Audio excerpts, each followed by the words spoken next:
싶다.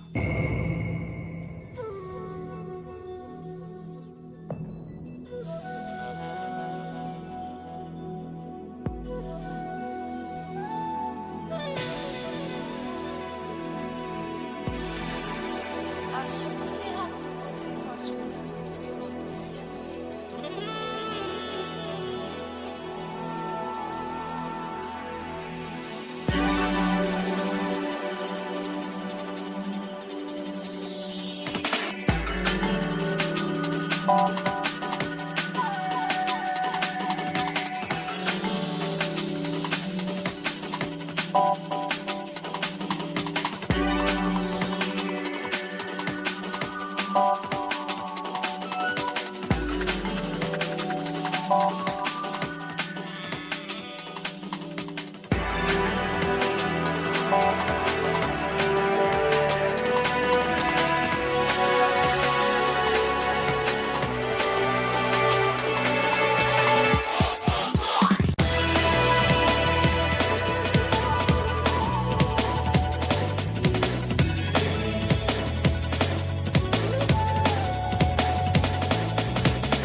Hello, everyone.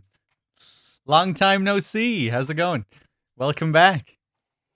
It's time. It's time we get into this reading session. As I promised, if we met all our goals during the marathon, I would do a reading of the MGS2 special materials, The Shocking Conspiracy Behind Shadow Moses, and In the Darkness of Shadow Moses, written by Nastasha Romanenko. Give me a second here, and we'll get this show on the road. Hold on.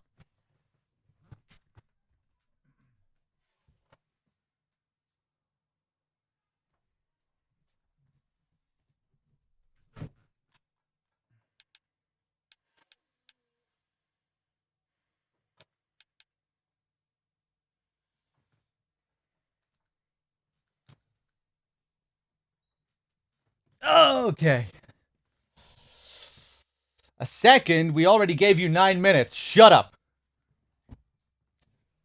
So, we of course access these materials from the MGS2 main menu. That is where this content is contained. A lot of people play MGS2. They have no idea this even exists. That there's fucking 2 whole ass novels inside this game.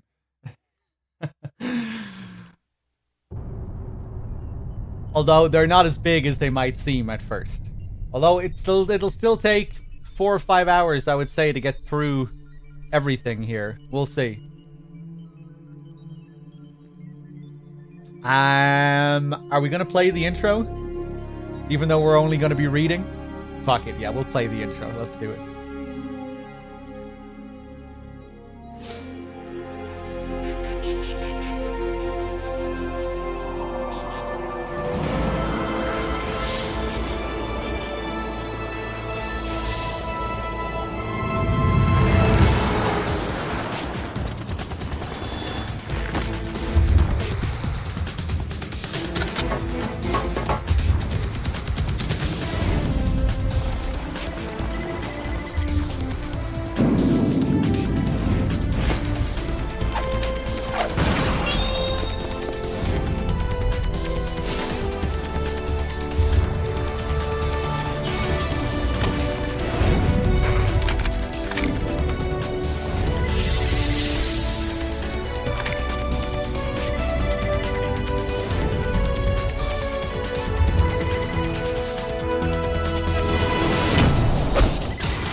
Fuck yes. Let's do it. I'm certainly not tired of that intro after hearing it a million times. Never gets old. How can it? Too good. So here we go. Special. This is where the magic happens. This is where we go. All the way to previous story. Like, it's no wonder people miss this. Right? Because they really don't do much to highlight it. You have to find it. You'd think, oh, previous story, it's just going to be like a recap similar to MGS1. MGS1 had a similar thing, you know, where it recapped the MSX games. But that was like a very minor thing. This, however, is this like completely, it's very different. It's not far from just a straight recap. The first thing we have here is the New York Mirror, which is actually a review of Nastasia's book. A fictional review of the fictional non-fiction book. It's kind of cool how these materials tie into the meta of the game as well. So yeah, we'll read through this first. Reviewed by George Franklin, a very American name. Let me see. Let me just get my dashboard up here as well. Let's see if I have anyone to thank here before we get started.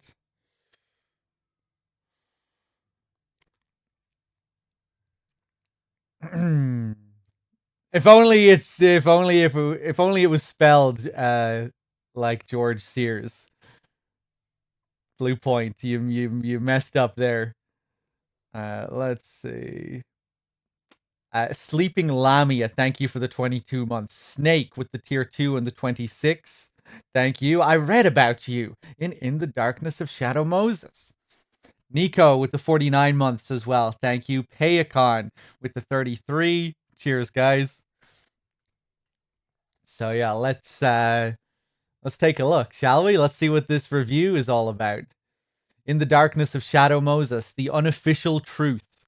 Author, Nastasia Romanenko. Reviewed by George Franklin. An interesting thing as well is that in the credits for the game, at the end of the actual game, when you get to the credits, it credits the writers of these materials. And for In the Darkness of Shadow Moses, it says Nastasia Romanenko. She's credited in the credits, not the person who actually wrote the words. Shuyo Murata wrote In the Darkness of Shadow Moses, but he isn't actually credited in the game. I don't think, anyway. Maybe he's also listed there in the credits, but I don't think so. In the credits, Nastasia is listed as the author. So yeah, pretty cool. Just blurring the lines between reality and fiction. Poor Murata though, not getting credited all the same. I think Murata also wrote the shocking conspiracy behind Shadow Moses. He is credited for that in the credits. This review, which is very short, this was written by Fukushima. The review, which is only 10 pages long. So yeah, let's go through it. Some topics in the recent American past have the immediacy and the power that still engage our collective imagination. Names like the grassy knoll or Roswell roll off our tongue with deliberateness reserved by most other nations for holy lands. With this new non-fiction account from Nastasia Romanenko, Shadow Moses, the scene of a nuclear siege 2 years ago, is set to join their ranks. Official history states that the takeover of a nuclear weapons disposal facility on a lonely outpost in the Fox Islands, Alaska, was the work of a radical right-wing group. Their demands for the release of group members incarcerated in federal penitentiaries were never met, and the incident was speedily resolved by the successful deployment of a commando unit. BS, the author asserts. Romanenko says that she served as an advisor to the nuclear emergency search team and deconstructs what she claims to be a cover-up story by the government with precision.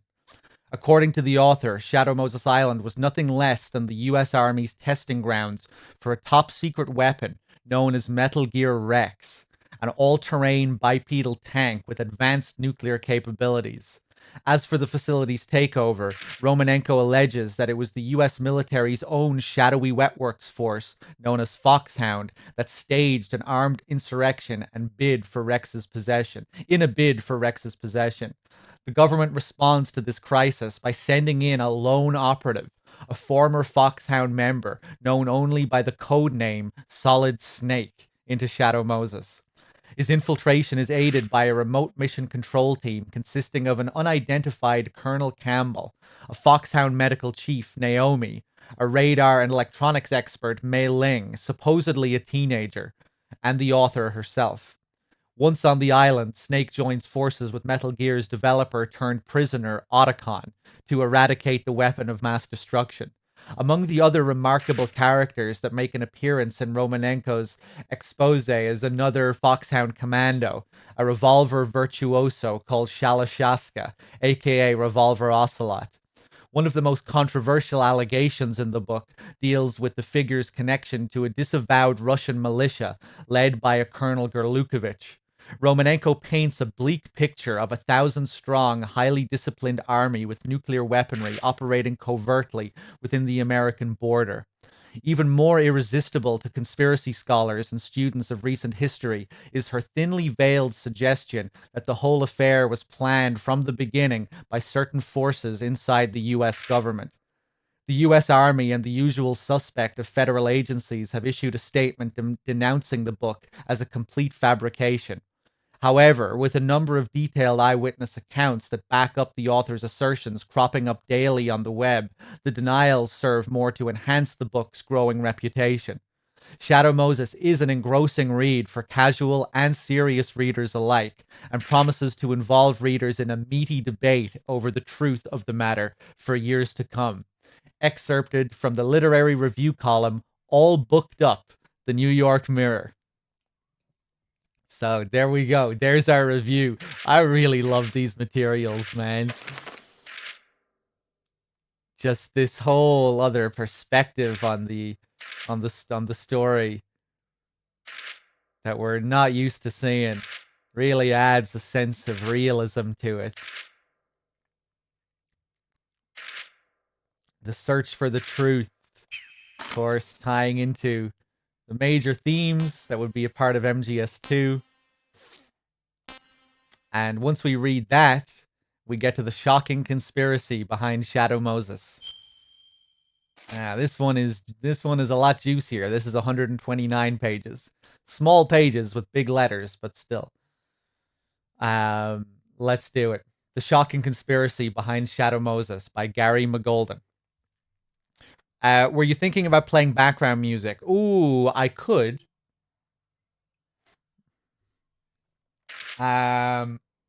Yeah, hold on. Let's play some background music.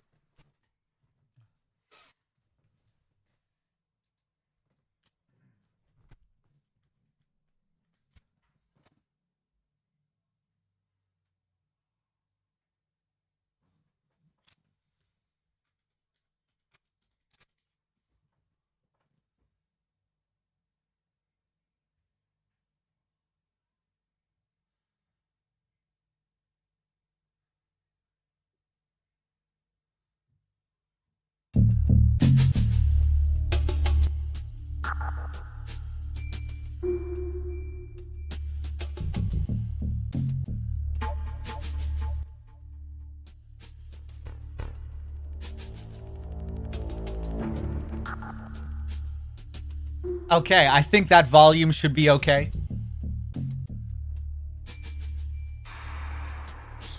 Let's do it. Let's see. The Shocking Conspiracy Behind Shadow Moses by Gary McGolden. The island of Shadow Moses lies due north of Alaska's Fox Islands, deep in the Arctic Circle. Above one of its rocky cliffs stands a cabin normally used for meteorological surveys. And it was here that I found myself, seated on a chair with my hands bound behind my back and a burlap sack covering my entire head. A blizzard rages outside, and the cabin was a dark, silent patch somewhere inside the storm. I could sense at least 4 men around me. They had been interrogating me for what felt like hours now. The burlap sack is pungent with the traces of coffee beans. In the biting cold of the cabin, images of Brazil come to me unbidden. Alleys coiled through with vivid, untended profusion of flowers, children with skin like frothy chocolate, sunshine capable of burning out the cornea, erupting between palm fronds. I can feel my senses starting to fail. The man in the front of me asks for the second or the 100th time. I'm going to ask you again. What's in the optical disc? Told you. I don't know. I just found it, okay? You're lying, you bastard. A fist explodes into the pit of my stomach, bringing up a peanut butter sandwich of many hours ago, along with the rusty taste of blood. The relentless beating and numerous knife cuts of the past hour have my whole body screaming with pain, but I refuse to tell them what they wanted. I had too much invested at this point. Too many days of dangerous investigation into the story of a lifetime. There was no way I was going to give it all up at this point. That's enough. A voice spoke up from somewhere in the back of the cabin. We have the disc back. Just get rid of him so we can get out of this place. Even in my current sorry state, I was still a journalist. He had said, we have the disc back. That meant that my hosts were the original owners of that optical disc. The last piece of the puzzle was in its place. I knew beyond a shadow of doubt that everything recorded on the disc was true, and that the conspiracy I had suspected did in fact exist. At that moment, I heard a window shatter. The raging storm outside seemed to gain entry to the cabin in an instant, and I heard thin screams from the captors that encircled my chair. The next second, they had already fallen heavily onto the floor. The brief confusion ended before I regained enough presence of mind to even panic. Whoever was now here, whatever had happened, my tormentors were obviously out of commission. But now I could hear measured footsteps approaching across the floor. If this person had just saved my life, who was it? Or was I about to share the other's fate? The footsteps came to a halt in front of me, but strangely enough, I did not feel any sort of a presence nearby. The burlap was slowly lifted from around my head, pulled off by an unseen hand. The stinging night air cooled my face, and my eyes gradually regained focus in the darkened room, and I could finally see who it was that stood before me. Just out of the sight of most of its citizens, a massive conspiracy determines the working of this nation. Weapons of mass destruction secretly developed by the military, super soldiers re-engineered into war machines through genetic manipulation, a killer virus that only targets specific individuals with deadly accuracy, tanks that walk rather than roll and carry a nuclear payload, a covert organization, the third and the most powerful political party, my encounter with which landed me in this chair in the Alaskan winter. All of these are part of the truth I found sealed within the optical disc, and I intend to share what I have learned in the pages to follow. That includes everything I now know about our government, and the secret arena where an even greater power pulls the strings. This is the truth many have glimpsed, but never dared to talk about. Everything detailed in this book actually happened, and after I lived it, my world was no longer the same safe place I knew. Neither, I promise, will be yours if you have the courage to keep going. It all began a month ago. The postman rings. A month before my dramatic escape from the death on Shadow Moses, I was having late breakfast in my apartment in New York. Ever since an alien abduction episode in my childhood, I'd been plagued by a persistent ringing in my ears. And we get our first little twist. Instantly. Wait a second. What did he just say? So now he becomes maybe not so much of a reliable narrator. But let's see. Who knows? A large patch of mud was my undoing. I slipped, fell, and was knocked unconscious. When I came to, it was already dawn. Later, I was trying to see the bump on the back of my head in the mirror when I saw it instead. A small hole about the size of a pinprick had been made behind my ear. You learn a little something when you watch as much TV as I did. There was no doubt that I had been abducted by a passing UFO and had spent the hours while unconscious with alien beings. Unfortunately, no one in the area recalled seeing a UFO, and not a single person had the sense to listen to my story. I realized now that this was the day I decided to uncover truth for a living and become a journalist. But back to the present day. It turned out that the ringing wasn't in my ear, but from the doorbell. The thing shrieked somewhere south of a baritone bat sonar, barely within the range of human hearing. Blame the mangling it took from a particularly displeased visitor. Outside the door was the mailman, and in the mailman's hand was a thick manila envelope. On the envelope was a label addressed to me. A letter bomb.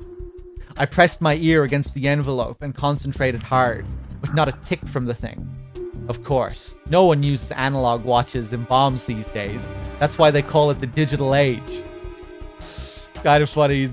Makes you think of course, MGS2, the main story, with Fat Man and the bombs. In fact, why would there even be a watch in a letter bomb? The point is that the unlucky recipient opens it and the bomb goes off. Which means that it's actually the completely silent envelopes that are dangerous. I knew that opening that flap would send my eggs to the big omelet in the sky, but you don't get to be an investigative journalist for thinking inside the box. I tore through the bottom of the envelope instead. Rip. No! The contents of the suspicious envelope dropped to the floor with lightning speed. In this world, you can never be too careful. Let this be a warning to you, readers. When circumstances compel you to open an envelope from the bottom, turn it upside down first. As a rule, I discovered, objects fall down, and this is what happened to the contents of my lethal envelope. Straight down into a half-eaten depth of a delivery pizza forgotten on the floor. I don't recall when exactly this food item arrived on these premises, but the thing was definitely a museum piece by now. Fortunately, it wasn't a bomb, but an optical storage disc, now liberally smeared with peanut butter. The disc was the kind that comes in a clear plastic casing, through which the rainbow sheen of the circular unit shone. I gazed into it a while, thinking of the UFO from that fateful day. Anyway, I fished the optical disc out, noting the lack of a label. A quick wash at the sink got rid of the crud it had accumulated. The disc was drying by the window as I hunted through the now harmless envelope for clues. A single sheet of Xerox paper was stuck to the inside, and it read, "From the desk of Max Smithson, Editor-in-Chief, Mega Surprise Magazine. I'm mailing you this optical disc that was sent to the edit department. It's right up your alley. See if you can turn up something more. We'll do a book if you get enough stuff together. This is your chance for a comeback, so don't screw it up. Max is an old friend and used to manage most of my book deals way back when. We hadn't seen each other much since I gave up writing. Not that he has the right to tell me about comebacks and screwing up, but I find myself growing excited by the prospect of writing another book. But there was a problem, and it was a big one. How the hell was I going to get to the disc's content? The shocking truth within. My next door neighbor is a starving college student, and I hit him up for the use of his computer now and then. I banged on his door and screamed repeatedly until he shuffled up to the door half asleep. Once inside, I made a beeline for the piece of junk and stuck the disc into the drive. The icon appeared on the display with a gentle whir. The file name read, "In the Darkness of Shadow Moses." But an urgent click on the icon only brought up an error message.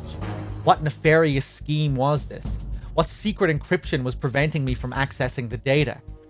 I clicked again and again with the same result and started to gnaw on the keyboard in frustration. The starving student came running over, wailing about his equipment. He typed in some Moon Man language, avoiding patches of my spit, and a frighteningly cheerful application startup screen appeared on the display. Then, lo and behold, I finally laid my eyes on the dense mass of text, the contents of the disk. At the very top, it read, "In the Darkness of Shadow Moses" by Nastasha Romanenko. The starving student was being scholarly and trying to read the text over my shoulder. I knocked him out with a punch to the solar plexus and devoured the file's content. It was like a blow to the head with a frozen tuna. My brain was reeling from the shock. Frozen tuna, eh? Okay. That might become relevant later. The file was full of wild stuff. Top secret conspiracies, incredible genetic experimentation, cold-blooded military deployment of classified weapons. This was the most incredible stuff I had ever come across. The unofficial facts, according to the disc. Most readers should be aware of the series of strange military actions involving an island farther north of Alaska's Fox Island some 2 years ago. The island was called Shadow Moses and received a series of well-documented but never explained visits of obvious significance. USS Discovery, an Ohio-class ballistic missile submarine, was ordered away from its designated training area and was confirmed offshore of Shadow Moses Island.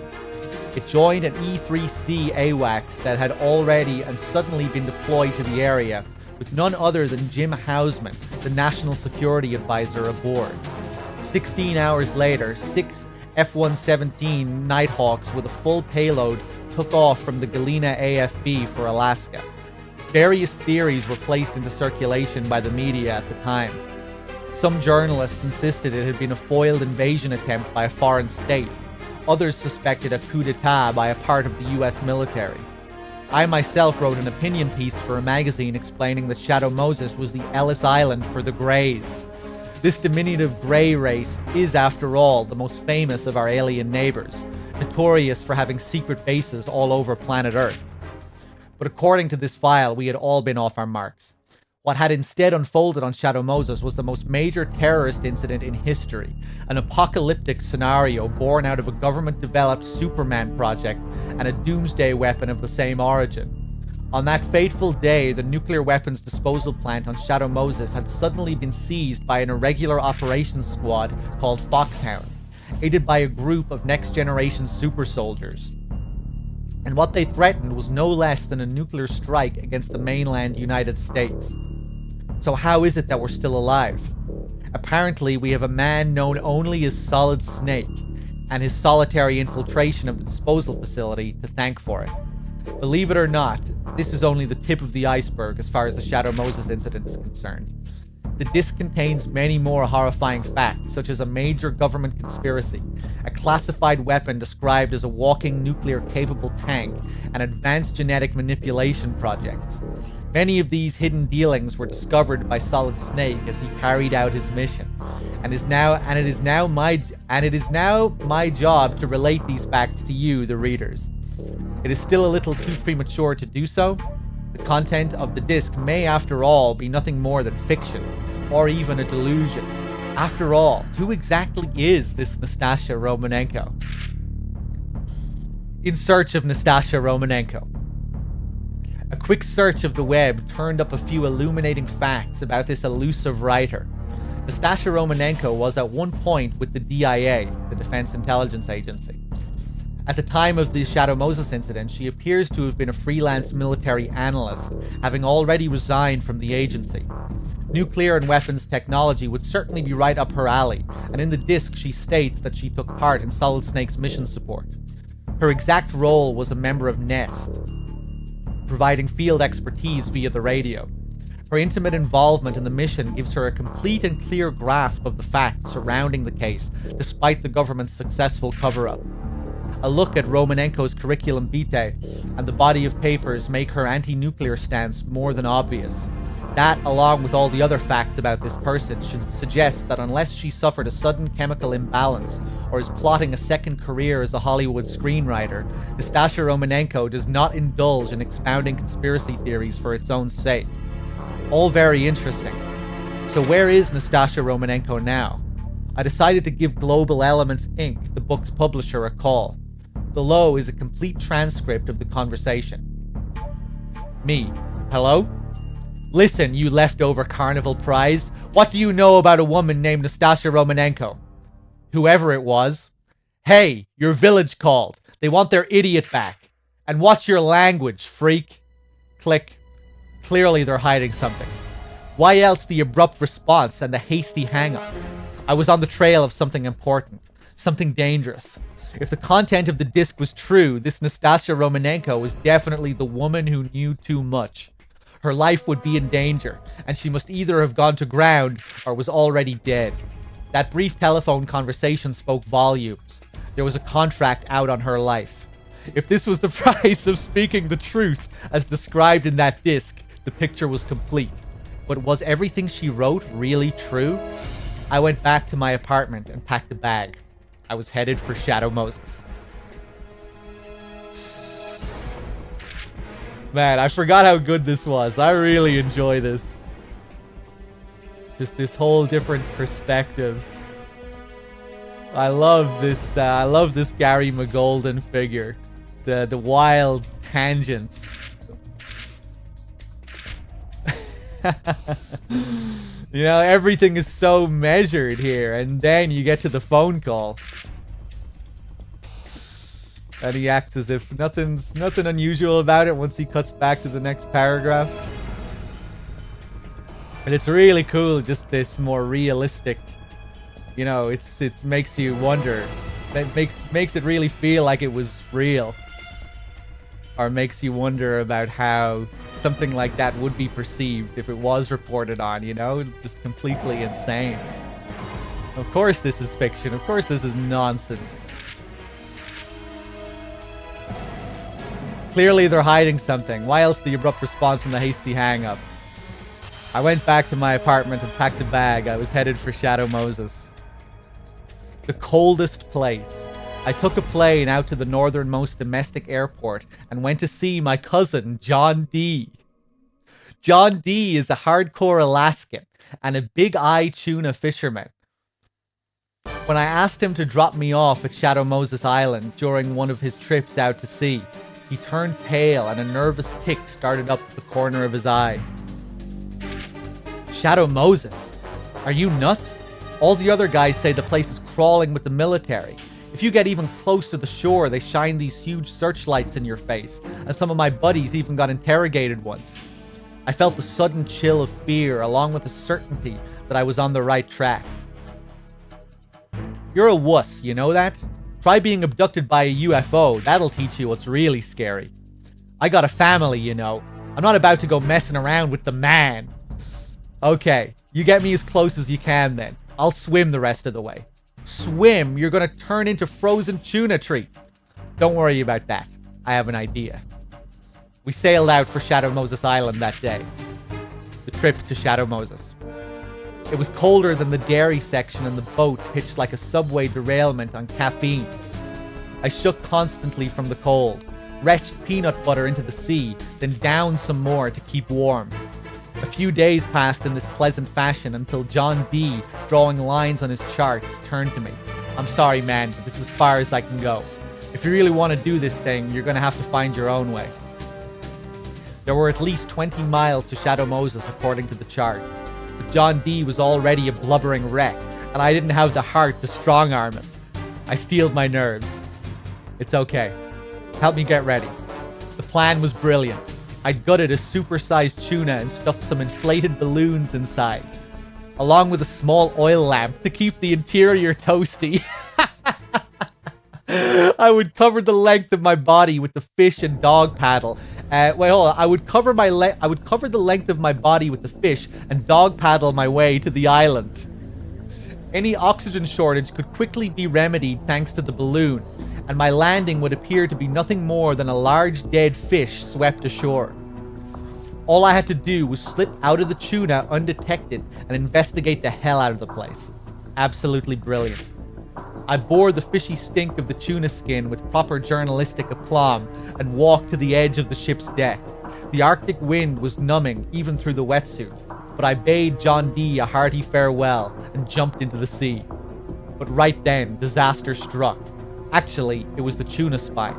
Its bony mass conked me hard on the back of my head from the force of the landing. I tried to right myself, but I was jammed tight against the balloons. The tuna started to sink rapidly, and I kicked my legs wildly as about as it, and I kicked my legs wildly. Wait, what? Wildly as about a gallon of ton. Wait, hold on. I'm fucking all this up. The tuna started to sink rapidly, and I kicked my legs wildly as about a gallon of seawater rushed into my lungs. To add insult to injury, the lamp fell over, shedding its cover. I could feel the heat of the exposed flame dangerously close to my face and smell the singed hair. This is why I hate traveling. But after what felt like hours, I found myself ashore on Shadow Moses Island. Let's take a moment here to review what happened on the island on that fateful day. Romanenko's disc provides a complete answer. Shadow Moses was no ordinary weapons disposal facility, but served as a secret military training ground, among other things. On that day, the Wetworks Commando Unit, known as Foxhound, and the Next Generation Special Forces Group were conducting joint exercises. Foxhound is an irregular squad of elite soldiers, equipped and armed to the teeth with the latest technology. They were long-time and strictly behind-the-scenes players throughout recent history, engaging in sabotage, selective assassinations, and other covert military operations. Wherever the United States could not officially intervene, whether it was a civil war, regional unrest, or other types of low-intensity conflict, Foxhound was there. It's unlikely, however, that an average citizen has ever heard of them before. These commandos remain a top-secret government project. And then there's the Next Generation Special Forces Unit. This is a cutting-edge anti-terrorist force newly organized to cope with terrorist incidents, specifically involving weapons of mass destruction, typified in nuclear, biological, and chemical warfare. They draw heavily from former mercenary ranks and are on a diet of rigorous VR training, guided by the Force 21 concept. The result is combat capability, which is rumored to surpass even those of the Delta Force and Dev Gru, formerly known as SEAL Team 6. Most frightening of all, these soldiers have supposedly been manipulated at the genetic level to increase their combat performance. They were the purebreds among the dogs of war, and they turned on their masters with a surprising demand. Having seized the civilians that were on hand, they demanded that the government turn over to them the body of Foxhound's founder and combat genius, the so-called Big Boss. The government had 24 hours to comply or a nuclear strike would be initiated. But what would motivate them to make such a demand? And how did they intend to make good their threat of a nuclear launch? With these questions still unanswered, the government decided on a seemingly reckless course of action. For this daunting task of stopping a nuclear strike and freeing the hostages from the clutches of these ultimate soldiers, they sent in a single man. His name was Solid Snake. No other than a former member of the now renegade Foxhound and a legendary among mercenaries for single-handedly bringing down the fortress cities of Outer Heaven and Zanzibar land. Your reaction is probably one of incredulity. Just one guy? You may wonder. They decided to gamble the future of the entire world on a single mercenary? I wholeheartedly agree with the sentiment, but there is more to this mission than meets the eye, as I was later to discover. Solid Snake's remote support team. Snake was delivered to the island by USS Discovery, an Ohio-class ballistic missile submarine. He may have been the lone field operative, but there was a distinguished mission control team in contact with him by radio. The overall control of the mission rested with Colonel Roy Campbell aboard the USS Discovery. As a former commander of Foxhound and Snake's CO during the 1999 Zanzibar land standoff, he was forcibly called out from retirement to deal with this latest crisis. Also aboard the Discovery was Dr. Naomi Hunter, a genetic engineering expert with the commercial biotech firm ATGC Inc. She was in charge of Foxhound's gene manipulation program. Mei Ling, the architect of the mission's state-of-the-art radar and communication systems, was the third team member. Apparently something of an engineering wonderkid. She developed this next-generation communication technology while still a student of MIT. At the time of the mission, she may have still been in her teens. McDonald Miller, a former Foxhound survival instructor, was the only land-bound member of the mission control team. Unlike the other four, Miller was working out of his home in Alaska at his own request. Lastly, Nastasha Romanenko, the author of In the Darkness of Shadow Moses, rounded out the team as an expert on nuclear and other weapons of mass destruction. What terrorist acts were committed here? The hostages and what they tell us. The first task faced by Solid Snake upon his infiltration of Shadow Moses Island was the rescue of the hostages. Two of the captives in particular were considered top priority, but neither survived the mission. Though Snake successfully freed both men, they died suddenly in an identical manner. At the time, the mission control team tentatively attributed the deaths to heart attacks, a diagnosis that was to prove starkly incorrect. The first hostage was Donald Anderson, the head of DARPA, the R&D body of the US Department of Defense. The organization is responsible for planning and overseeing the development of new weapons technology. The other VIP hostage, Kenneth Baker, was the president of ArmsTech, one of the largest and most powerful defense subcontractors in the country. An overseer of the US's war technology and a powerful arms producer don't just happen to meet in an out-of-the-way military outpost. No one reading this account can fail to realize that these two had no business in a nuclear weapons disposal plant.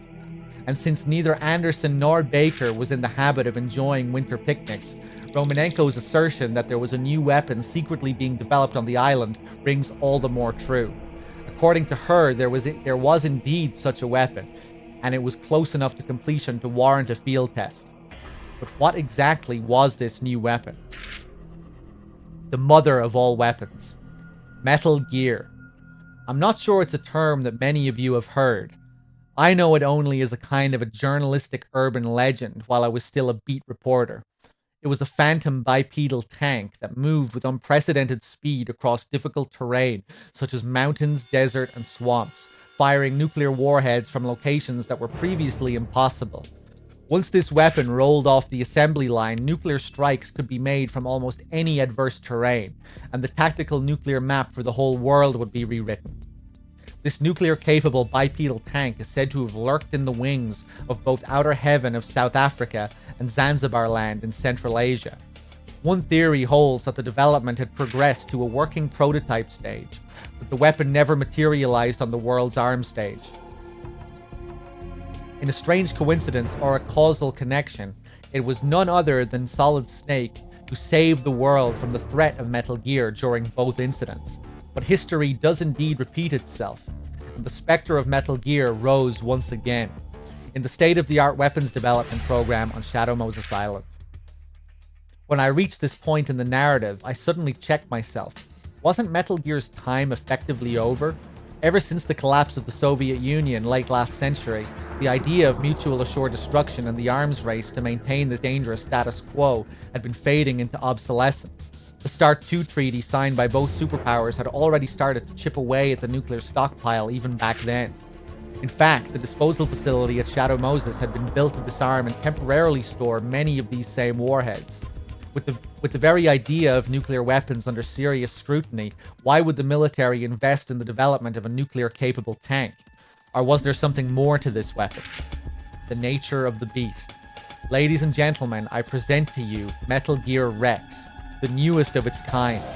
Almost 45 feet in height, equipped with Vulcan cannons and laser array, and shielded by a cutting-edge composite armor rendering the unit practically impervious to heat warheads. And I haven't even gotten to the truly scary part of this thing. The crown jewel of this Shadow Moses Metal Gear was its railgun technology. The gun was designed to fire nuclear warheads clear of the atmosphere, where they would automatically align themselves to the target and ride the optimal trajectory back down to Earth. So what, you may think? There's a big fat missile flying in from the sky. Who cares where it came from? Just shoot the damn thing down. But here's the catch. You won't be able to find any of Rex's warheads, let alone shoot them down. Don't believe me? The facts bear me out. Normally, ballistic missiles go through 4 phases from launch to impact. The first is the boost phase, which consists of the time between the missile's launch and the point at which it leaves the atmosphere and exhausts its supply of rocket propellant. Following the burnout, the rocket enters the post-boost phase that concludes with the separation of the re-entry vehicle that contains the warhead. The third stage is the mid-course phase, in which the re-entry vehicle separates and achieves a controlled descent back into the atmosphere. the warhead's re-entry into the atmosphere and its arrival at the target marked the fourth and terminal phase. Current missile defense systems are alerted to incoming ballistic missiles by detecting the rocket burn during the missile's boost stage. However, Metal Gear's missile technology employs a railgun rather than conventional rocket propulsion to achieve boost stage acceleration. As a result, there is nothing for existing missile defense systems to detect. The railgun's effectiveness is nothing short of amazing, with a range of over 3,000 miles, rivaling that of mid-range ballistic missiles. It reliably hones in within 170 feet of the target 50% of the time, placing it in the same class as high-end ICBMs. The ability of a Metal Gear to conquer virtually all terrain means that the railgun can launch a stealthy nuclear strike from almost any spot on the globe. This invisible attack would make it impossible for anyone to pinpoint the origin of a given missile, even in the event of a strike. Without a clear aggressor to retaliate against, the concept of mutual assured destruction falls apart. Without the fear of MAD, the existing rules of nuclear non-engagement would no longer apply. It also wouldn't matter if the whole world knew that a nuclear missile would be launched from Shadow Moses Island. The missile defense system was helpless against the new breed of ballistic missiles. This was exactly what the terrorists counted on in unleashing Metal Gear Rex and all its powerful nuclear weapon against the world. What I finally saw inside the fortress. Anyway, I trudged through the cave, sweating under the weight of my trusty tuna. Soon the rocks gave way to smooth walls and a row of bright lights. That whole last chapter... Oh yeah, I forgot this guy is completely discredited by this insane story. I'd finally arrived. This was no doubt the cradle of insurrection. That military facility which Solid Snake so brilliantly penetrated. The eye of the storm that threatened to engulf the world. Fortunately, there was not a soul to be seen. I could, however, hear a faint cry amidst the whistle of the wind. "Gary, help me!" I couldn't believe my ears. How could anyone on a remote island that I'd never visited know my name? I took a good cautious look around and saw a familiar figure amongst the steel pillars in the corner. It was John D. My cousin, who'd so carelessly pitched me overboard into the sub-zero water only a few hours ago, was now sitting on the ground, tied to a post. What had happened? "Help, Gary!" I trotted over to where he was calling pathetically, the tuna heavy on my back. He smiled weakly when he saw me. "What the hell happened to you, John D?" I asked, crouched down next to him. "I don't know. Right after I let you off, this black helicopter came around." "A helicopter?" "Yeah, a kind of squarish black one. The next thing I know, I'm tied up here." "Gary, why are you still wearing that fish?" Was there more to this than I'd suspected? Who was responsible? The military? Or that mysterious group mentioned in the disc? The one whose authority outstrips even that of the President of the United States? My thoughts were interrupted by a sudden gunfire. I instinctively pulled the tuna over me again. "Gary, you gotta help me. Untie me, will you?" Where was the shooter? The bullets were wildly ricocheting off the posts, making it impossible for me to pinpoint the origin. If I stayed put, I was dead meat. What should be my next course of action? "Untie me, man! Gary!" "Don't call me Gary. I'm just a tuna." I started to run, dodging bullets and sprinting up the stairs. I was unstoppable, speeding away like a gazelle in a large fish skin. Farewell, cousin John D. There are responsibilities greater than your safety that I must shoulder. Mine is a high and lonely path. Solid Snake versus the Army of Darkness. Let's take this moment to review Solid Snake's footsteps. The nuclear weapons disposal facility that he had infiltrated was crawling with terrorists, and engaging the enemy was unavoidable. This was a battlefield, no mistake about it. Snake's progress had been impeded at every step by the patrolling squads of super genome soldiers and such formidable foxhounds as Psycho Mantis, the master of psychokinesis and mind reading, the chameleon-like decoy octopus, the chain gun wielding giant Vulcan Raven, and Sniper Wolf, one of the best marksmen in history. The following is a profile of individuals whose involvement with the government conspiracy seems to be the most intimate. The information should help make the terrifying truth about this case more clear. Revolver Ocelot, an ex-Spetsnaz also known as Shalashaska. After the collapse of the Soviet Union, he found lucrative contracts as a mercenary in conflict-ridden regions throughout the world. His activities led to his recruitment by the US government and his entry into Foxhound. As his codename indicates, he is a brilliant marksman whose preferred weapon is a revolver. Ocelot challenged Snake when he came looking for Kenneth Baker, the president of Armstech Inc., but the battle never reached the conclusion Ocelot wanted due to the sudden intrusion of the stealth camouflage-clad cyborg ninja. The ninja's sword cut a deadly arc right through Ocelot's right arm, and Ocelot retreated in agony. The Russian sharpshooter also served as a liaison between his terrorist band and a Russian militia led by the renegade Colonel Gerlukovich. According to Foxhound leader Liquid Snake's master plan, the Russian militia would join them on Shadow Moses after the nuclear strike had been launched. They would then commence an all-out assault on the rest of the world from their safe retreat on the island. With nuclear missiles that could neither be detected nor defended against, over 1,000 first-class Russian soldiers, next-generation genome commandos, and the combat skill and tactical cunning of Foxhound, this new army's objective was nothing short of World War III. The Ninja. The mysterious figure, equipped with a reinforced exoskeleton and stealth camouflage, confounded Snake, as well as the terrorists, with his superhuman strength and agility. His interest seems not to have been what was happening within the facility. Evidence suggests that he was there solely to engage Snake in battle. It was through such an encounter that Snake realized the identity of the ninja. His name had been Grey Fox, and he was supposed to have been killed by Snake, his best friend. This may seem surprising, but the dead coming back to life is a fairly routine occurrence. There are examples throughout the world to prove the fact.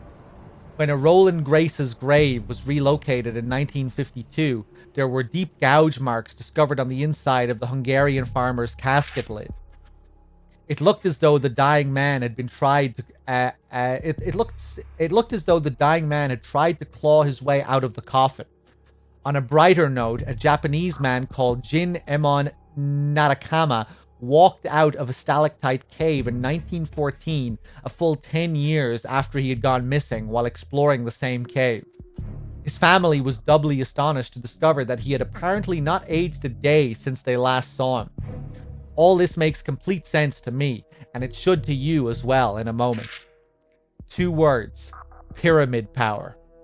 I have no doubt that Grey Fox was forced to undergo the same revival process by military scientists in the course of their horrific genetic experiments. Liquid Snake. I know exactly what you're thinking as you hear the name of the man who led the Shadow Moses uprising, and my answer is yes. Solid Snake, our hero, and Liquid Snake are none other than twin brothers. This is too absurd. They are not, however, twins in the usual sense. What a load of bullshit. Who is this guy? This is yet another manifestation of the US military's dangerous love affair with genetic engineering. The 2 snakes are fighting machines created through the so-called project Les Enfants Terribles. The rumors that the government is attempting mass production of super soldiers are numerous and persistent. Just the other day, I came across something called The People EO, a humanoid combat droid. Development on the outer shell had gone off without a hitch, but the unit had to have a human being inside to function, which decreased its utility somewhat. The military finally realized the fact late in the game and pulled the plug.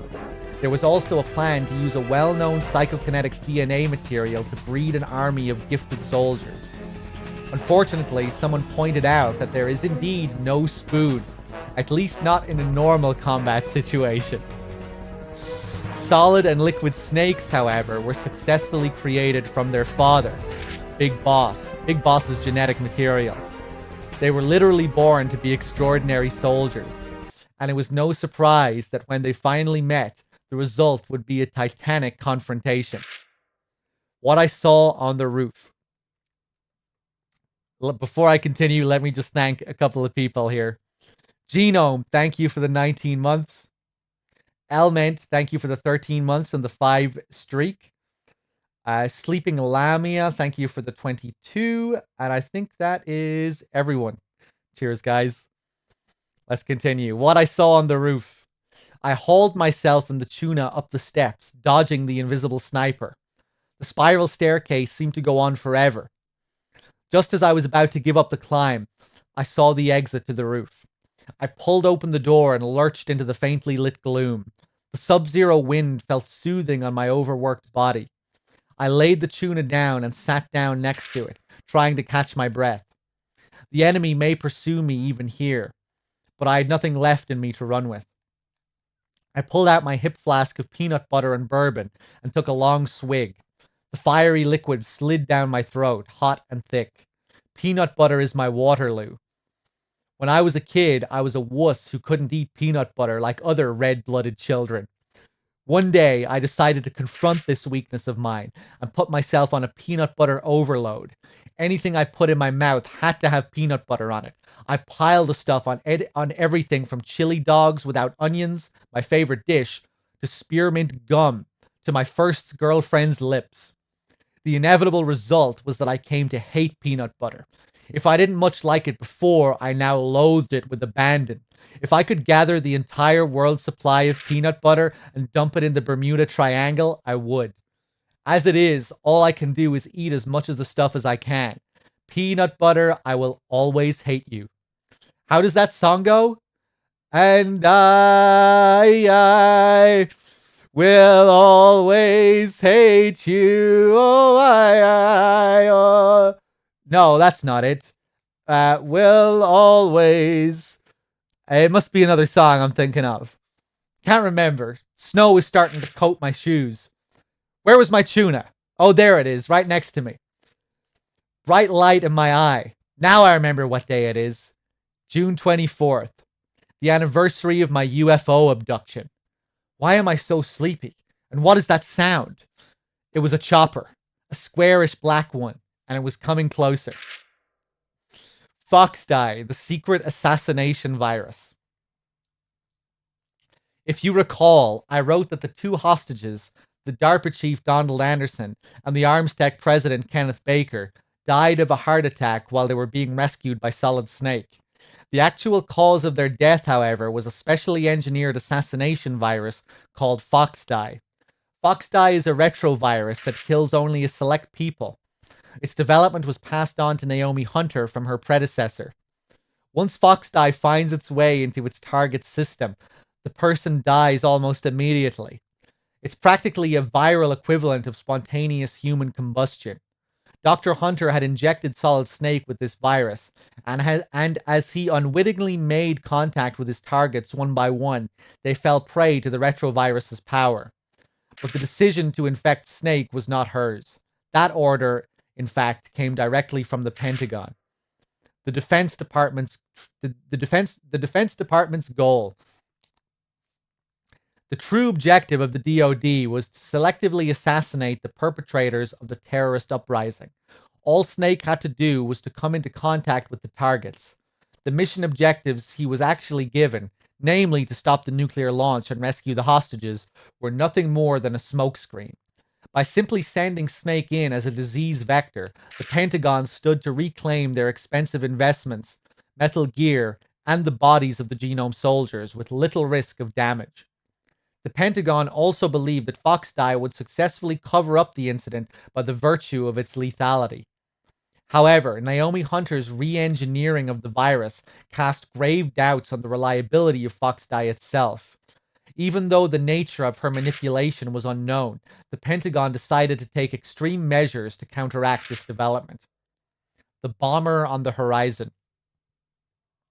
Alarmed by the news of Dr. Hunter's tampering, the then Defense Secretary, Jim Hausman, personally took over as the mission's commander and headed for Shadow Moses on an AWACS.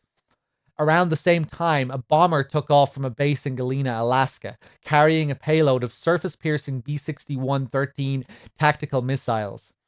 The Defense Secretary had decided on a more direct approach to cover-up. Fighting nuke with nuke, it was a rationale that smacked of a return to the arms race, and Snake was furious. He had already succeeded in destroying Metal Gear Rex, and the terrorist incident was over for all intents and purposes. Was a nuclear airstrike to be his prize for accomplishing all this? As it turned out, the airstrike never happened. Somebody had countermanded Jim Hausman's orders. You may think that the only person with the authority to override the orders of the Secretary of Defense was his commander-in-chief, the President of the United States. But like most things in this account, the truth is far from obvious. The hand that stopped the nuclear strike was that of a shadowy secret society. But what kind of a group is it whose power outstrips even that of the American presidency? The face of the enemy. When I came to, I was sitting in a weather station cabin with a burlap sack on my head and my hands tied behind my back. So now we're looping back to the start of the story. So this is the way it ends, I thought dimly. I haul myself all the way out to this pimple on the Arctic and die at the hands of an invisible executioner without finding out a thing. One of my captors moved in closer and started to rummage through my inside chest pocket. I cursed inwardly. This was where I carried Nastasha Romanenko's disc, the entire account of the Shadow Moses incident. My policy is the best way to ensure that something doesn't get stolen is to have it with you at all times. Clearly, I needed to reevaluate that one. The man easily found and seized the disc. What is this? He demanded. Whatever it is, it's worth more than you. I responded with as much menace and dignity as the burlap on my head allowed. Well, well, that is something. What followed was both highly tedious and painful, and nothing of great significance was said until that electrifying statement, "We have the disc back." We've now come full circle since the start of my account, and caught up to the point where it originated. It was unclear how the disc had gotten to Max Smithson at Mega Surprise, but my captor's words indicated that the disc had originally belonged to them. Either that, or they were the ones who wanted it the most urgently. I took my courage in my hands and opened a dialogue with them. Yo, you guys happen to be that secret society whose power outstrips even that of the American presidency? Answer me, you artificial coloring on a cheap drugstore candy cane. This had the exact effect I'd hoped for, namely to send them into a violent fit of rage. I must have hit pretty close to home. The contents of the disc were as good as verified. This was indeed the secret society whose power outstripped even that of the American presidency. In my delight, I hardly paid attention to the obscenities that were being screamed at me, nor to the distinct sound of a gun being pulled out of its holster. It was then that the cabin suddenly erupted into controlled chaos. It seemed only seconds from the time the window was smashed into the It seemed only seconds from the time the window was smashed into the moment I realized that my captors had been decimated and I was alone with my savior. Who was this human whirlwind? I was ready to lose my lunch from the curiosity and the terror. I could taste the peanut butter in my mouth. I could hear the enigma walk up to me and lift my burlap sack off my head. I concentrated on the hammering of my heart for a moment, then slowly looked up. There was nobody there. I could see nothing, sense nothing. But someone was untying the ropes, biting into my wrists. Invisible hands placed themselves on either side of my head in a strange parody of a coronation. They deftly removed the bandana I had earlier fashioned into a clumsy bandage for my bruised head. The faded piece of cloth was not my own, but a flotsam found on the beach. I reached for the unseen figure with my shaking hands, but with one quick flick of the bandana, it was gone. But there were more surprises to come. As I gingerly moved my stiff body, I felt an unfamiliar bulk against my chest and discovered the precious optical disc miraculously recovered. Not only that, but there were enough backup copies to fill me with awe and pop the stitches on my flimsy pocket. I thought of my mysterious savior, possessed of superhuman fighting ability, invisible and capable of burning discs in an instant. There was only one possible explanation. He had to be an alien, Probably the little gray kind. Life after Shadow Moses. And so I came in from the coal to my hole of an apartment in New York, my trusty tuna beside me. The landlord mentioned that my neighbor, the starving student, the landlord mentioned that my neighbor, the starving student, had gone missing recently. It could be that I was nosing around the wrong information from his machine. If I ever see him alive again, I should apologize. I'm currently banging out this manuscript on an antique typewriter. This is the truth as described on the optical disc and is elaborated and verified by my own experiences on that fearsome island. As this account draws to a close, my thoughts dwell more and more on Nastasia Romanenko, the woman who risked everything by recording the facts of the incident onto this disc. I think it was her way of giving voice to the victims of this mission, the casualties of nuclear weapons throughout modern history, and to all the lives disrupted and damaged by an elaborate government conspiracy. Her will was passed on to a counterculture journalist in New York City. That's me. And the truth is now out there for all to see, just as she dreamed. Readers, the responsibility to disseminate the facts of the Shadow Moses incident is now yours. What will you risk to know the truth? Publishers afterward. This non-fiction work was based on the factual account written by Nastasia Romanenko, a military analyst who allegedly took part in a secret mission to counter a terrorist incident on Alaska's Shadow Moses Island. Her account was published in its original unabridged form as In the Darkness of Shadow Moses after the successful publication of this volume. Gary McGolden, the author, is a journalist and a non-fiction writer who is best known for his past bestseller, The Telekinetic Powers of the Loch Ness Monster, the true energy source of UFOs. The details of McGolden's adventures on Shadow Moses remain uncorroborated, but there are serious doubts as to his tuna-aided landing on the island. There is, in fact, ample evidence that he was swept out to another small island several miles south of Shadow Moses and failed to realize that fact. McGolden has seemingly vanished into thin air following his manuscript's arrival at our humble offices. While this has been a source of great pleasure to our accounting department, I sincerely hope that this notoriously fickle but talented writer is hard at work on his follow-up to this volume. Though certain aspects of the book require further fact-checking, this alone should not dissuade you of the veracity of many of its main assertions. Nor should you dismiss the contents of Nastasia Romanenko's disc outright. Instead, readers should approach this account with an open mind and a sense of adventure, much as Gary McGolden did when he first received the disc in the mail. I should note, however, that Gary was mistaken about one thing. I never mailed him that disc.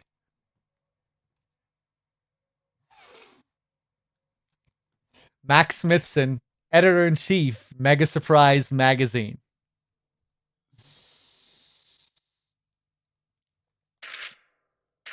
They've been dead for 100 years. So there we go. That's the shocking conspiracy behind Shadow Moses. Really enjoyable.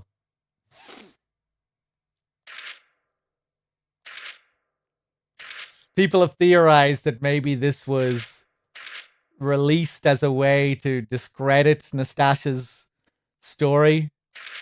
That this was like all engineered by the Patriots. What happened to the tuna? I don't know. Did the tuna even exist?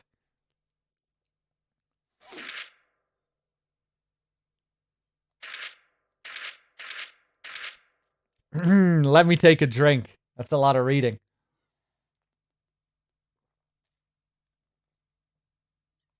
And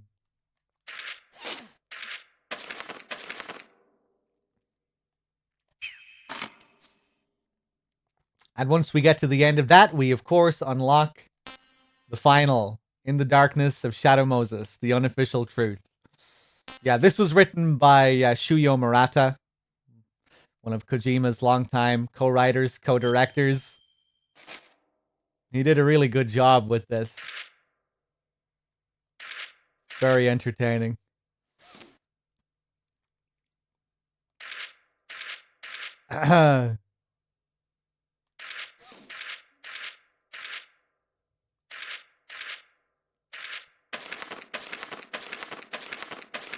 Let me just scroll up here. Sorry if I'm missing a lot of the chat. Obviously, I'm doing a lot of reading.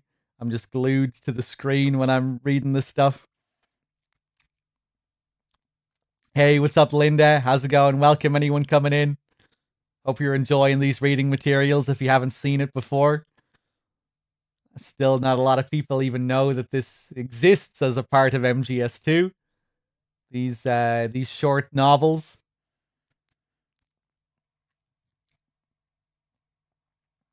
All right, well, how about we get into In the Darkness of Shadow Moses then? I'm not doing a Nastasha accent for In the Darkness. Sorry. Maybe if I felt like I could do a good Nastasha impression, but no, I'm not doing that. All right, let's get into it then, shall we? Oh, is the music on? I'm not hearing the music. Oh, shit. Yeah, I have a YouTube playlist going, and I guess it pauses automatically. Hold on.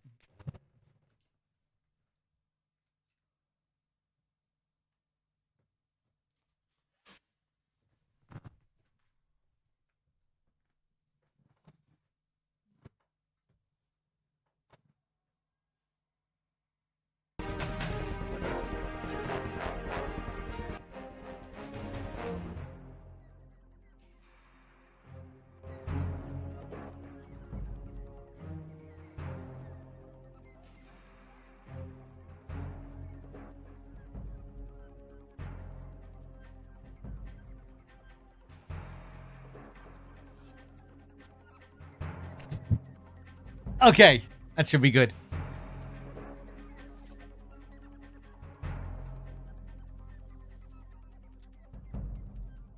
But yeah, such a cool idea. This whole previous story section. You know, instead of how about we write a few books instead of just giving the player a recap?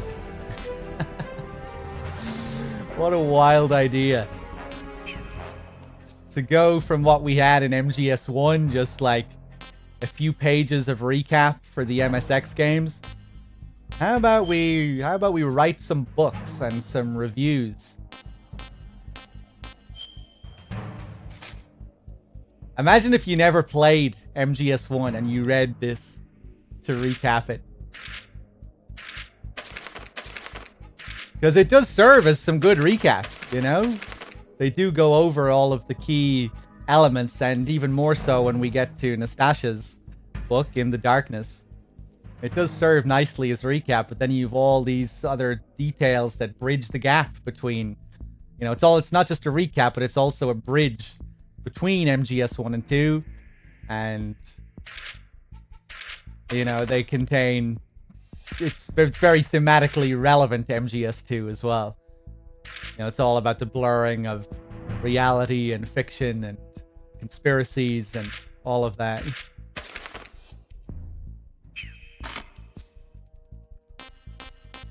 Let's do it. Let's get into In the Darkness of Shadow Moses.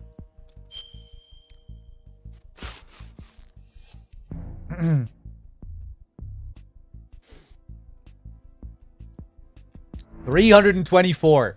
There are certain parts of this that I might just skim over, because there is a lot of it that is just like straight recapping scenes and dialogue from MGS1. So when we get to those sections that are just like literally writing out scenes from MGS1, yeah, I might skim over some of those, particularly at the end. I mean, it's not much of it is just recap like that, but yeah, I remember towards the end there's like 20 or 30 pages that you can kind of just skim over if you're familiar with the game. Hold on a second.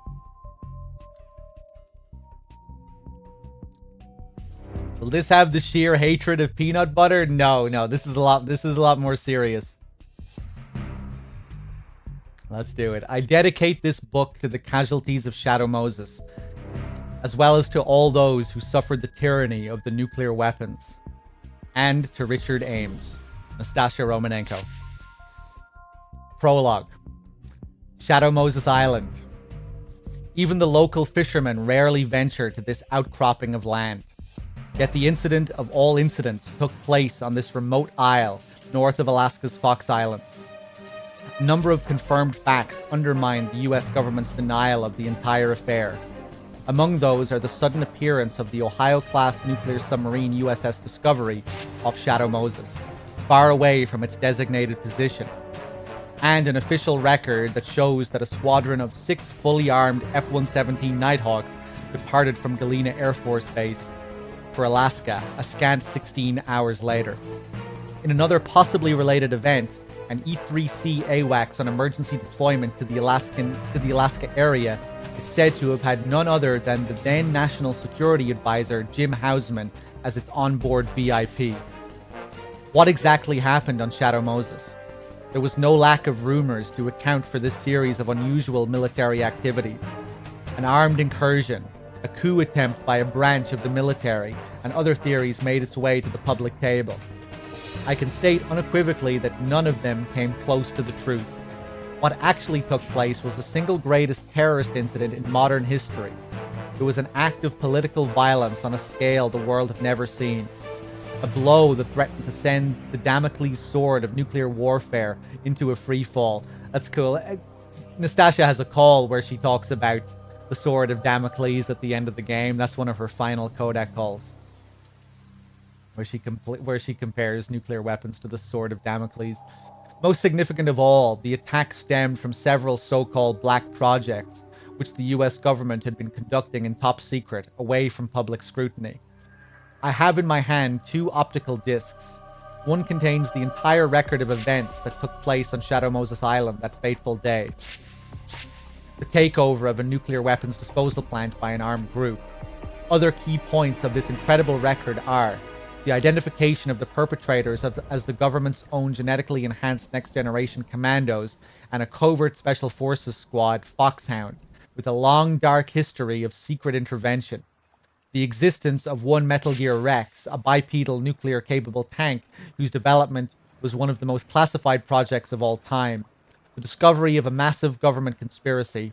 The activities of a former Foxhound operative who single-handedly took on this daunting situation and averted the crisis. A man who is known only by his codename, Solid Snake. The other remaining disc holds the details of Project Foxdie, a massive cover-up which the US government planned and executed in order to prevent exposure. There are, after all, forces within the US government who seek to maintain the military power structure established in the last century and will not hesitate to resuscitate the terror of nuclear arms in order to achieve that end. My intent is to expose their activity and the entirety of the Shadow Moses affair through this book. Only then can we hope to free the coming generations from the damnosa hereditas of the 20th century nuclear arms race. I looked up from the mass of documents at the sound of the doorbell. On the monitor in front of me was a half-finished status report on the resurgence of nuclear arms development in a certain Middle Eastern state. The UNSCOM, the United Nations Special Commission, had officially requested a survey by the UN weapons inspectors and had been refused entry. Tensions were once again running high in the Gulf. As a military analyst whose specialty was nuclear arms, I was under contract from a think tank to produce a study of the situation. It was due the day after the next, and interruptions were definitely not welcome. I ground out my cigarette in the ashtray and stepped out to the study. All visitors to my house are checked via surveillance camera and then let in through the heavy gate. The property itself is surrounded by a high wall. It may seem like overkill for a beach community, but security is a necessity in greater Los Angeles, if only to keep out the legion of swimsuit-clad tourists. However, there was nobody to be seen at the gate. It was either a prank or the camera was malfunctioning. Reluctant to investigate, but feeling unsettled nevertheless, I headed back to the study and sat back down at the computer to continue my work. Just then, someone spoke behind me. "You always were a little careless." I spun around, kicking my chair over. There was a man standing at the entrance of the study, slouching in a well-tailored suit. "Richard!" He caught my eye and grinned. Ignoring my surprise, he strolled into the room, gazing around at the pile of books and papers. And still as disorganized as ever. He shrugged his shoulders in a familiar gesture, triggering a wave of memories laced with bitterness. Richard Ames and I were married once upon a time. We were both young and working for the DIA. We spent much of our brief marriage in disagreement over virtually every issue. And just as I came to realize that our union was a mistake, he disappeared from my life. A while later, I received the paperwork for divorce from his lawyer. There was a generous alimony offer involved, which I refused. Not only did I find the thought of owing him anything intolerable, I also wanted to prove that he was not the only one who could walk away without an explanation. The divorce was finalized without us ever meeting face to face, and we were legally strangers once again. In the 5 years since, I quit the DIA and became a freelance analyst. I had not seen Richard at all, nor even heard of his whereabouts. "How did you get in here?" I demanded. After all, attempting to scale the wall or force the front door would immediately trigger the security system, but he refused to be ruffled. "If you're going to use a flimsy lock like that, I may as well not bother. I'd recommend a more professional security setup." "Does the term breaking and entering mean anything to you, Richard?" "You know, law isn't my field of expertise," he replied nimbly and peered over my shoulder at the report on the computer display. "Radioisotope projectile separator, uranium-235 production feasibility for a high-speed gas centrifuge. This must be about that Middle East nuke development. Looks like your career is going well. That's great." I pushed Richard aside and asked him flatly, "What do you want?" He took a step back and regarded me with a slightly mischievous smile. "What, you afraid I came back to give us another chance?" He let the silence linger as if to relish my reaction. Then, suddenly formal, he continued, "It's an official request from the DIA." He placed a folder on the desk. "I'm asking for your cooperation as a member of NEST. NEST stands for Nuclear Emergency Search Team, a group that operates on the Department of Energy budget. It was established in 1974 to provide technological support to the FBI in areas of intelligence, investigation, site securement, damage containment, and medical response during incidents involving criminal threats of nuclear weapon use. Call it a band of experts on nuclear terrorism, if you will.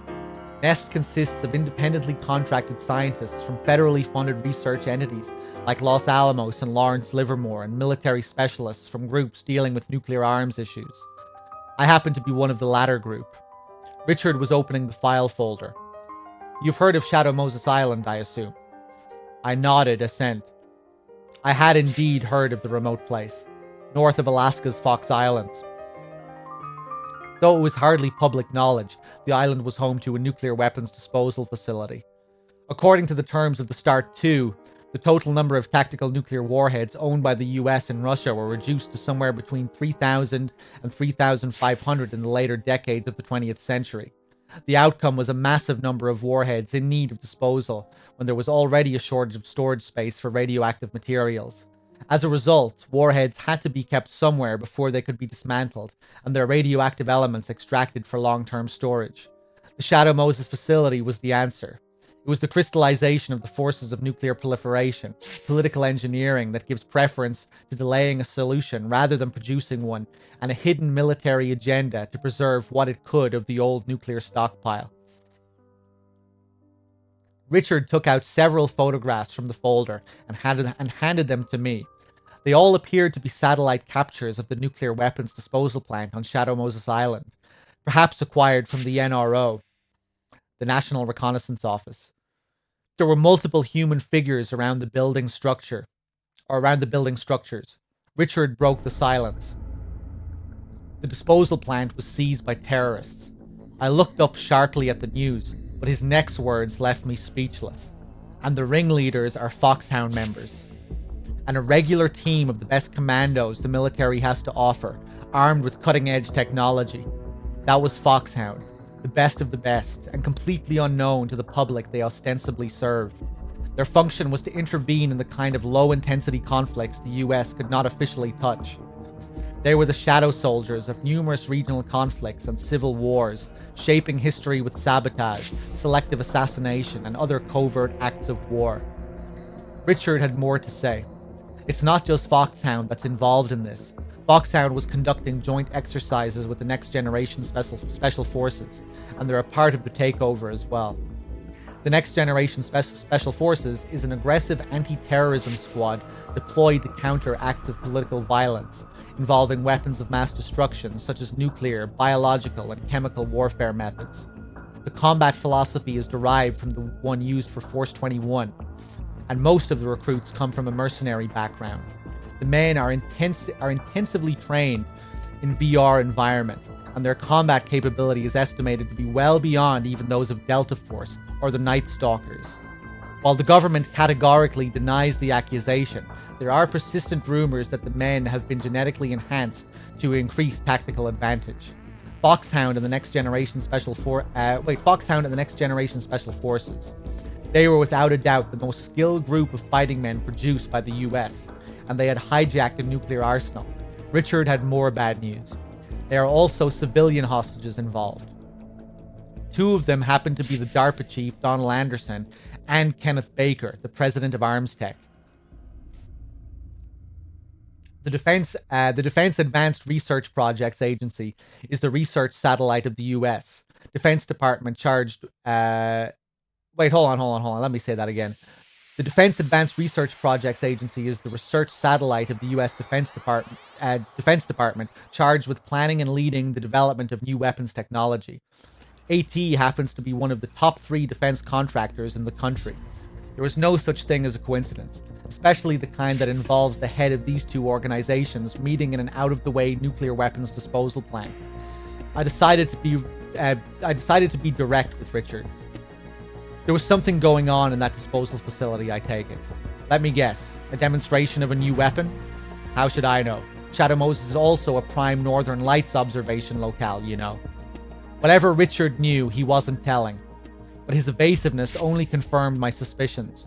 Whatever was going on, this was no ordinary terrorist incident. With that in mind, I moved on to another point. What are their demands?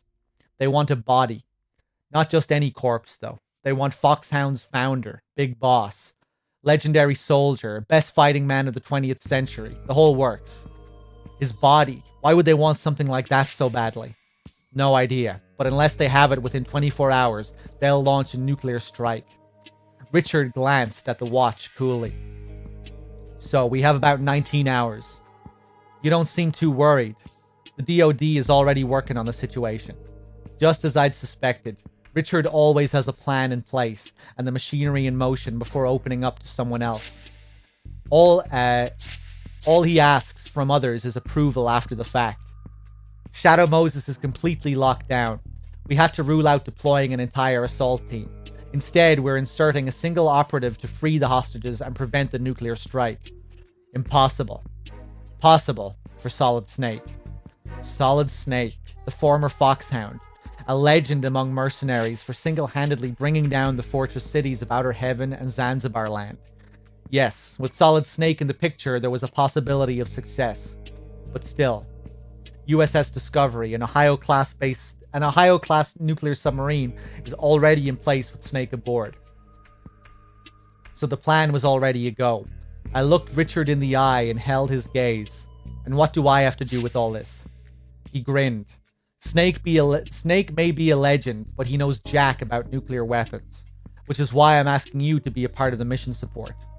We'll have you set up in no time. Right on cue, 2 men started to move a large piece of hardware, apparently communication equipment, into the study. Richard nodded towards the bulky load. I'd like you to be available, Snake, for consultation via satellite link-up. As soon as the equipment was in place, an engineer type started to make adjustments.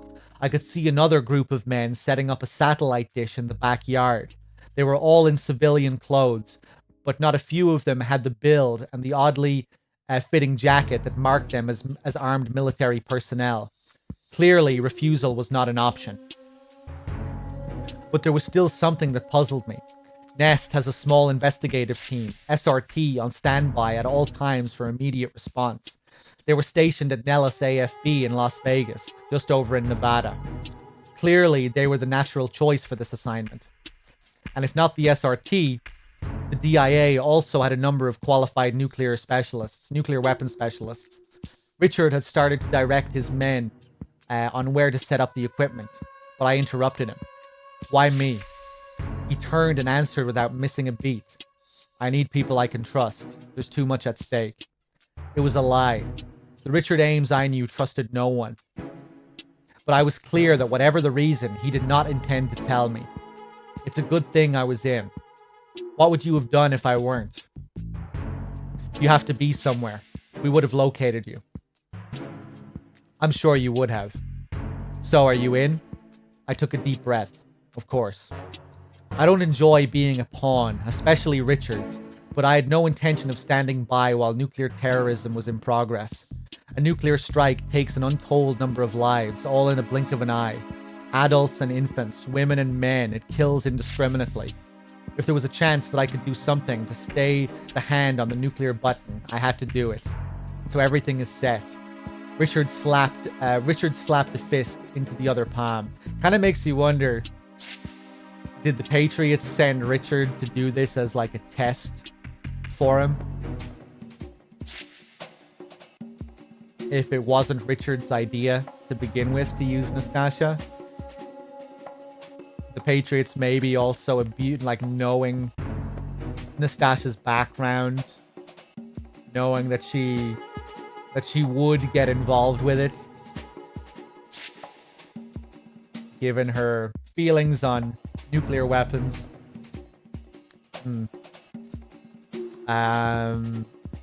Let's see, where was I? Hey, what's up, Raguchi? Salami, how's it going, everyone? Hold on, let me just scroll up here.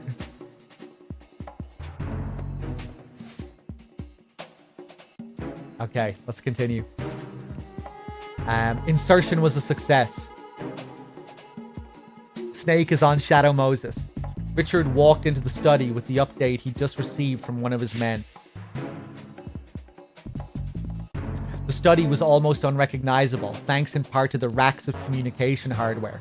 Cables snaked across every square inch of available space, and engineers and DIA agents were coming and going in controlled chaos. The place looked like what it now was, a temporary mission control room. Richard laid a hand on my shoulder. You should be hearing from him soon. You're clear on how to use the radio. I nodded assent. While the engineers were busy setting up the equipment, I had been briefed on its use as well as the mission. Snake had been delivered to the general area of Shadow Moses Island by USS Discovery, an Ohio-class nuclear submarine.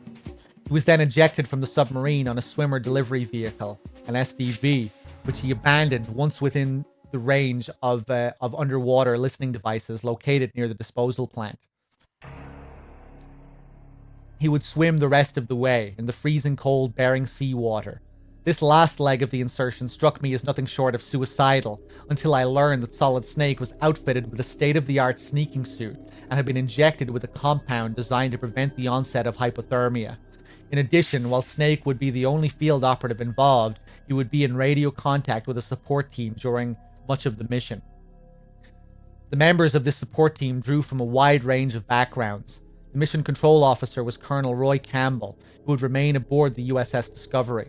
I knew him by reputation alone. He was a former Foxhound commander and Solid Snake's CO during the quelling of the 1999 Zanzibar land uprising.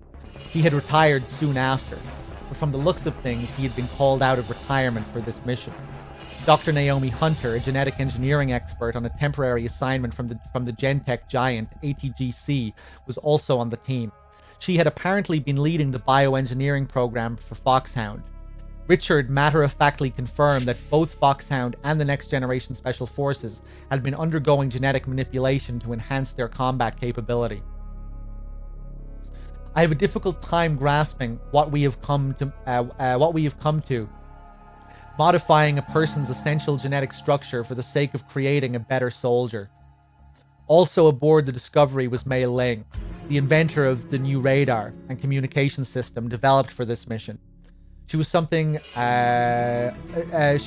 an engineering wonderkind, an MIT student who managed to turn the current protocol of secure communication completely on its head. The last of the support team was McDonald Miller, a former survival instructor for Foxhound. Unlike the rest of us, he had volunteered his services upon receiving news of the incident on Shadow Moses. Like myself, he was working via satellite link-up from his home in Alaska. Hey, what's up, Cloud Ace? The 5 of us were more than equipped to support Snake from our respective areas of expertise, but Snake was still the lone field operative, and the mission was a desperate one. Despite that, Richard maintained that this was the most workable plan produced by the DoD situational analysis. In hindsight, perhaps I should have suspected something then. The signs of a conspiracy were there, cleverly disguised as it was in a seemingly reckless mission plan. But we failed to see it, and both Solid Snake and I were to regret our folly bitterly. "It's time, Nastasha," Richard called out as the call signal came on. The line was already live as I nodded to him and took my position. I could feel myself growing keener, more on edge. "This is Nastasha Romanenko. A pleasure to meet with you, Solid Snake." "You the nuke expert that the Colonel was talking about?" The voice that responded over the radio was above all things calm. Here was a man operating alone out of a deeply hostile territory, and I could sense nothing resembling tension or impatience in his tone. Instead, it was as level and unruffled as someone answering a routine telephone call at their office desk. Impressed, I continued on. "Correct. If you have any questions about nuclear technology, all you need to do is ask. My department is military analysis, so I should be able to provide you with weapons information as well. I was called into this mission as a nuclear emergency search team consultant, and I'd like to emphasize that my cooperation was freely given. I have no intention of allowing any nuclear strikes on my watch, let alone the rogue kind. Let me work with you on this one." "You get to the point fast, don't you?" "There's a missile that's about to fly. A nuclear strike can never be someone else's problem, and I'm not good at standing around twiddling my thumbs. Not that I can do little more than advise in this case." That fact was all too obvious. Snake was the one who was putting his life on the line in Alaska, and I was safe and sound in California. All I could do was talk over the radio. Snake's voice became less abrupt. "It may not seem like much, but it's enough. No one's asking you to come out here and fight. That's my job. Anyway, Nastasha, I'll be counting on your help." It was a strangely comforting voice, a voice that inspired trust. "Same here." As I answered, I resolved to myself to do everything in my power to help him complete this mission. The nuclear weapons disposal plant on Shadow Moses dates back to 2002. It was built solely for the purpose of temporarily storing nuclear warheads slated for disposal. I started to brief Snake on the background of the disposal facility, running through the points he needed to know. My first short exchange with Solid Snake ever. I was beginning to understand why he was called the man who makes the impossible possible. The icy calm in the face of insurmountable difficulty, the absolute confidence, made it suddenly seem possible that he would pull off this deadly mission. He had the power to make me believe. I grew conscious of Richard's gaze. "What?" "Oh, just that you have a kind of glow about you when you're working. I like it." "A glow. Funny, you used to call it workaholism in the past. You found it very unappealing, I recall." "Time flies. People change their minds. It's called nostalgia. You'll dislike it again soon enough." "Tell him, Nastasha." "Perhaps." Richard continued to look at me. Solid Snake certainly managed to live up to his reputation. He adroitly wove his way through the enemy's patrols and infiltrated the nuclear weapons disposal plant, where he made contact with Donald Anderson, the DARPA director. Throughout the mission, we had radio monitoring capability over Snake's every movement thanks to his internal nanomachines. It was through this access channel that I learned a shocking fact. Donald Anderson, discovered in solitary confinement by Solid Snake, confirmed that the terrorists had full nuclear capability and that Shadow Moses Island was the site of a field exercise for Metal Gear. Metal Gear, the very mention of that name sent me reeling. It was the ultimate weapon, a nuclear-capable bipedal tank that could launch a rapid and accurate nuclear strike from virtually any terrain, from mountains to marshlands to the desert dunes. It could bestow the dubious privilege of initiating a missile strike from the sites that were previously out of the question as launch locations. For that very reason, analysts had long predicted that if brought to fruition, Metal Gear technology would rewrite the tactical map of the world. There are speculations that this unholy grail of weapons development was being pursued late last century in the South African fortress state of Outer Heaven, then in the ultra-nationalist sovereignty of Zanzibar land in Central Asia. One source went so far as to claim that a working prototype had been produced, but the weapon never made it onto the world military stage. Instead, it was destroyed by a Special Forces operative. The squad in question was Foxhound, and the operative was a man codenamed Solid Snake. I briefly wondered if it were some strange quirk of fate that had brought Snake into this latest incident, but I knew Richard too well. Snake had to have been called in because of his past battles. Whoever had planned this mission had been thorough, and the more I realized the fact, the less I liked it. A few years ago, I interviewed a high-ranking DoD official and led the conversation to the subject of Metal Gear. His response at the time was that the US had very little interest in developing a weapon like Metal Gear.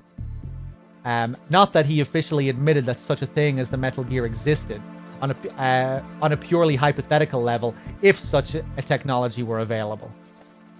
With the collapse of the Soviet Union, nuclear arsenals built to enforce the idea of mutually assured destruction had lost its justification, and the deterrent argument was losing ground. In the current multilateral world, in the current multilateral world order, rife with smaller regional powers, as he put it, development priority lay with the cruise missiles and smaller weapons with lower lethality that could be carried by stealth bombers.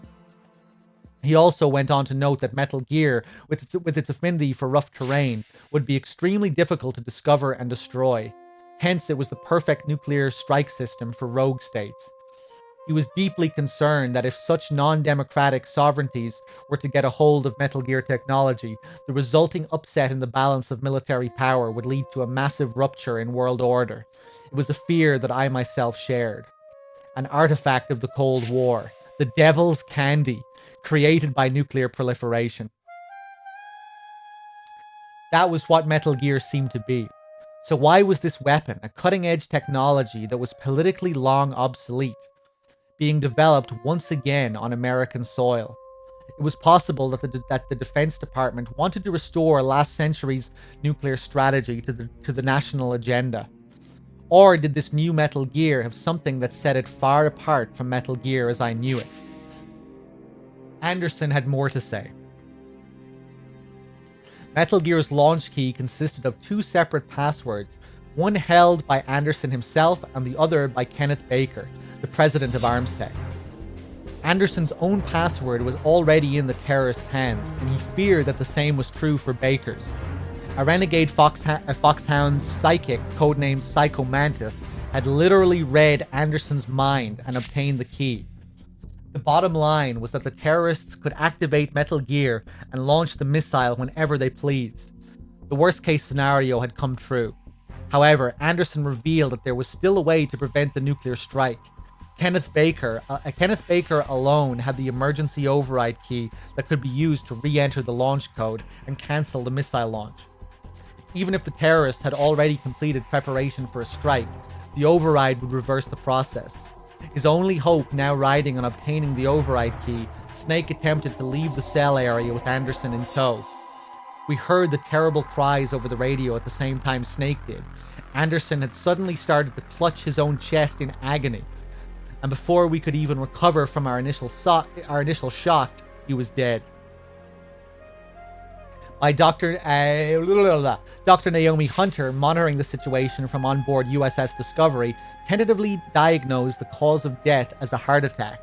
Snake walked out of the cell alone in search of Kenneth Baker, leaving behind what had until recently been Donald Anderson, chief of DARPA. Alright, What exactly is going on here? I confronted Richard as soon as I confirmed Snake's safe departure. You know the situation. There was a Metal Gear field exercise being conducted on Shadow Moses. Foxhound and the next generation commandos were in charge of the exercise, and now they're threatening to use the Metal Gear to launch a nuclear strike. Apparently, I didn't know about that particular situation. If you say so. I glared at Richard, but he didn't turn a hair. He knew as well as I did that I could not abandon the mission. Even if I did refuse to cooperate further, there was an entire group of DoD personnel around me that would not permit that to happen. I briefly closed my eyes and brought the recent events into focus. What happened to Anderson? Why is he dead? This time I could see a trace of a reaction in Richard's eyes. It's hard to say from our end. Naomi thinks it was a heart attack, but I'll have his medical records pulled just in case. He turned and left the study, presumably to give orders to that effect. The sounds and the voice being broadcast from the radio told me that Snake was moving deeper into the complex in search of Kenneth Baker. Snake found the Arms Tech president in one of the underground levels. Kenneth Baker was bound to a steel girder along with multiple packets of C4 explosives.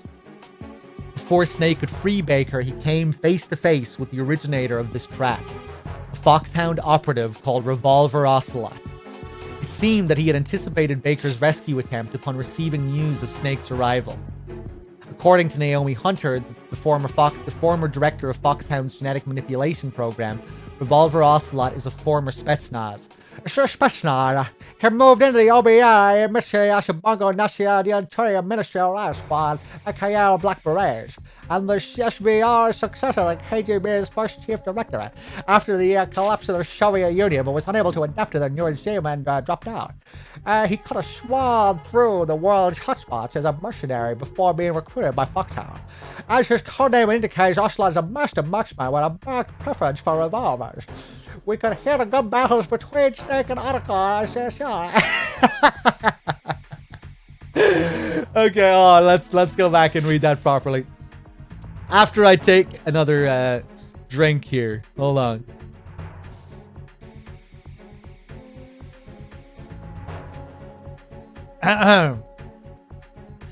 That's a Naomi impression, by the way. Doesn't that sound exactly like Naomi Hunter in MGS1? Oh boy, yeah. Let me just chill for a minute, catch my breath. But yeah, I really like this. I just love this different perspective on the events of MGS1. Are just the whole, like, we never see MGS in this way. You know, we're always in the game from Snake's perspective, right in the middle of its crazy fiction.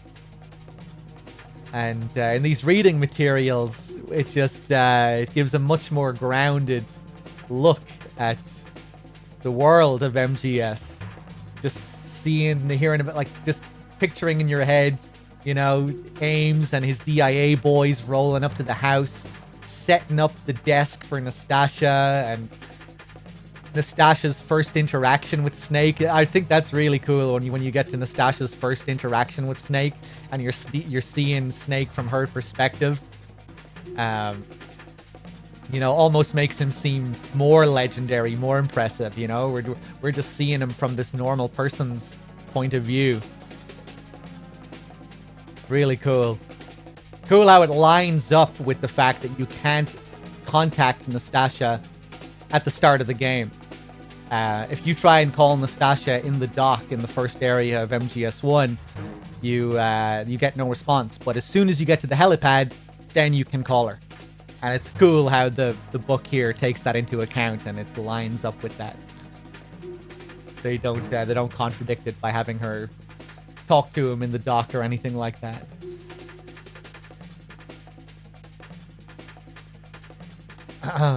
But yeah, crazy. Just the effort they put in, the lengths they went to for this crazy kind of backstory approach, turning it into much more than a backstory. And then, I mean, like I always say, to really understand what's going on with Ames in MGS2, you need to read this. So it's yeah, it really ties into the story.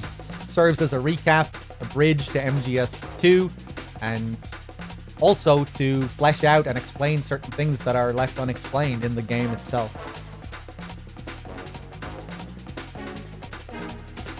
Hold on, let me just take one more little drink and we'll continue.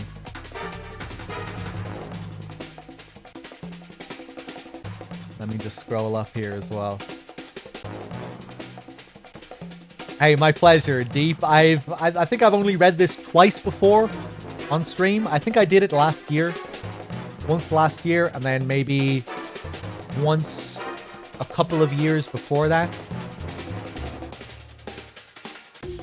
It'd be really cool to read this and then go straight into MGS2. I feel like this would be a really good starter course. I feel like if you read all this and then went into the game, it would somehow ground the game even more, you know, because you'd be... There's something really immersive about the reading materials. Like, it really immerses you in the world of the game from a whole other perspective. Then actually going in and playing as Snake, it'd be like, wow, fuck, I'm playing as this legendary guy that I've been reading so much about. Look at him. What a legend.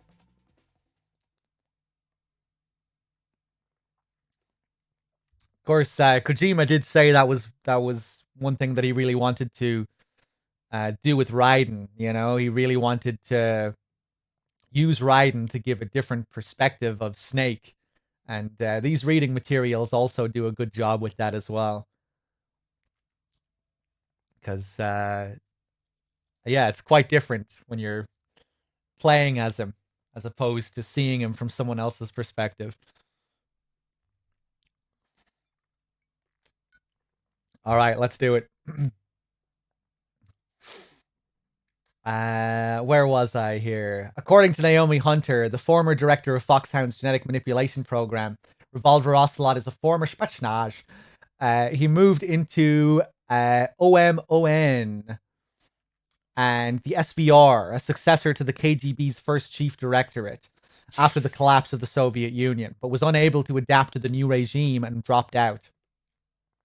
He cut a swath through the world's hotspots as a mercenary before being recruited by Foxhound. As his codename indicates, Ocelot is a master marksman with a marked preference for revolvers. We could hear the gun battle between Snake and Ocelot over the radio.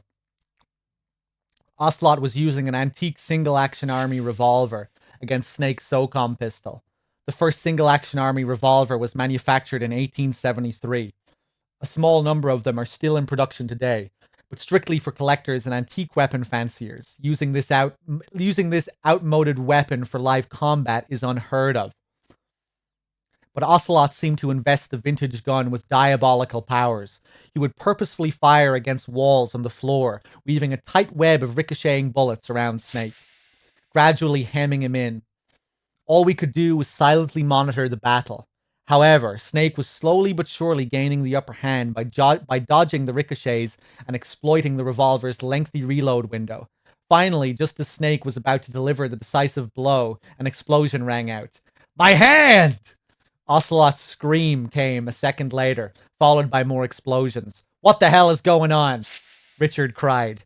The controller in charge of the data sent in by Snake's nanomachine started a running commentary. "We don't know yet. I'm seeing a life sign other than those of Snake, Ocelot, or Baker." Explosions continue to boom out over the radio. The unidentified fourth subject is knocking down girders. No sign of firearm use. "Whatever it is, it's moving fast." The controller's voice rose with excitement. The speed is well above anything a human being should be able to handle. The situation was chaotic. I could make out Ocelot's voice through the roar of collapsing metal. "Stealth camouflage. Someone left a job only half done. As for you, we'll continue this later." We get, of course, different translations to what we have in the game. Probably more direct. Probably a more direct translation, something closer to what the Japanese was, translated more directly. maybe more in line with what you have in Twin Snakes, because Twin Snakes has more of a direct translation rather than a localization that takes liberties.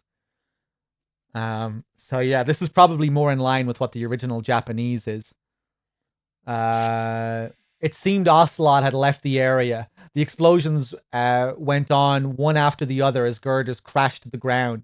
In the midst of the collapse, Snake confronted what we could only guess was the fourth life sign.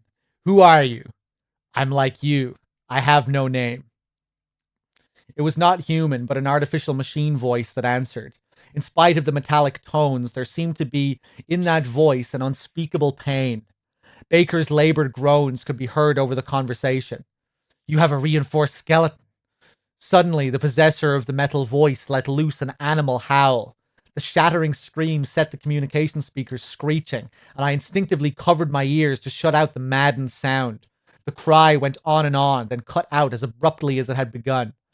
In the ringing silence, the controller's voice floated out, thin and hollow. The fourth subject has disappeared. The words brought us out of a state of shock. Can we track him? Negative. He's vanished. No traces. Collect as much data as you can. I have the full results on information relayed by the nanomachines. There's an electromagnetic pattern that resembles a stealth camouflage signature. Stealth camo and reinforced exoskeleton, Richard muttered, deep in thought. Not everything is happening according to plan, I take it, I inquired with some sarcasm. Yeah, this is cool as well. This really ties in nicely with Snake's appearance in MGS2 not being a part of the simulation, right? Because when you first see Snake on the plant, he mimics Fox. When you see him at the bottom of Strut A and he's taking out those guards, and Raiden says, you know, there's another intruder in here besides me, Snake then fills that role. And then, of course, later on, we're repeatedly told by the Colonel that Snake is not an intended part of the simulation. He is an unknown factor. And MGS1 had a similar thing with Gray Fox, right? He was the other intruder, and yeah, he was also not really a part of the simulation of that game either. Because you could also look at that as being like, you know, it's this whole event, this setup that was designed to go down a particular way, a sort of simulation in a sense. But obviously, all the higher ups here, they did not account for Gray Fox's appearance. Of course, that might also make you think maybe the Colonel in MGS2 saying that Snake isn't a part of the simulation is just a part of the simulation. Because in order to mimic MGS1, you need something that isn't a part of the simulation. So maybe the Colonel saying that is exactly what he's supposed to be saying. Maybe it is a part of the simulation. He's just playing the role of someone who isn't a part of the simulation. My brain. But yeah, something interesting to think about anyway.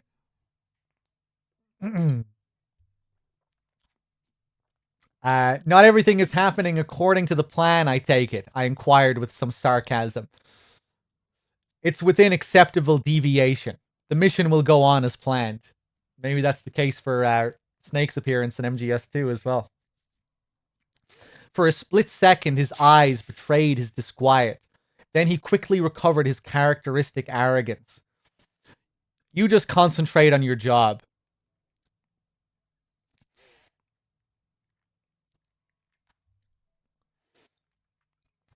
They did include the ninja. Yeah, right. That is true. Mr. X is the stand-in for the ninja. But characters in MGS2 take on multiple roles. Right? Olga doesn't just play the role of the ninja in the game. You know, she also stands in for Meryl earlier on as well. And same goes for Snake, right? Snake takes the role of Gray Fox, but later on, he's also the Miller stand-in. He has frequency 141.80. He's the mentor figure, like Miller was. And also, like Miller, he's I can't speak. In just like with MGS1, Pliskin isn't his true identity, similarly to how Miller wasn't Miller's true identity. So, you know, he takes Gray Fox's role, but he also takes Miller's role as being the mentor character who uses a false identity.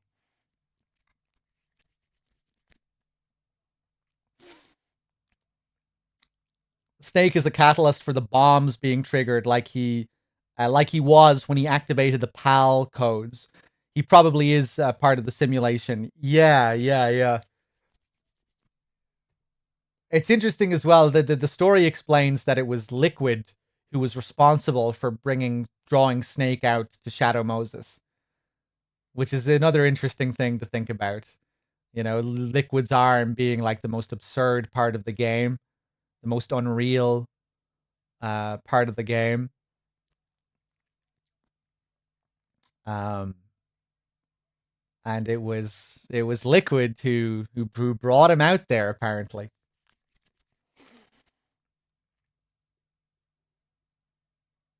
Let's see. Snake had called the fourth life sign the Ninja. I could not help but wonder about the identity of the name's bearer and what it was that accounted for the superhuman abilities he had just demonstrated.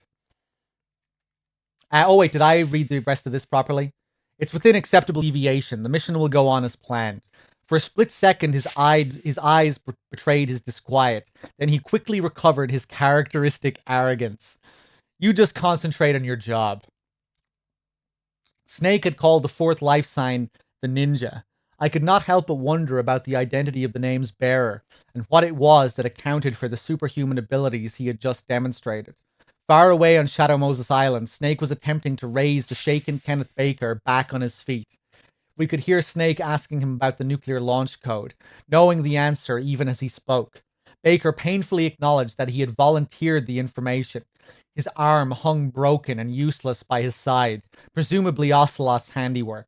According to Naomi Hunter's intelligence, Revolver Ocelot had served as a special interrogations consultant in the Soviet gulags during his days with the Spetsnaz. In other words, he was an expert in torture. There was no way that the weapons technology executive, an untrained civilian, could withstand the techniques of coercion developed in the cells of Lubyanka. We now had confirmation that the terrorists possessed both launch keys. The situation was more desperate than ever. Baker's response to Snake's queries about the emergency override key was almost as grim. He had entrusted a soldier, a woman who had refused to join the mutiny, with it while they had been sharing the cell. I caught Snake's sudden murmur. The Colonel's niece? The Colonel was presumably Campbell, and Snake seemed to know something I certainly did not. I stole a glance at Richard, but his expression was as closed as ever. He no doubt had known from the outset about the presence of Campbell's niece on Shadow. Snake was pressing Baker, asking him whether there was a way to stop the launch without the override code. The executive gave him a name, Dr. Hal Emmerich. If it were indeed the case that the launch codes were in hostile hands and the strike sequence had been started, it stood to reason that the only person who may know of a way to cancel the launch was the chief of Metal Gear's development program. Let me just see. Has the music stopped again? Should I keep playing some music? Yeah, let's keep playing some music, shall we? One second.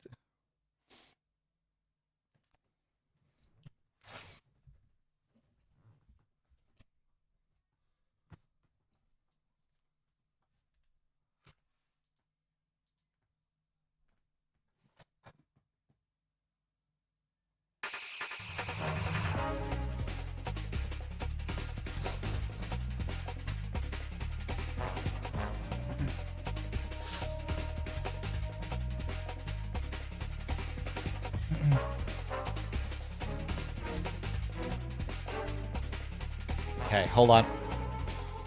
In that sense, a lot of what happens in MGS1 also happens in Metal Gear 2. Kojima had the habit of reusing plot points on his games. Only in MGS2 he makes it so that it was actually part of the port or part of the point because of the Patriots. Yeah. Let's see. Where was I? As Snake promised to search out Emmerich, Baker handed him a single optical disc. It contained, he said, all the data from the training exercise. What exercise data? He had to be referring to the Metal Gear exercise. I saw Richard raise his eyebrow sharply. Baker, oblivious to the frenzy of speculation he had remotely set off, continued. There's no need to feign ignorance. You were sent to retrieve this, and we both know it. I was now even more puzzled than ever. If Metal Gear was being developed on Shadow Moses, surely the research data was backed up somewhere outside of the ArmsTech lab. Not only that, but why would the president of the company have been carrying the data himself? I was apparently not alone in my disconcertment. Snake took the disc, obviously uncertain. It was clear that he, like myself, had not been briefed on the existence of the disc. The disc safely out of his hands, Baker's tones became pleading. You have to stop them. If the truth got out, AT would be finished. I would be finished. But Metal Gear technology is already a known factor. The core technology is, but that's not... Baker trailed off, suddenly pale with pain. Oh, God! What did you do to me? We could hear his labored coughing as he gasped out. It can't be! That thing! Damn Pentagon bureaucrats! I get it now. You son of a... He tried to lunge at Snake, but reeled back in a fresh wave of pain. Still clutching his chest, he fell down, dead. It was too similar to the last moments of Donald Anderson's life, and the fact had not escaped Snake. He was immediately on the radio with Campbell.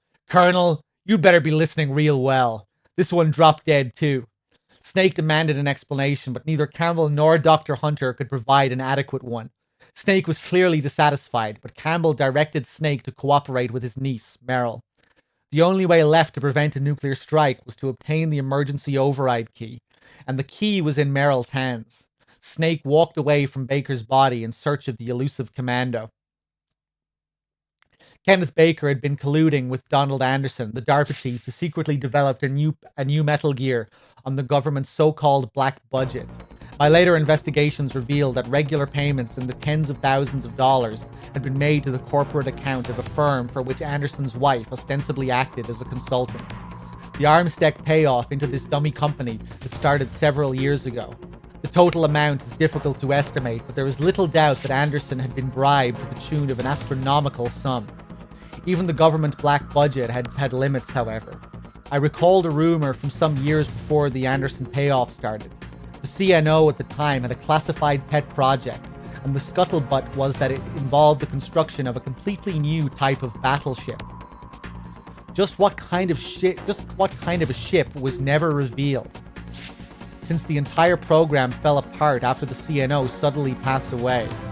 The unexpected death coincided with ArmsTech's launch of the Metal Gear development program. The black budget earmarked for the CNO's little project must have been freed up by his death. The question was whether it had been freed up for allocation to the new Metal Gear development. The matter of the CNO's death was officially ruled a suicide, but I could not help recall the theories to the contrary that had made its rounds back then. Whatever the background, Anderson and Baker's death could not be a coincidence. Anderson's dying words included a reference to the Pentagon, and I was certain that there was more to it than met the eye. Let me just take another look at this again. Yeah, this is foreshadowing Arsenal Gear. This stuff here. I recalled a rumor from some years before the Anderson payoff started.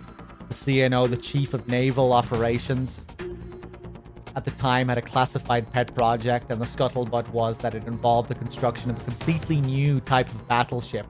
Just what kind of a ship was never revealed, since the entire program fell apart after the CNO suddenly passed away. Yeah, this is definitely hinting towards Arsenal Gear. Cool little detail here. Let's see, where were we? So now Baker is dead as well. Are you looking into his medical records too? I asked Richard. We'll do that, just as a precaution. He did not seem particularly disturbed. It may have been for the best anyway. Having to babysit a senior citizen with a broken arm sure wasn't going to help Snake with his mission. You haven't changed a bit, I see. What? That bad boy act of yours. You only talk like an insensitive jerk to divert attention from something. I wonder what you're hiding. Richard turned away. Nothing. There's nothing to hide. Having successfully made radio contact with Meryl, Colonel Campbell's niece, Solid Snake agreed to put off a rendezvous with her in favor of rescuing Dr. Hal Emmerich, the chief of Metal Gear Development. You reached the lab just as the ninja was attempting to attack Dr. Emmerich, and the two fighters immediately squared off. Snake and the ninja launched into a silent hand-to-hand combat, a ballistic exchange of blows that seemed almost to serve as a private dialogue. The fighting seemed interminable to us as we followed over the radio. But just as in the last encounter, the ninja suddenly let loose an inhuman howl and vanished in the maelstrom of its ragged echo. It was our second encounter with the ninja, and we were in the dark about him as ever. Or we were as in the dark about him as ever. But Snake had recognized something during their battle, and he raised Campbell on the radio. It's Grey Fox. The ninja is Grey Fox. I'm 100% sure. That's impossible. You took him in Zanzibar land. We could hear the perturbation in Campbell's voice. Naomi Hunter suddenly cut in. Yes, he was supposed to have been killed, but he didn't. Dr. Hunter revealed that her predecessor at the helm of Foxhound's genetic treatment program, one Dr. Clark, had been conducting human testing. Grey Fox, the alpha soldier of Foxhound, and the only member allowed the Fox designation, was the subject. After he had been shipped back from Zanzibar land mortally wounded, his superior physical abilities and combat skills had marked him as an ideal test subject for genetic manipulation and skeletal reinforcement experiments. He was listed as killed in action, but kept alive in a lab. I could not help but note with some surprise the emotional tone in which the normally collected geneticist described these events. When Snake asked why she had not volunteered the truth of the ninja's identity earlier, Naomi had only a terse reply. It was classified information. According to records she had seen, the subject, Grey Fox, had died in an accidental lab explosion 2 years ago. I turned to Richard. Is this true? What's true? The accident in the lab. It's true. The cause of the explosion was never determined. Dr. Clark died in the accident, and the only remains they could find of Grey Fox were fragments of the reinforced skeleton. So Naomi wasn't the only one who knew about this and didn't say anything. It was classified information, Richard mimicked. Snake secured Dr. Emmerich after the ninja's departure. Amazingly enough, the engineer had believed Metal Gear to be a portable tactical missile defense system, rather than a nuclear-capable tank. It was a peculiar irony that the chief developer himself had been unaware that the project was one of offense rather than defense. On discovering that he had been deceived, Dr. Emmerich volunteered his expertise to Snake. He mentioned his grandfather's involvement in the Manhattan Project, and the ethical turmoil the man had carried with him to the end of his days as a result. Ironically enough, the older scientist's son, Hal Emmerich's father, was born the day the atomic bomb had found Hiroshima. 3 generations. Sometimes I wonder if nuclear warfare is our personal albatross, an inherited pathology. That's interesting. I wonder if that's more like what. I wonder if that's closer to the original Japanese. I can't remember if that's in the Twin Snakes. Does he use that term, a personal albatross, in Twin Snakes? I can't remember. We could hear the pain and the regret in Dr. Emmerich's voice. He seemed genuinely upset that the technology he had developed purely for the furthering of knowledge and betterment of mankind had been exploited for weapons development. You may call me harsh, but I felt little sympathy for him. Technological and scientific innovation need not have direct bearing on nuclear or virological research to contribute to the making of weapons of mass destruction. After all, the ninja was born of genetic engineering and cybernetic research, which could easily have healed a civilian rather than improved upon a soldier. A scientist cannot plead naivety to the practical products of their own research. The consequences must be anticipated, and the ethical burden of a newly developed technology must ultimately rest with the individual researcher. I wondered if Dr. Emmerich would ever realize that onus.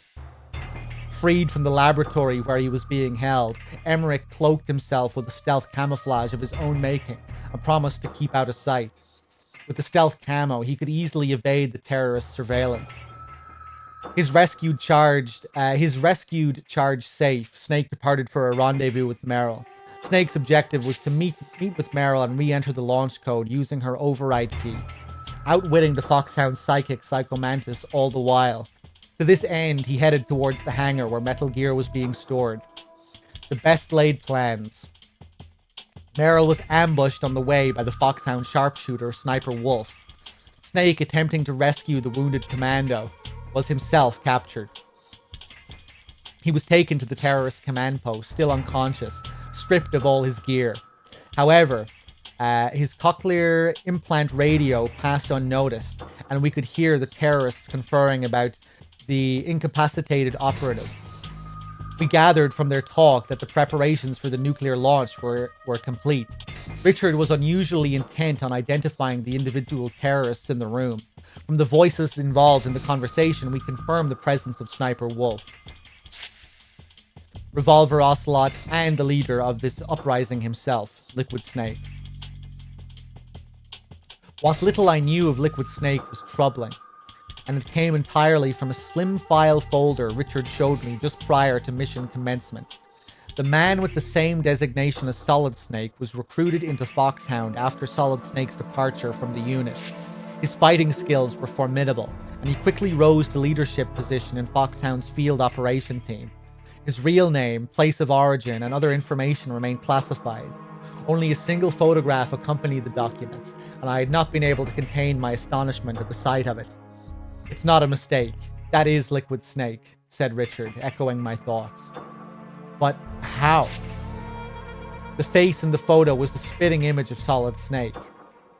I would know. But once the two snakes... I wouldn't know. But once the two snakes run into each other, something may come out. His words were non-committal, but Richard's tone spoke volumes.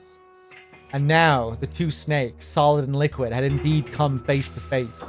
But Liquid had little to say. "So long, brother," he called out before turning and walking away. The voice was full of hatred, but there was also something in it that seemed to confirm and gleefully anticipate another meeting. Why this was so was as mysterious to me as the reason he called Solid Snake brother. I would not find out the truth until a little later. Okami, what is this?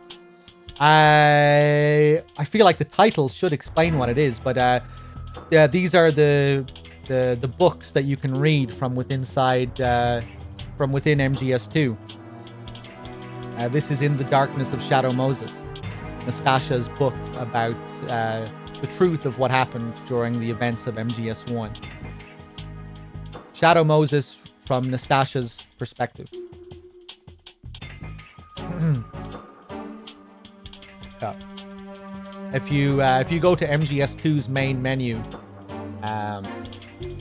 go to Options, then Special, and inside the Special menu you can go to Previous Story. And inside Previous Story you have all this shit here. First thing you get is a review, a fictional review of the book written by Nastasha Romanenko. And then you get the shocking conspiracy behind Shadow Moses, which is this. This is written by Gary McGolden, an unreliable narrator, a big conspiracy theorist guy who wishes to uncover the truth of what happened during the Shadow Moses incident.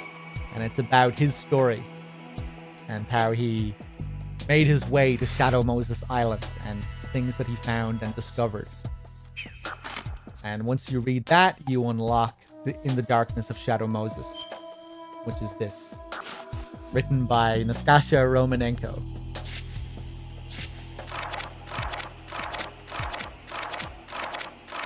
I remember the page number 118, I think.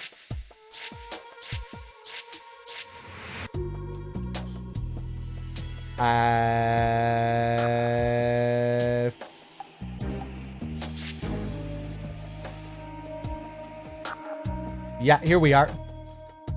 What awaited Snake after his brief encounter with Liquid was Ocelot's KGB-tested interrogation.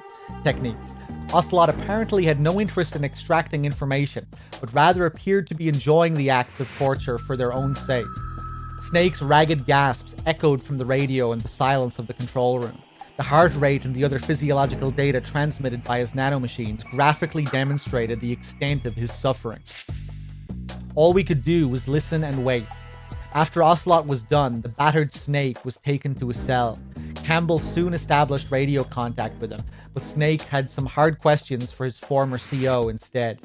He had realized that Metal Gear was a nuclear delivery system, and for once, Campbell was at a loss for an answer. "So, you did know about this all along," Snake rasped out bitterly. Campbell continued to be silent. It was all the confirmation Snake needed. "You should have told me. I'm sorry. Pawns don't need to know, is that it? You've changed." Campbell had no rebuttal to Snake's barbs.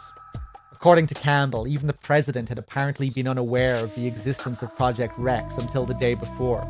To make matters more complicated, he was due to meet with the Russian president the following day for the formal signing of START 3. The treaty stipulated further reduction of the nuclear arsenal, picking up where START 2 left off. The agreement would reduce the number of Russian and American tactical ballistic missiles somewhere between 2,000 and 2,500.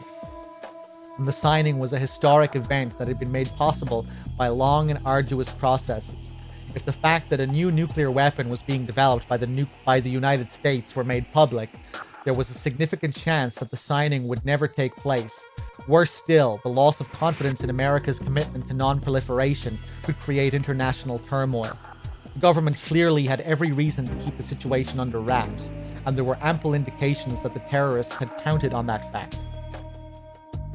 The timing of this takeover, as well as the 24-hour deadline, said as much. Campbell continued to plead his case with Snake. "Snake, you've got to stop them. Sing it to someone else. You're the only hope we have." "All right then, tell me about this new warhead. Tell me what this new warhead is about." "I told you, I don't know." "I don't believe you. If the situation is so desperate, why don't you accept their demands? Give them Big Boss's body." "It's just a corpse. That's not an option." Campbell was floundering under the barrage of Snake's questions. "Is there a reason you can't comply with that demand? A reason you haven't told me?" Naomi broke in as Campbell fell silent. The president's passed a number of policies that severely restrict genetic engineering on humans. You can't afford to have the public know about the military's use of genetically enhanced soldiers. "Is that really all there is to it?" Campbell didn't reply. "I received a call from Snake soon after. Captive, alone in enemy territory, unable to trust his own mission controllers to tell him the truth. There was little I could say to help a man in Snake's situation. Capture does not mean defeat. Stay vigilant for a chance to escape, and don't give up." Of course, the calls that you can get if you call Nastasha. I had doubts about the effectiveness of these words coming from someone with no combat experience, but it was the best I could offer. We had no choice but to trust in Snake's abilities. As I closed the radio channel, I caught Richard studying me. "Yes? You're very passionate about this job. Do you object? It's the job you forced on me after all." "No, but I admit I am a little jealous." "Ah, the jealousy act. Yes, I know that one too." Richard averted his eyes. "I wouldn't call it an act. No, forget it."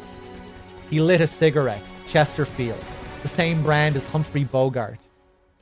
"You still smoke the same brand?" "You know me. Once I decide I like something, I can't kick the habit. Cigarettes, line of work, woman, everything." He didn't look at me as he replied. The torture was conducted again and again, solely for the purpose of breaking Snake. He held out each time, but his strength was steadily ebbing, and the voice we heard over the radio was growing more labored. "Snake, talk to me. I need something to distract me." "What do you want me to talk about?" "Anything. I'm not good at finding things to talk about." So yeah, now we're just going through... These are the least interesting parts of In the Darkness, where they're just recapping scenes, dialogue. Tell me about yourself. About me, that's not so easy. You got any family? It's not a very happy story. Yeah. The whole thing about Big Boss. Let's just skim over this. No need to read all this out.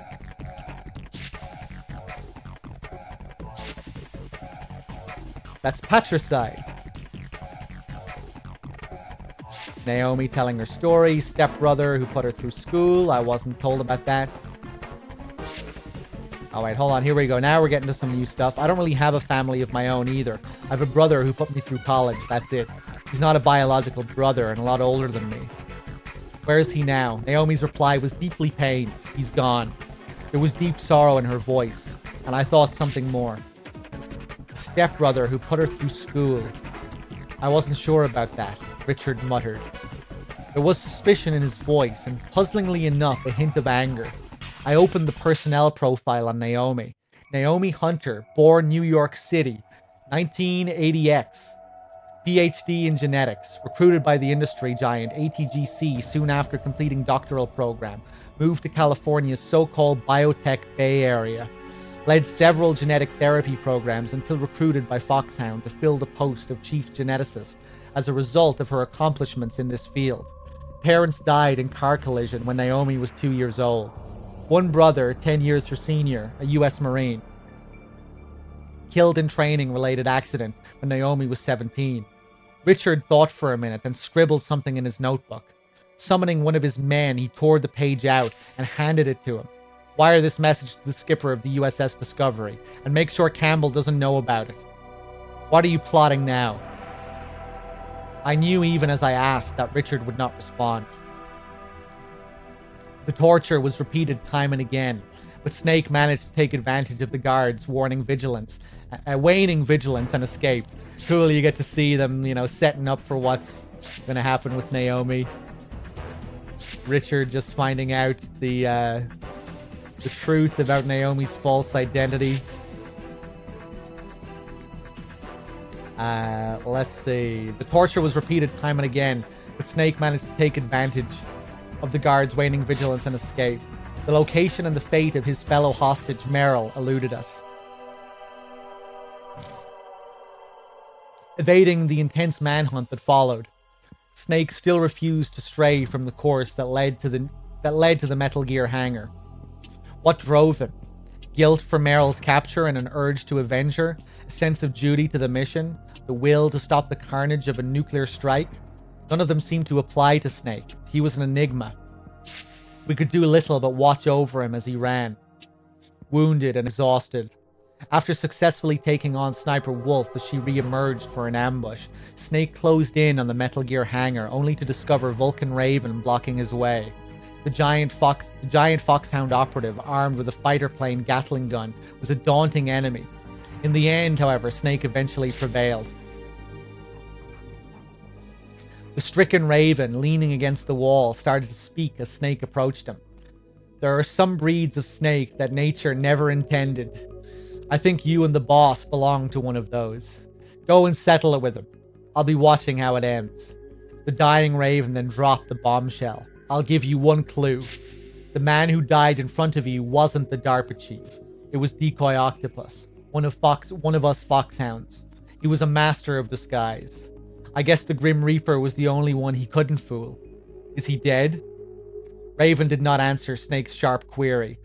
Snake tried another tack. Why go to all that trouble and impersonate Anderson? Raven smiled faintly. That's all the clue you're gonna get. Everything else you'll have to figure out yourself.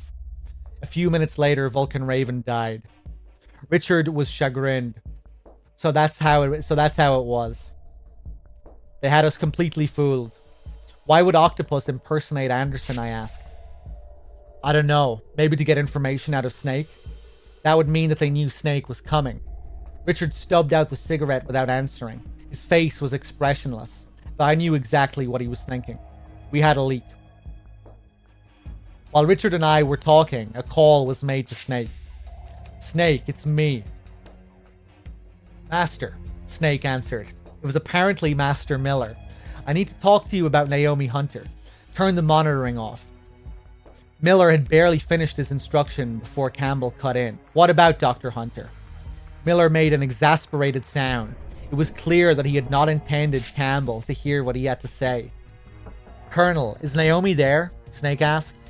No, she's trying to catch up on her sleep. Okay. Campbell turned his attention back to Miller.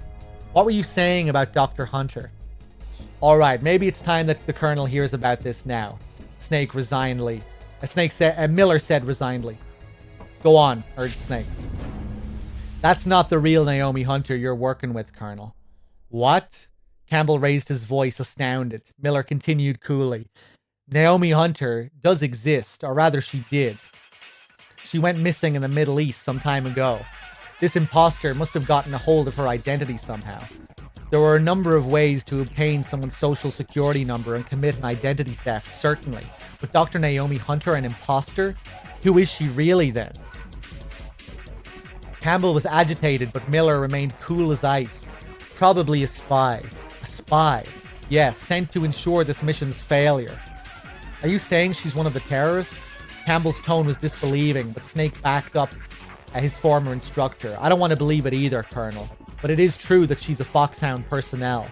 So it wouldn't be surprising if she took part in this insurrection. Campbell finished dully, as though Snake's words had crystallized his own doubts.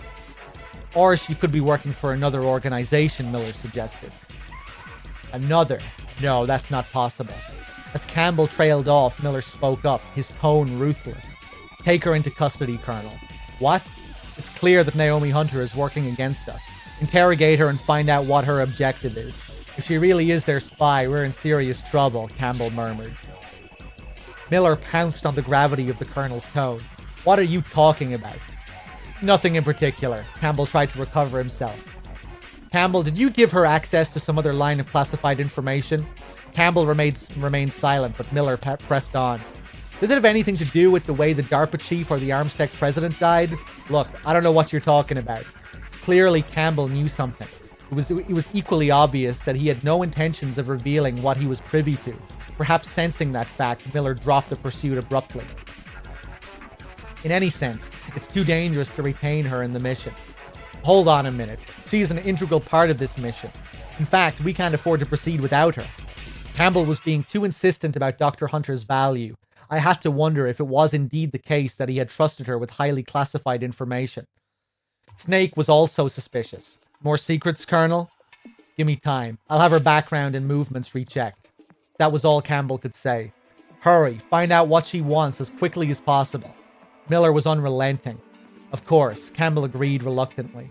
Snake, just give me some time. Time isn't something I was given a lot of. Time isn't something I wasn't given a lot of. Time is something I wasn't given a lot of, rather.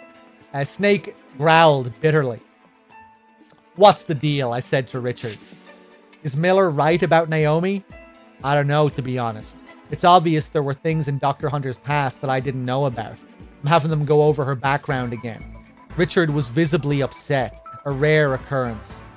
I suddenly wondered there had been something between him and Naomi. Richard lit a cigarette and continued in a more composed tone.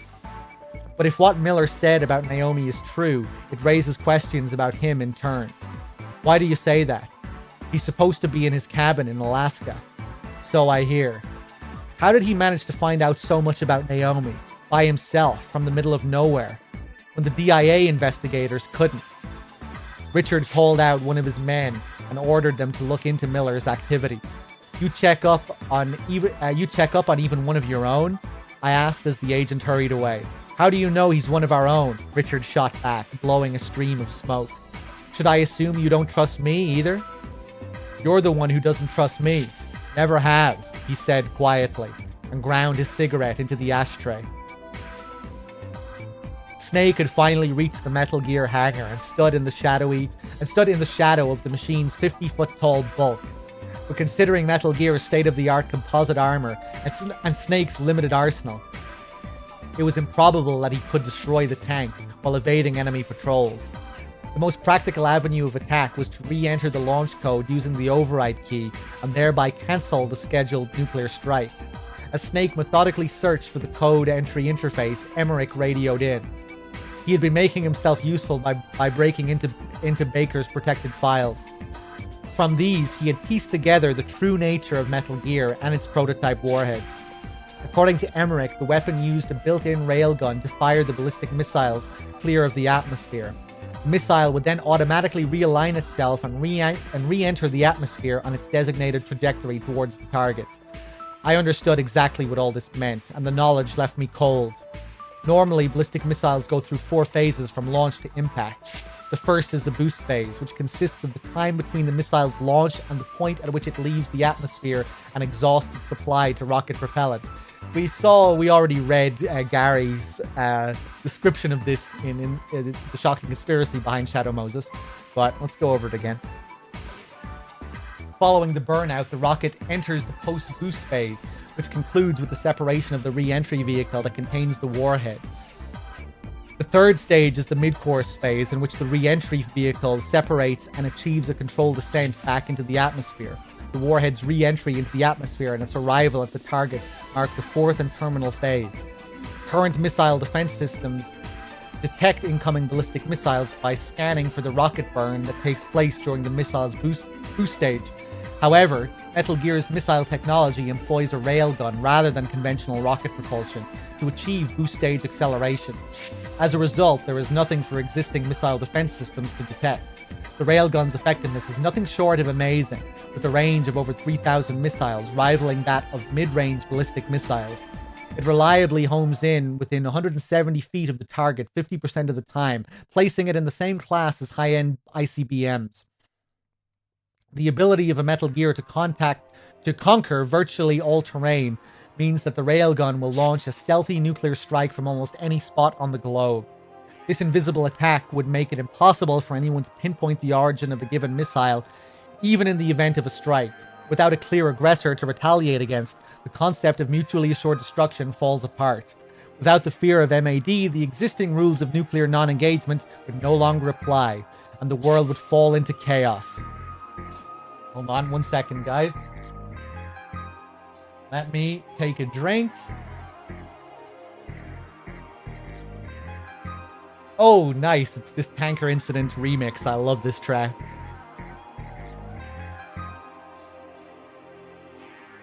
Bam,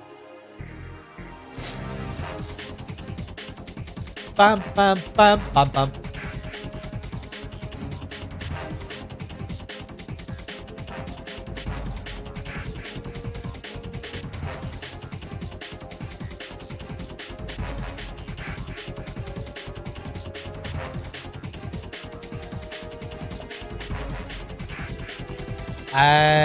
Hold on a second. I have some beers left from the marathon that I didn't drink.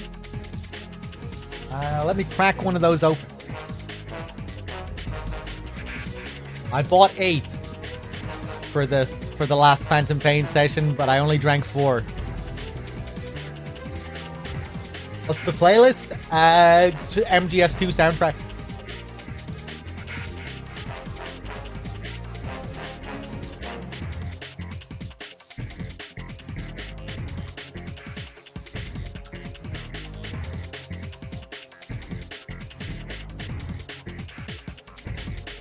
These are all official tracks.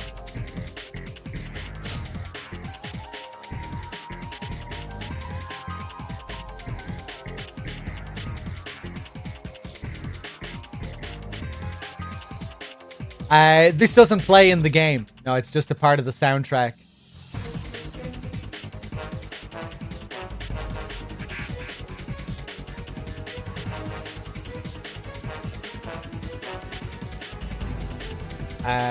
Okay, let me just check my dashboard as well, make sure I'm up to date. Nordy, thank you very much for the 43 months and the 20 in a row. I'm not doing an Anastasia voice, I'm sorry. Maybe next time. Let's see. But thank you for the 20.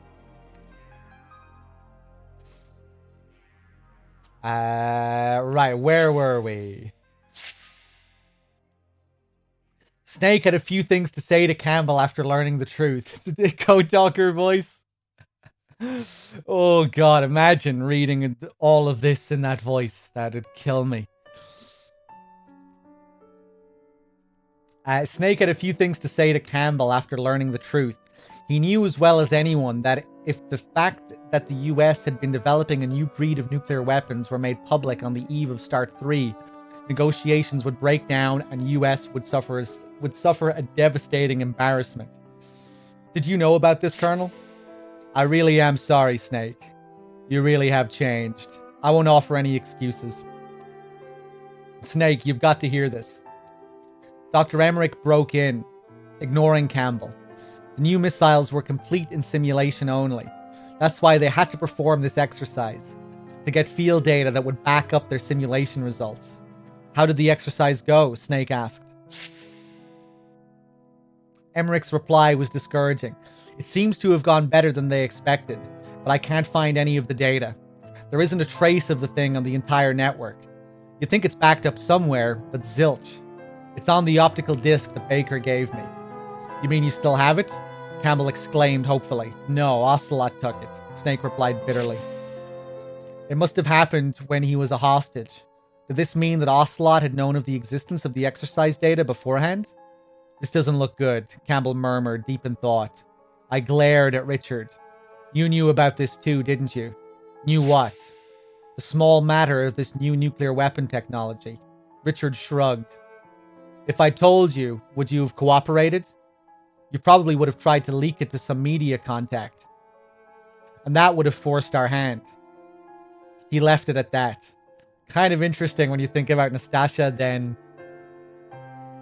revealing this whole story to the public, to the media. He left it at that. Would he have had me killed in the interest of national security? Something like that, I supposed. In the world Richard inhabited, preserving secrets always merited higher consideration than human life. But I was privy to that secret now. What would happen once the mission ended? I felt a chill go down my spine as I considered the possibilities. Richard was quietly puffing on his cigarette. He had too many men with him, working for him every moment. There was no way I could simply walk out of this house.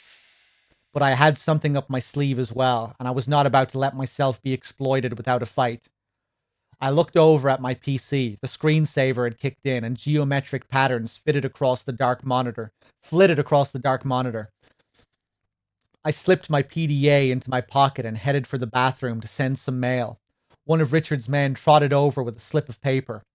Richard studied it, and after some consideration, raised Campbell on the radio. What can I do for you, Major Ames? Campbell's tone was openly hostile, but Richard paid no heed. Colonel Campbell, I'd like you to start interrogating Naomi Hunter. Interrogate her? What are you talking about? Campbell said sharply. There are suspicious points about Dr. Hunter's background, as you've heard. I've therefore sent one of my men over there to talk to her, but she seems reluctant to cooperate. Richard lit another cigarette. But she's taken a nap, the colonel insisted.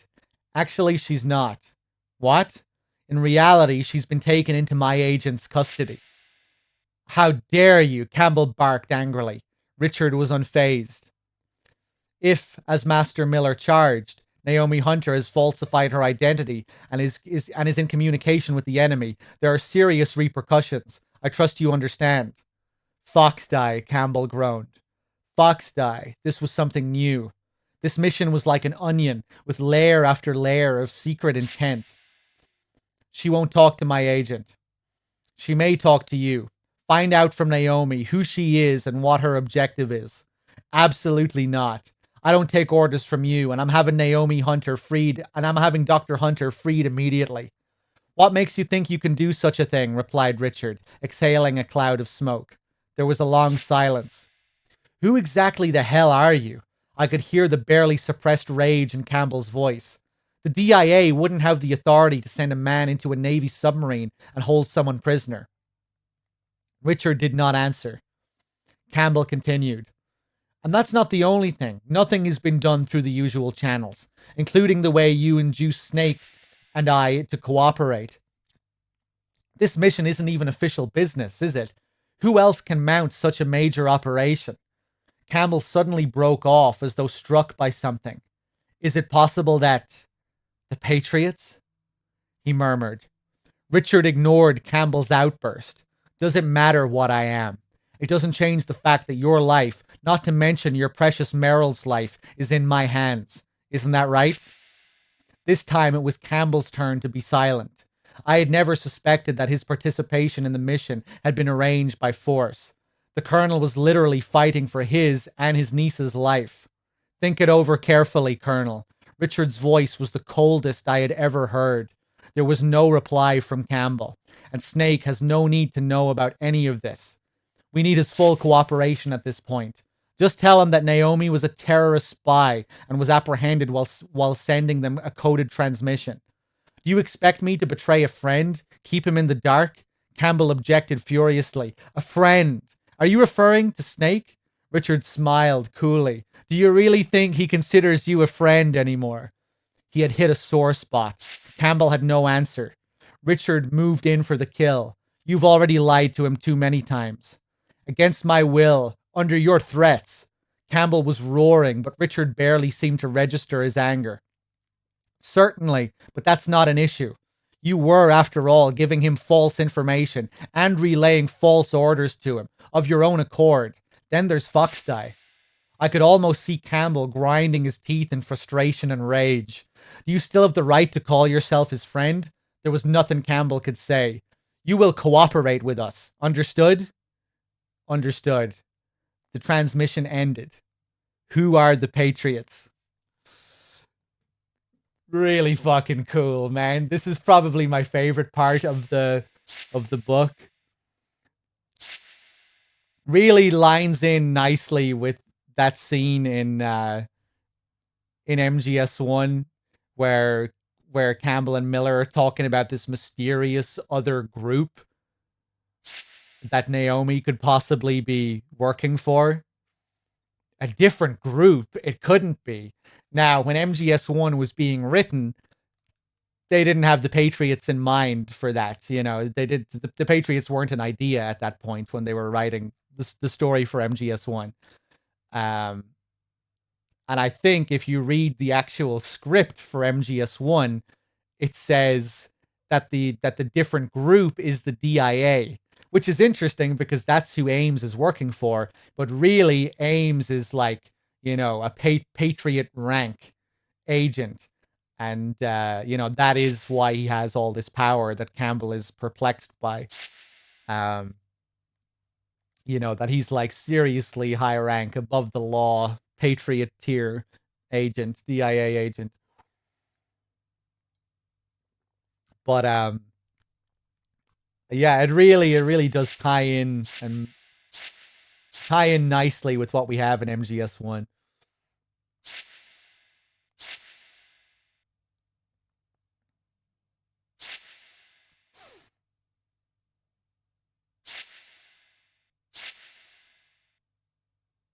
Who are the Patriots? Richard looked away towards another direction at my query. What are you talking about? Don't BS me. He turned towards me. His gaze was icy. Nothing you need to know about. By the way, not that I need to remind you, but don't mention to Snake things that don't concern him. And if I do? Richard's stony silence answered my uncompleted question. I was too far into this business, and suddenly seemed to sense danger everywhere. What do you intend to do with me once this mission is over? Nothing. Don't expect me to believe you. Richard allowed himself a brief, oddly sad smile. I suppose I can't. In the meantime, Snake was inching towards the launch code entry interface. At that point, he received a call from Master Miller. Snake, we need to talk about Naomi Hunter. The Colonel's looking into that. Turn the monitor off. All right, it's off. Mission control is out of the loop. You want to tell me what this is about? Snake believed that he had switched us off, but I could still hear everything. Radio malfunction? I guess not.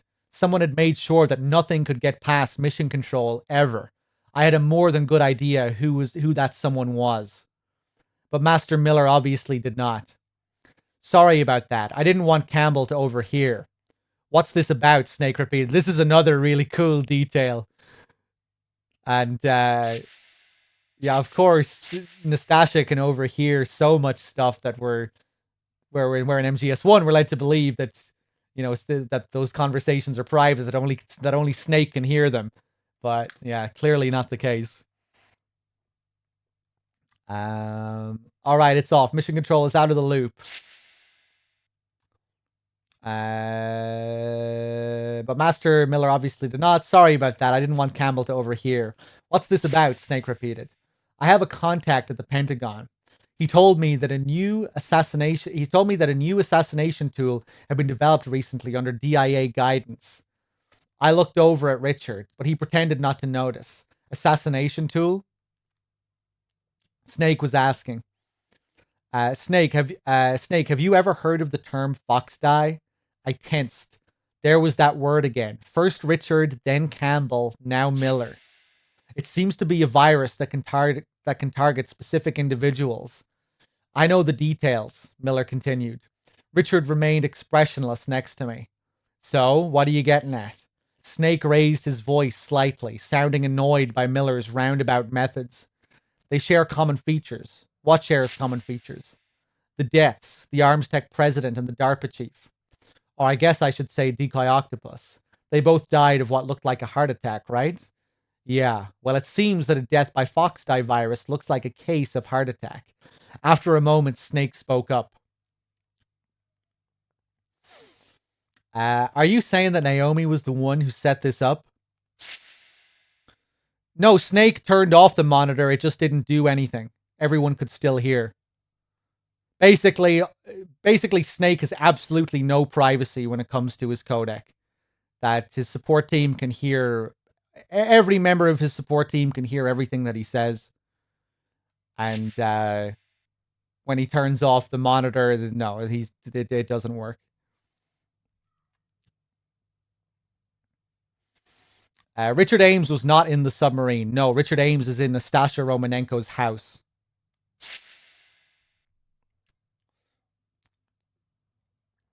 Ames is sent by the Patriots to have Nastasha be used as a part of the operation.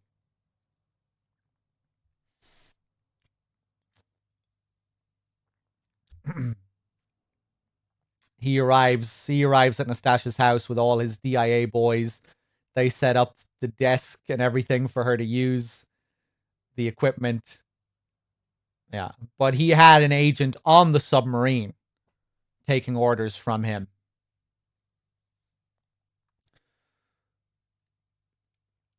Let's see, where were we? I don't know the details, Miller continued. Richard remained expressionless next to me.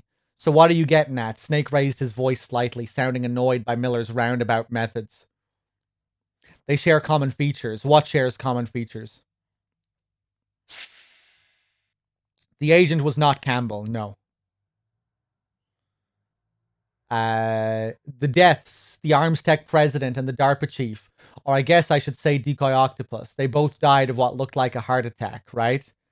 Yeah. Well, it seems that a death by foxdie virus looks like a case of heart attack. After a moment, Snake spoke up. Are you saying that Naomi was the one who set this up? Snake, think. Did Naomi give you any kind of a shot? The nanomachines. Snake murmured. Snake had in fact been injected with nanomachines and anti-hypothermia compound before the start of the mission. Was Miller suggesting that there was a killing virus in the mix as well? One thing's for certain, she's in the best position to perform this kind of sabotage. But we still don't know her motive or objective. What about the Colonel? Snake asked after a lengthy silence, his tone brooding and full of doubts. I don't know. And I don't think he's interrogated her yet either. All right, I'll ask him. Once he was off the radio with Miller, Snake called up Campbell. Colonel, any new development with Naomi? I've just had her taken into custody. What? Snake said incredulously. She was sending a coded transmission to an Alaskan location. I don't want to believe it, but she's definitely one of the terrorists. Campbell sounded anguished. Are you sure? There's very little doubt. She's being interrogated right now. What kind of interrogation? I don't want to resort to force, but we don't even have any thiopenethol on hand. Let me know if you learn anything.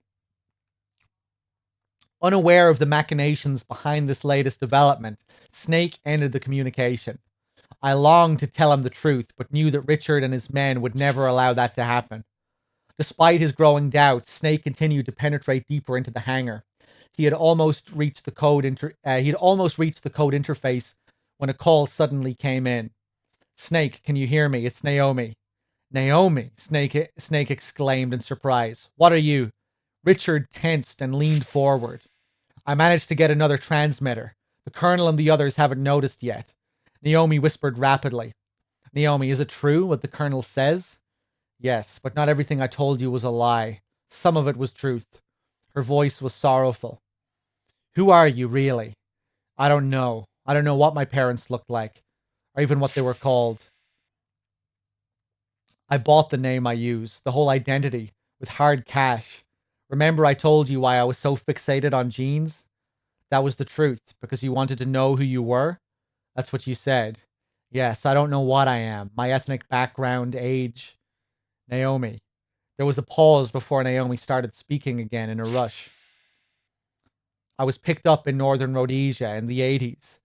I was an orphan. Rhodesia, during all the guerrilla warfare.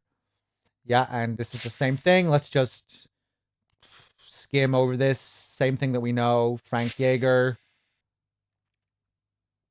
He was a soldier too. He found me almost dead of starvation on the bank of the Zambezi and fed me from his own small ration of food.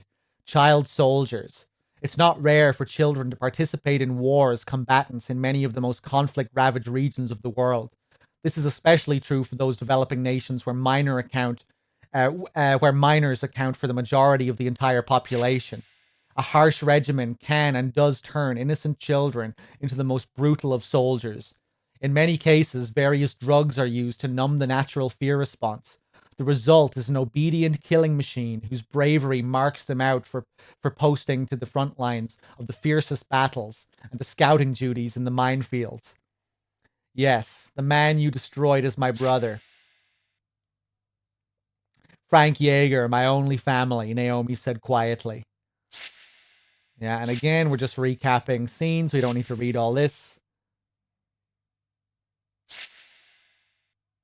You mean Dr. Clark? No, it was Frank that killed him. I covered up the whole thing, kept my brother safe. An uneasy silence fell. Is the ninja Grey Fox here to kill me? I don't think so. Frank is here to fight you, nothing more. I couldn't make sense of it. This thing is Yeah. too cool. It's about tell me something, Naomi. He said a short while later. It's about Fox Die.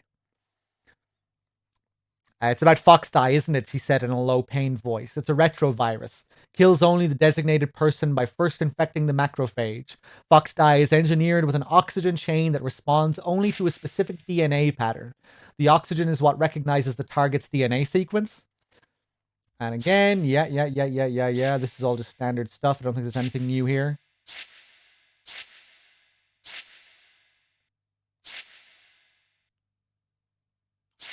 This is where Campbell butts in. This might be where we finally get to some new stuff. Campbell, Naomi, Snake called out, but it was Campbell that answered him. This is when Naomi gets cut off, taken away. Snake, I can't permit you to communicate with Naomi. What are you talking about? She's officially out of the mission. What did you do with her? How is infecting me a part of the plan? Colonel, let me talk to her. I can't do that, Snake. She's been confined. Colonel, you sold me out, didn't you? I could hear the rage in Snake's voice. Don't waste your energy thinking about things you can't change, Campbell said, his voice carefully guarded against any emotion. Stopping the Metal Gear is your first priority. Don't forget that. I can't believe Naomi was Grey Fox's foster sister, Richard murmured bitterly. Are you happy? You know who she is now, after all. I wouldn't say that. Richard's expression was complex. She said she wasn't the one who deployed Fox Die. I decided to risk putting out a feeler. Richard said nothing, and that told me everything I needed to know. It was you, wasn't it? Yes. I was taken aback by his ready admission. Fox Die was one of my projects. And Naomi was a top-notch professional. The Fox Die research had hit a brick wall when she pitched herself to us. She'd somehow heard that we were looking for a genetic engineering expert. As soon as she joined the team, the project took off in a major way. Richard paused, then plunged ahead. I assigned her to lead the development effort. When the virus was finally engineered, it was she that named it Foxdie. Cool. Yeah, makes sense. What I thought was dedication to the work was actually thirst. What I thought was dedication to the work was actually thirst for vengeance. She didn't let that slip, not once. He murmured ruefully. I knew that his relationship had been with Naomi. I knew that his relationship had been with Naomi when I studied his face. You were seeing her. She was using me. He corrected and gave a hollow laugh. At that point, one of his men came tearing over. After an urgent whisper, Richard's face grew grim. What happened? Master Miller wasn't Master Miller. Richard was visibly shaken. What? The man I sent to investigate Miller just reported in. He found Miller murdered in his home up in Alaska. Who was it that we were talking to then? But there was no one who would provide an answer to that question. Around the same time on Shadow Moses, Snake had finally made it past the enemy's defenses and successfully re-entered the launch code. But something was amiss. As the code was accepted, an alarm was triggered. Launch code entered. An electronic voice intoned. All systems ready. Stand by for missile launch. Snake stared around him, aghast. No! I just overrode the launch authorization, he cried. His questions were answered by an unexpected source when a radio call came in. Thank you, Snake. It was Miller, or rather an imposter who had taken the murdered man's identity. The launch preparations are now complete. Nothing can stop Metal Gear now. Master, what's going on? We're very grateful to you. Not only did you bring the key, you just entered the launch code for us as well. What? We never did get his part of the code from the DARPA chief. Even with Mantis's psychic powers, he couldn't read his mind. And Ocelot managed to kill Anderson off before we could try anything else.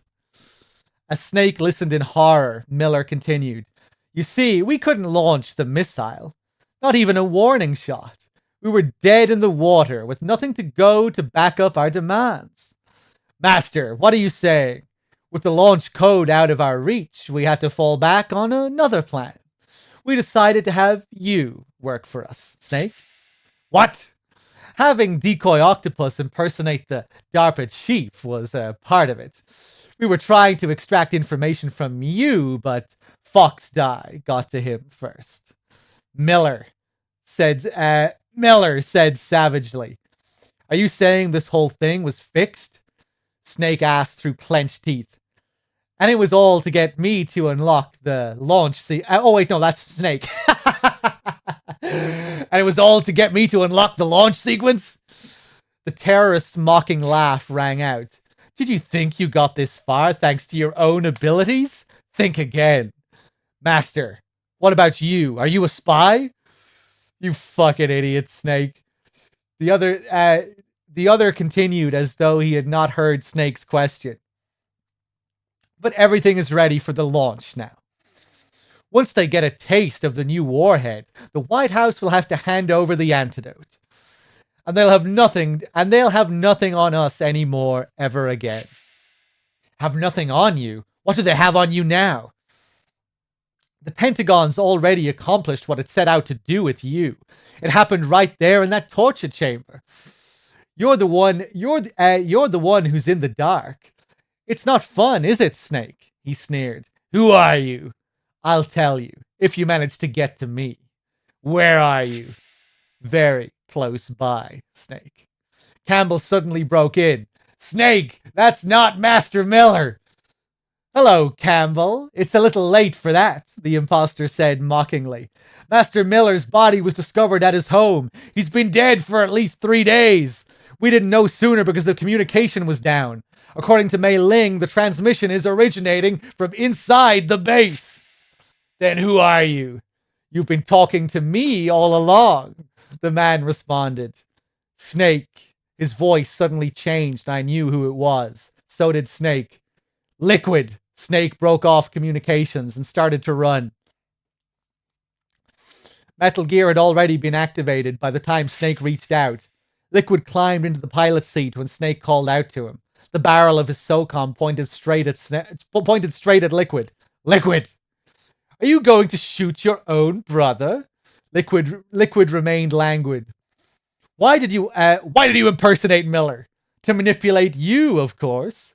Liquid said conversationally, as though the two were discussing the weather. It worked, too. You did exactly what we needed you to do. Snake's indignity was compounded by Liquid's next comment. I'm sure your masters at the Pentagon agree. Why do you keep mentioning them? You don't even question the orders that you're given anymore? Snake? Where's your pride? A warrior reduced to a pawn. Liquid sighed exaggeratedly. All this stopping the nuke, rescuing the hostages. It's a charade. Charade. Snake was taken aback. I wonder is this a more accurate translation of the dialogue? And if in MGS2, when Ocelot says charades usually are humorous, if that's supposed to parallel this? Would make sense. You know, Liquid being the one to really tell Snake what was happening. You know, really being the one to tell Snake what's going on at the end of the game. And what it was, you know, how everything was a setup and everything. And Ocelot has that role in MGS2 where he's the one to explain the S3 plan and the charade of everything. Yeah, this might be another might have been another parallel. I bet there are loads of little things like that we miss out on having given that we play the games in English, which will oftentimes have different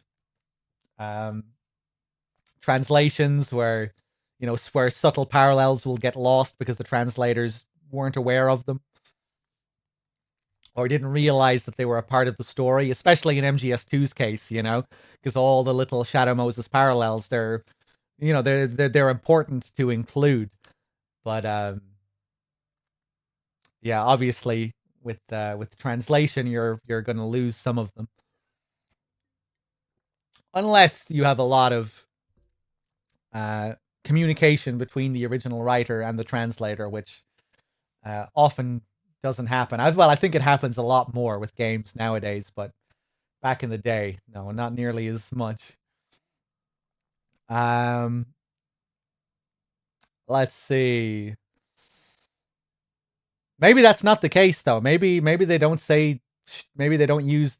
Maybe Liquid's dialogue isn't like this in the Japanese version of MGS1. I would say it might be though, because I think what we have here, whenever they're recounting scenes from MGS1 and we're seeing like just straight dialogue from MGS1, I think for the most part we are seeing like direct translations from the original Japanese text. But I'm not sure. All the Pentagon wanted was to effect a meeting between us, Liquid explained, obviously enjoying Snake's reaction. That's how the Arms Tech president, Decoy, and Decoy Octopus were gotten rid of. That can't be. Actually, it can be. The point was to selectively kill us off and retrieve our extremely expensive genetically engineered corpses along with Metal Gear. You were sent in by the Pentagon merely as a fox dive vector. Snake was in shock.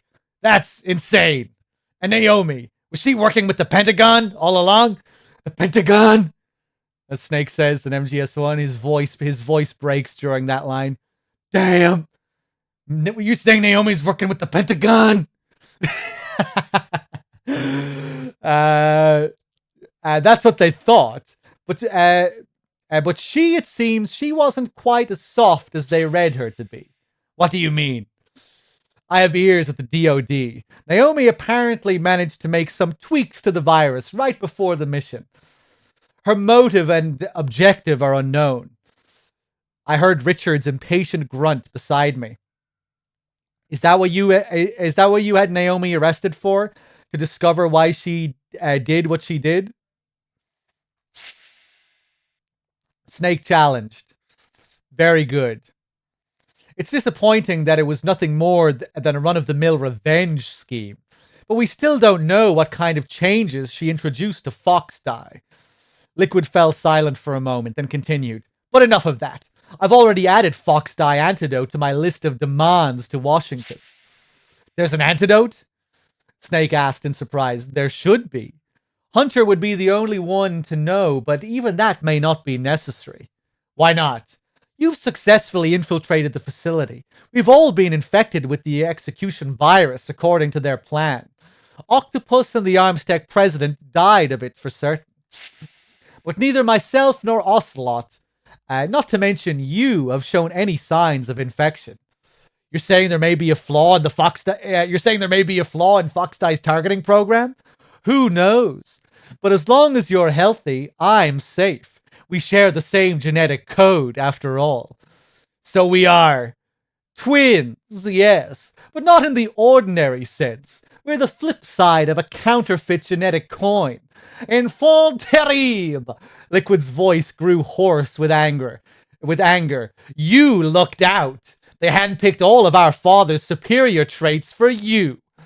Snake was silent. His father, Big Boss, was a part of the past he wanted to leave behind, a past tainted by the crime of patricide. But Liquid was not finished. Everything that was undesirable, I got. Or should I say that I was everything undesirable, left over from the creation process that was designed to produce you. The only reason I came into being was so that you could be born. How could I be the superior specimen? Oh, but you are, and I'm the dregs. You couldn't begin to understand what it was like starting out life as genetic garbage. The hatred and rage in Liquid's voice shook us and left Snake speechless. But it was me that our father chose, Liquid said slowly and purposefully. Is that why you're obsessed with Big Boss? Some kind of twisted love? Love? Hatred, my brother! He chose me knowing that I was biologically inferior. Now I'm about to pay him back for that crime. Liquid laughed, mocking Snake's bewilderment. You couldn't understand that either. Wait, who's talking here? Someone who got the chance to kill his own father wouldn't. You managed to deprive me even of that revenge. But I will accomplish what our father dreamt of and never achieved. That's how I'll kill him, by surpassing him. Liquid ended his proclamation by leaping into Metal Gear's cockpit. Snake fired a burst from his SOCOM, but the bullets ricocheted off Metal Gear's armor. Damn! Snake gnashed his teeth as Liquid called out mockingly from the cockpit. Snake, count yourself lucky. Consider it an honor, a gift from your brother. But hold on, what is this version of it? Snake, count yourself lucky. You get to die by the greatest weapon the world has ever seen. The least I can do for my brother. Metal Gear, already in activation mode, started to stir. A high-pitched noise like the whine of a turbo engine began to sound as Liquid's voice boomed out of the amplifier. If my housemates are hearing this, they must be thinking, man, what a fucking nerd. I'll give you an advanced showing of what the rest of the world will learn soon. That the 21st century will belong to a devil they don't know.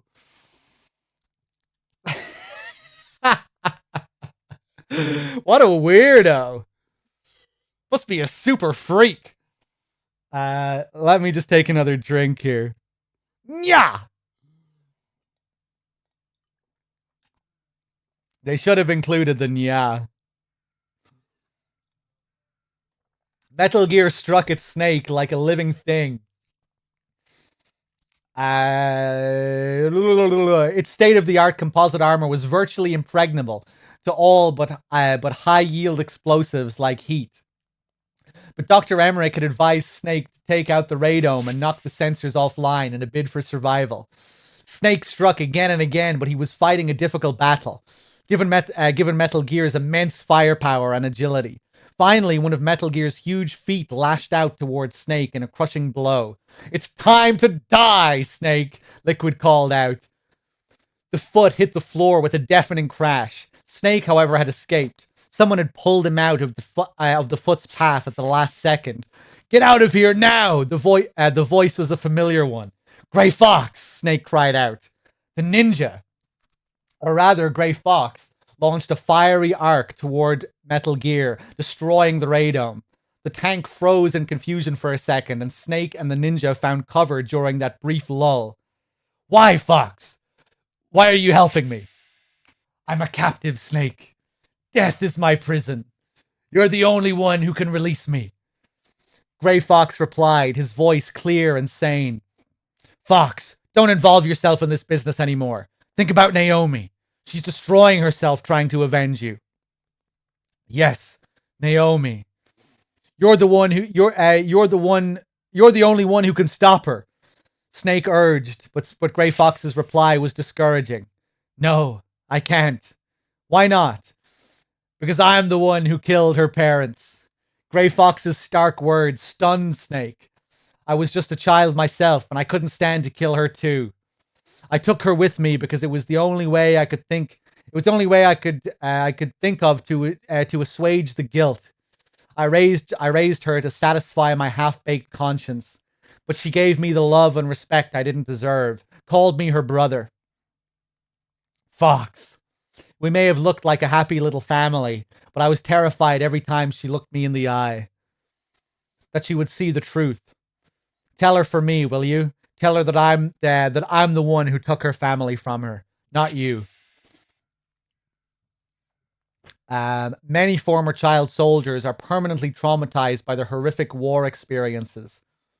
It was possible that Gray Fox's compulsions, whether it be taking in his victim's orphaned child, or returning again and again to the battlefields with Big Boss, had its roots in his childhood scars. We were getting a few comments from Nastasha whenever child soldiers are brought up.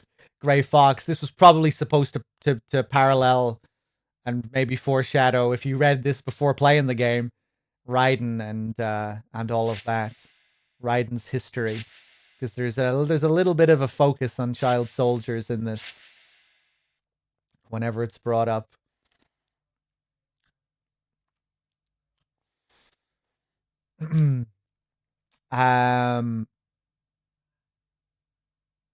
Let's see, where are we going? "There you are!" Liquid called through Metal Gear's speakers. A concentrated volley of Vulcan cannon fire followed, the rounds closing in on Snake and the ninja. "It's almost time to finish this," Fox cried. "I'll slow him down. Fox!" Before Snake could stop him, Gray Fox leapt out into the open and went for Metal Gear. We could hear the roar of Metal Gear's Vulcan cannon. Gray Fox's reinforced skeleton gave him a faster reflex, and he dodged the volley. But the next second, his body had been plucked up by Metal Gear's massive jaw. "Fox!" Snake's shout reverberated through the hangar. Metal Gear's engine revved louder, and Fox's reinforced skeleton creaked audibly. "How long will his bones hold out? Snake? Are you going to abandon him?" Liquid taunted. But Fox was far from dead. "A cornered fox is one of the most dangerous animals." Laser fire burst from Fox's right arm, and Metal Gear's radome exploded. I wonder how that line is in Japanese. Does it obviously when it's translated directly like this, it's going to sound a lot more wooden than it is in Japanese, usually anyway. But I wonder, does he have the does he have the line that's more similar to how it is in English, where he says a cornered fox is more dangerous than a jackal? Or is there no mention of the jackal in Japanese? I don't know.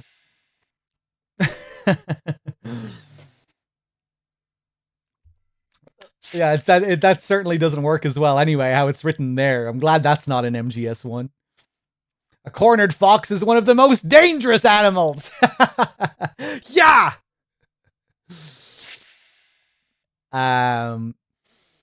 Fox's right arm and Metal Gear's radome exploded. Liquid was now blind since Metal Gear's cockpit was completely sealed from the outside. They didn't give you a Fox rank for nothing, old comrade. But this is where it ends. That's cool.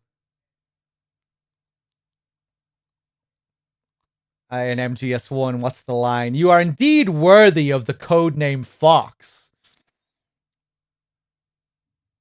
I like how he calls him old comrade here.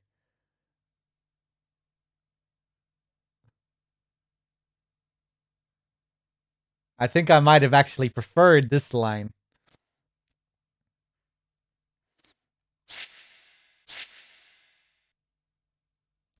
You know, alluding to their history and when they were once on the same side in a way.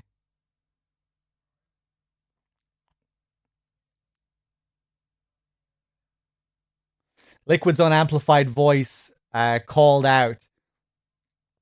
He had apparently discarded the cockpit hatch to use his own eyes and ears in lieu of sensors.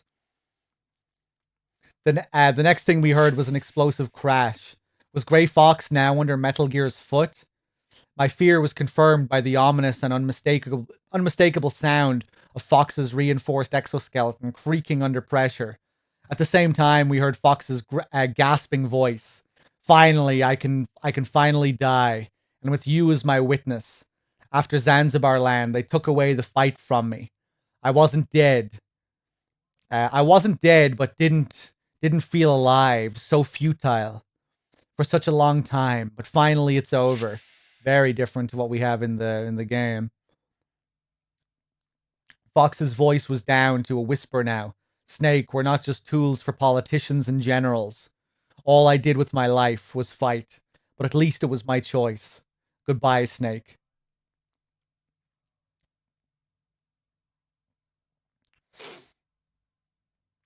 With a dull crunch, his reinforced skeleton finally gave away. 1 second here. Cornered fox is more ferocious than a jackal. Is that what it says in the original Japanese? It's not that direct translation is wooden, otherwise interpreters wouldn't exist. It's just that video game localizers are dregs who only just now won themselves the privilege of now being able to be held responsible thanks to their name being in the credits. I think that's might be a bit much, Tim.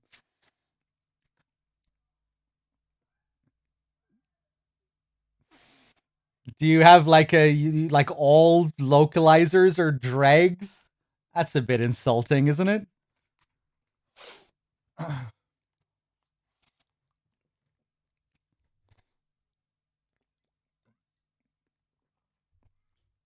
I can understand taking issue with translators who take too many liberties, but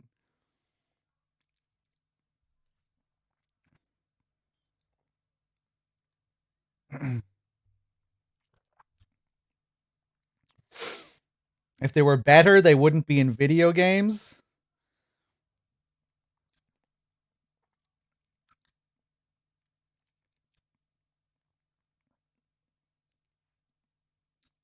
What do you mean by dregs, though? It's like it's a very insulting term, you know.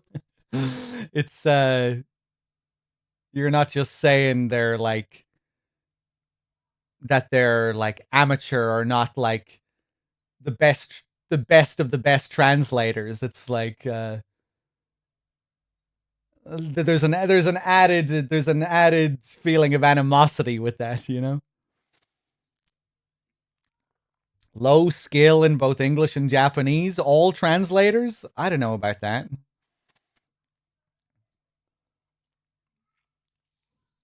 All video game translators are low in skill in both English and Japanese.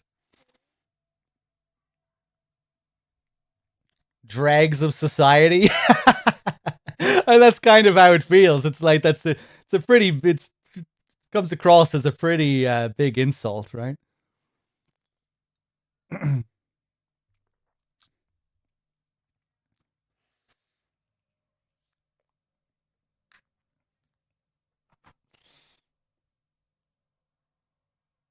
Hold on one second. Let me just check the music.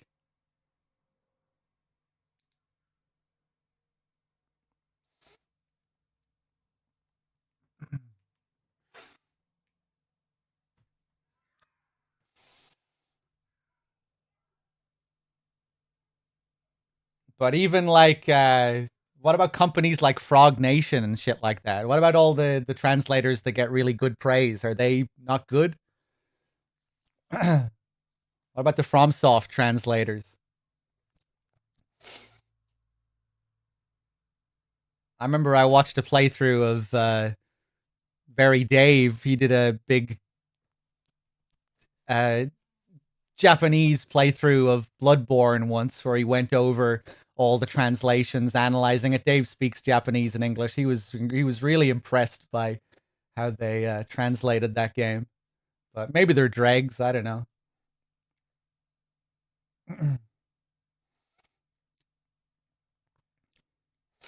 Hold on. Let's continue with the music.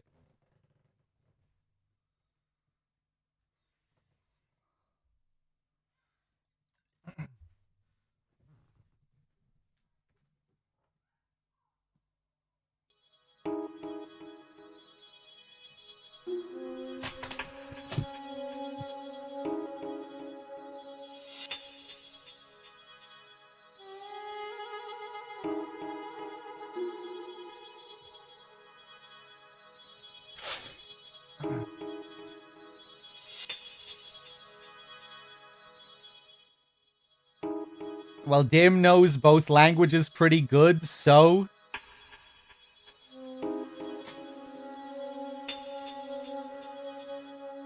what?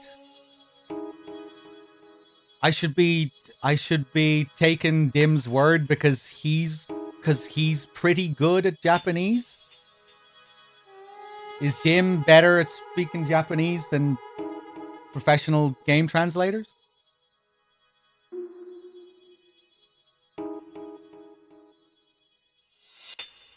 Maybe. Dim, are you really good at Japanese?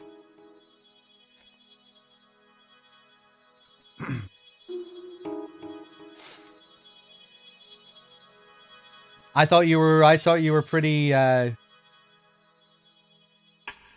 didn't think you had like a supreme knowledge of Japanese. I thought you just tried your best.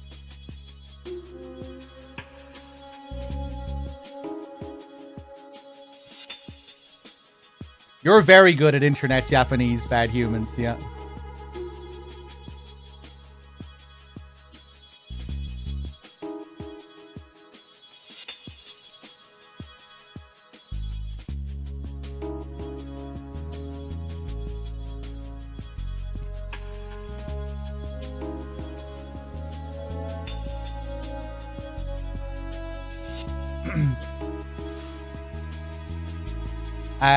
Hold on a second.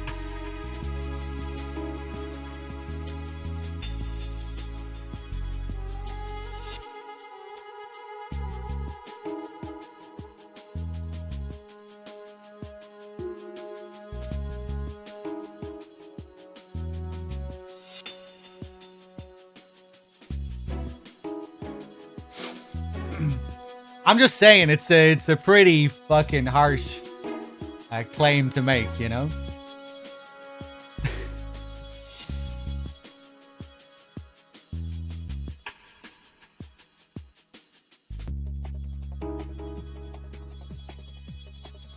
Let's see, where were we? Anyway, let's continue.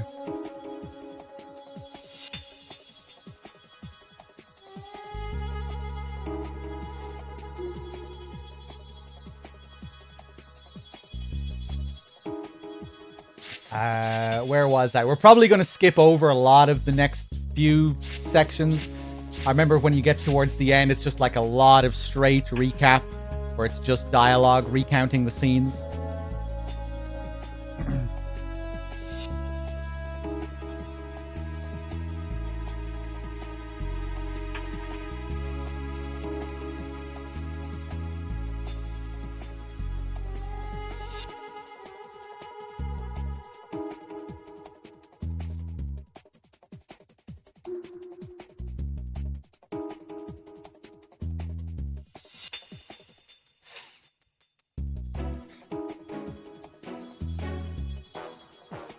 When did you learn Japanese, Tim?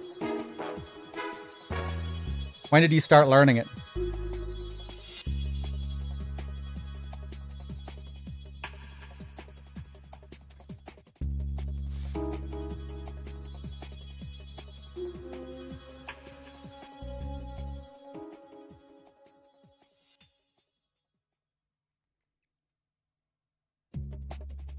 Hold on 1 second, guys. My phone is going off here in the background as well.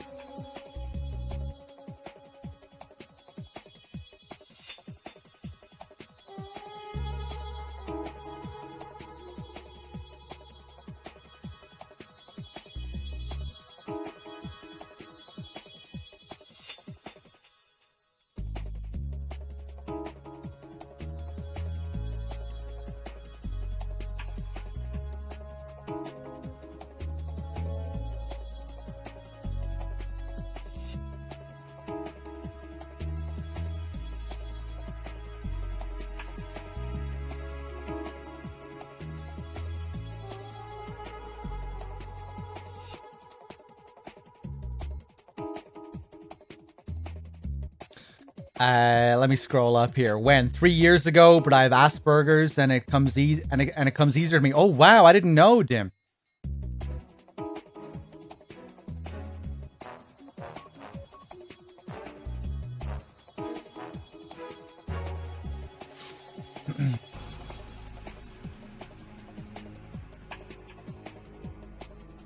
Translating video games pays like shit despite massive word counts. Yeah, I'd imagine. Although, hopefully it's getting a bit better now than it was back in this era, back in the PS2 era. I think it's being taken more seriously these days.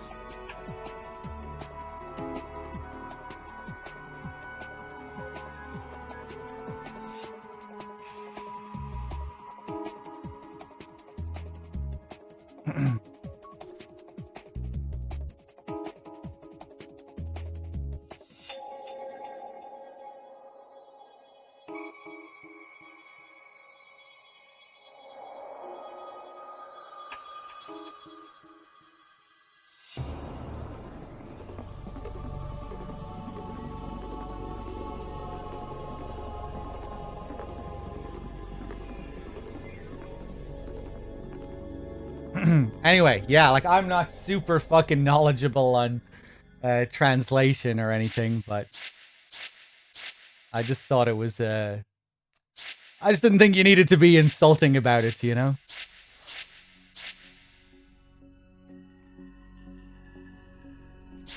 Especially when there does seem to be a lot of well-translated games. I don't know.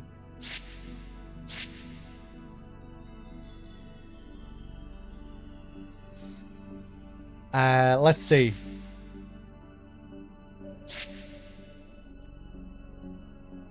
Where the fuck were we?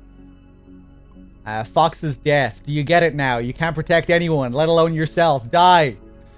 Yeah. Robbed of his old friend and comrade, Snake gave free rein to his rage. Taking up a Stinger missile launcher, he fired at Liquid, sitting exposed in his cockpit. It was a direct hit.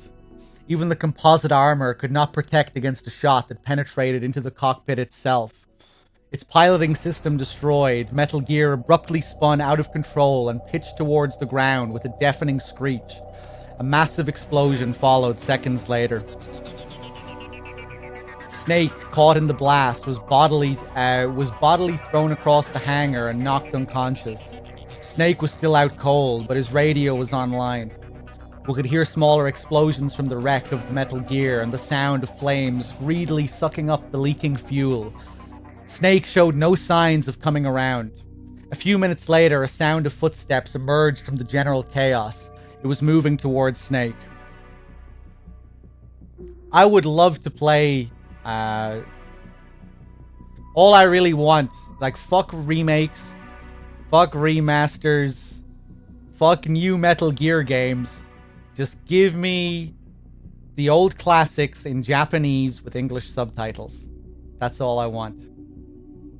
Let me play all the games in Japanese with English subtitles.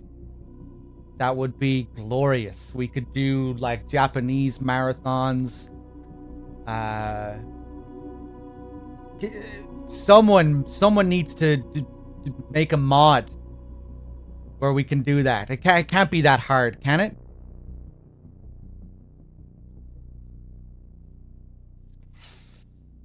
Because if we play the game in Japanese now, it'd be interesting. I would definitely do it. Maybe like a short playthrough where maybe we don't watch all the scenes and all the codecs. Just do a playthrough where we kind of get a feel for it in Japanese. That would definitely still be, that'd be worthwhile, but not really much point in doing an in-depth run.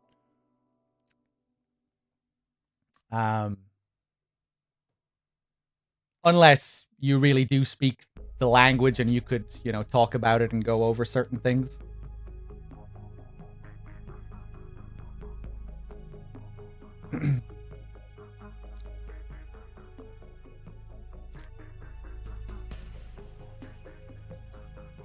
But yeah, it'd be really cool if we could do that in the future.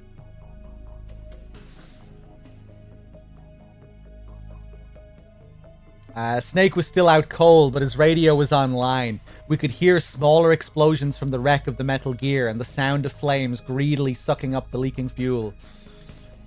Snake showed no signs of coming around. A few minutes later, a sound of footsteps emerged from the general chaos. It was moving towards Snake. There was a faint murmur. "Snake, it's not over yet." It was Liquid's voice. "Snake," I yelled into the radio, but Snake did not stir. "Isn't there any way to wake him?" I asked Richard, but he shook his head. Liquid had reached Snake's side and, to our surprise, picked up Snake's limp body. He started to carry Snake, heading in the direction of Metal Gear's prone form. We listened, helpless, in a tense silence. It was Snake's battle. There was next to nothing we could do. Liquid had now climbed into Metal Gear's back, where he carelessly laid Snake down. He apparently planned to simply wait for his adversary to regain consciousness. This is cool, In the game, we just get that. Cut, and then Snake wakes up. We listened, helpless, in a tense silence. It was Snake's battle. There was next to nothing we could do. Liquid had now climbed onto Metal Gear's back, where he carelessly laid Snake down. He apparently planned to simply wait for his adversary to regain consciousness. "So," Liquid said, "Snake was still out of action." "I know you're listening. You have a radio implant in this one." It was clear that Liquid was talking to us. "You think you've pulled off Fox Die? Think again. You're never going to kill me with a thing like that. Never." The knowledge that he was already infected with the killer retrovirus made no difference to Liquid Snake. It was a force of will that commanded respect. "You have no idea how excited I am, knowing that you're still out there. Revenge is a candy I've been deprived of too many times." The hatred in Liquid's voice was chilling. "You, patriots." At that moment, Snake let out a groan. He was starting to surface. I really like this, how they insert this in here. Liquid mentioning, calling out to the Patriots right before we wake up. Again, in the original MGS, we pass out, then we wake up on top of Rex. But before then, they insert this this little MGS2 tie-in here.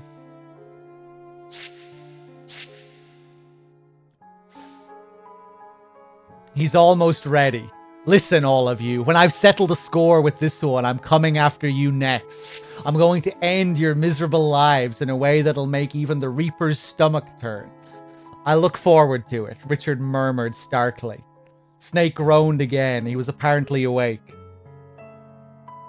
"Still a light sleeper, huh?" Liquid said to Snake conversationally. "Liquid, you're alive." "You won't get rid of me, not as long as you're breathing." "Sorry your insurrection was a bust," Snake commented. "Do you think I'll give up my fight just because we've lost Metal Gear?" Liquid had lost none of his confidence.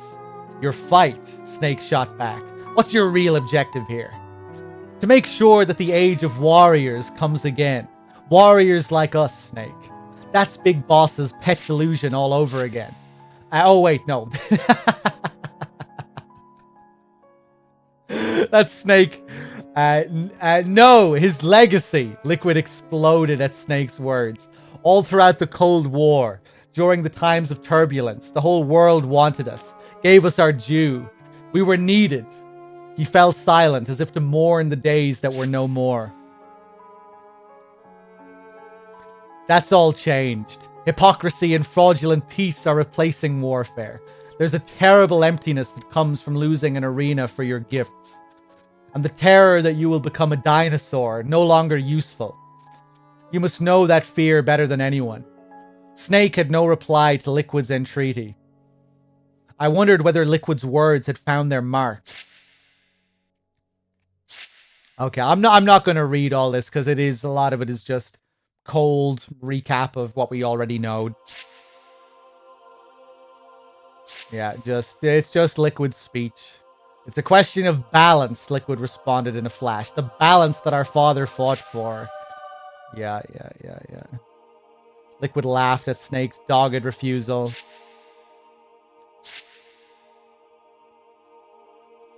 Because you enjoy it. The thrills and the kills.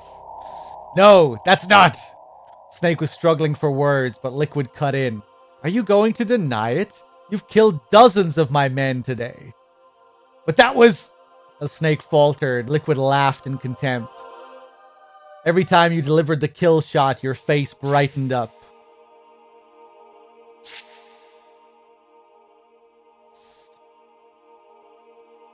The original line is waking up early isn't your strong point.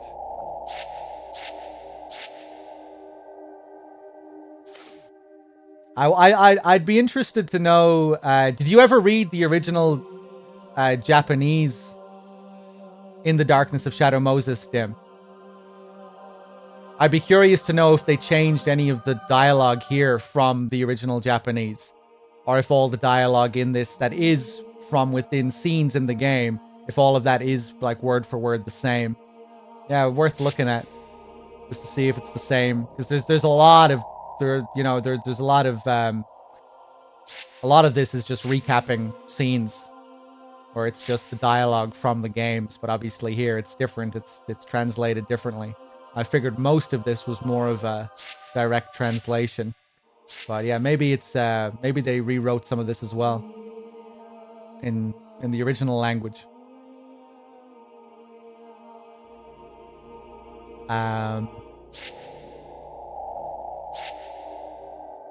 Snake was struggling for words. Are you going to deny it? Yeah. There's no reason for you to deny your own killer instincts. That's what we were created for, after all. What we were created for? Les enfants terribles! It was the 1970s. The US had not... Oh, this is actually... We're going back to Nastasia's commentary now. It was the 1970s. The US had not yet awoken from the nightmare of the Vietnam War, when a plan was hatched by key figures in the government to artificially create the ideal soldier. The man selected to serve as the genetic template for the project was the most famous living mercenary of the time, Big Boss. Pretty similar to what Liquid says here anyway. Big Boss was, however, incapable of reproducing, a result of past war injuries. As a result, his body cells were harvested for a cloning attempt. In addition to the existing analog cloning protocol, the program incorporated the so-called super baby technique. The super baby technique involves carefully dividing the fertilized egg, whose nucleus had been switched with that of the donor cell. The result is usually 8 zygotes, which are then implanted in a surrogate's uterus. 6 of the embryos are strategically aborted over a period of time in order to boost the growth of the remaining 2. We started out as octuplets, Liquid reflected. Kind of weird that they didn't just put Snake's speech here. How they write this section out as Nastasia's commentary, when it's more or less what Liquid says anyway. And yeah, 6 of our brothers were killed so that we could be created. But if you think I'm the only sibling we have left, think again. The genome soldiers, all those commandos you murdered on this base were our brothers. Human experiments! That means that those Gulf War babies. Super baby method! Yeah. The asymmetry theory, on the other hand, species that ran out of genetic diversity are on the path to extinction. Snake stared at Liquid in bleak shock. Every one of us is dying on the genetic level. Yeah. Meryl, Snake exclaimed. Meryl was apparently lying behind Snake. I guess that she had been brought there before Liquid had carried Snake onto the roof. Is she alive? I wouldn't know. She was definitely breathing a few hours ago, though. She kept calling your name over and over again, Liquid said coolly. Meryl! She's a fool to fall for a man who doesn't even have a name. I do have a name. No, you don't. And no past and no future.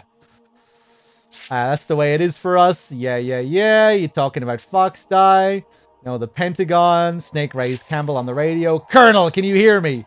I'm here. Yeah. I hope you don't mind that I'm skimming through this. Like I said before. Yeah, when you get to the end of In the Darkness, I don't know why they do this. For like earlier in the game, they skim, they skim past most of the scenes. They have a little bit of dialogue from the scenes, and then Nastasia has her commentary, and then they move on. But for Liquid's speech, they write out fucking all of it. I don't know why they do that. By blowing up all the evidence and everyone who knows anything sky high with a nuclear bomb, Snake finished angrily. Don't worry, Snake. I'll halt the airstrike. Yeah. Oh, I think we're finally getting back to something interesting here. If I call in an order to halt the strike, it should wreak enough havoc with the chain of command to buy you some time. Use it to get out of there. Richard called one of his men over and muttered an order. There was little doubt that it was for Campbell's arrest. Snake and Campbell, ignorant of the room full of ears who were listening in on their exchange, were still talking. Colonel, you know what would happen to you. It's all right, Snake, but you should know something. There was a top-secret internal investigation being conducted into Foxhound these past few months. Meryl was transferred out to Shadow Moses the day of the insurrection as a hostage to ensure my cooperation. Now go, Snake. Are you sure about this? You'll lose everything you've worked for. I'm sure, and this way I get to keep the things that are all really important, and that I would otherwise lose. Colonel, all right, I'm putting in an order to halt the strike. Yeah. Campbell gasped. It seemed that Richard's men were trying to restrain him. The only thing he could hear over the radio were gunshots and unintelligible noises. I was once again a helpless spectator of a life or death struggle. Mei Ling burst in abruptly as though she had seized the microphone. Snake! Mei Ling, what happened to the Colonel? I don't believe this. Tell me what's going on. Snake, the Colonel! Mei Ling's voice was lost in the shower of static before she could reveal more. Instead, an unfamiliar male voice started to speak. This is Jim Hausman, Secretary of Defense. Roy Campbell was just relieved of duty. Let me talk to Colonel Campbell. He's been arrested for compromising national security. He'll be charged with high treason. That's insane. No, it was Roy Campbell who was insane if he truly believed that he had any real say in this mission. You. Snake was seething, but Hausman went on nonchalantly. The nuclear strike will go forward as planned. The sea will take care of what little there is left. It's what the president wants. So this is an executive order? The presidency of the United States is a very, very busy job. Let's just say that I take full responsibility for this strike. How are you going to explain the media? How are you going to explain to the media why you dropped a nuke on American soil? Don't worry, there's a cover story ready. A band of terrorists took over the Shadow Moses facility, and they were extremely careless with their nuclear missiles. You'll be killing your own genome commandos, all the researchers too. Donald is already dead, Hausman suddenly said with genuine sorrow in his voice. That didn't sound too sorrowful, Hausman. So you didn't plan on killing the DARPA chief after all? Snake asked. He was my closest friend. Fuck, hold on. I cancelled out my mistake. 42, 52, 62, 72, 82, 92. Where were we? Where were we? What page were we on, chat? Please tell me someone was keeping track. Fuck, I have no idea where we are. Oh wait, why the hell am I on 100? Of course we were on 200. 280 something.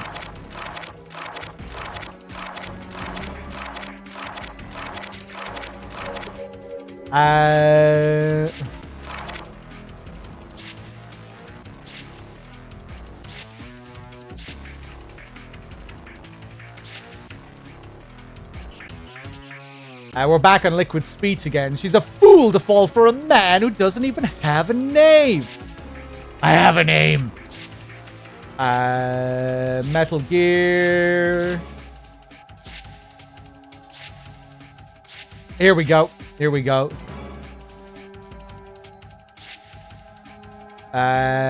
Don't worry. There's a cover story ready. A band of terrorists. He was my closest friend. Here we go. And the rest of the poor bastards stranded here aren't, so to hell with them, is that it? That depends. If you transfer the contents of the optical disc over to me, there may be room for negotiation. What disc? Snake feigned ignorance, but Hausman was not so easily put off. The disc that contained the full exercise data. Donald was supposed to personally bring it back. I don't have it. That's unfortunate, Hausman said calmly. The fact remains that the two of you are a liability. You belong to an age no one cares to go back to. And you have the potential to needlessly embarrass this great nation. No, you cannot be permitted to ever leave that island. Take the time until the airstrike to catch up. Then rest in peace. You're a ghost of the Cold War after all.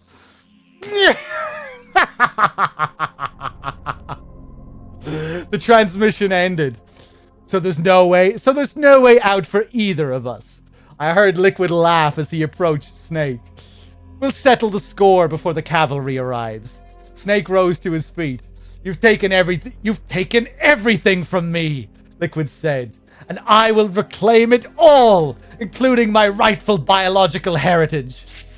Yeah, no one gives a fuck. How dare you? Yeah. Juicy stuff here.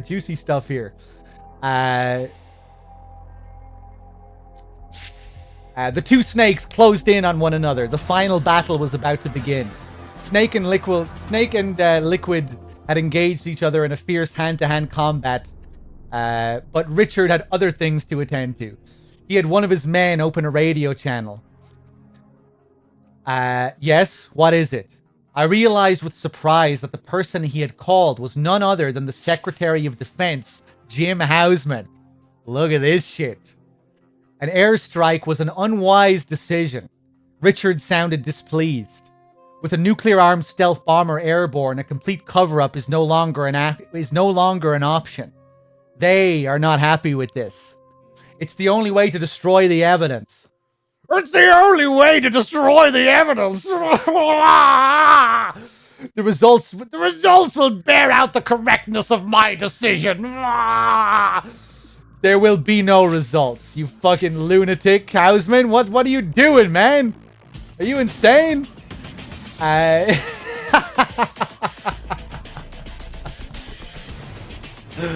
There will be no results. I've already aborted the airstrike.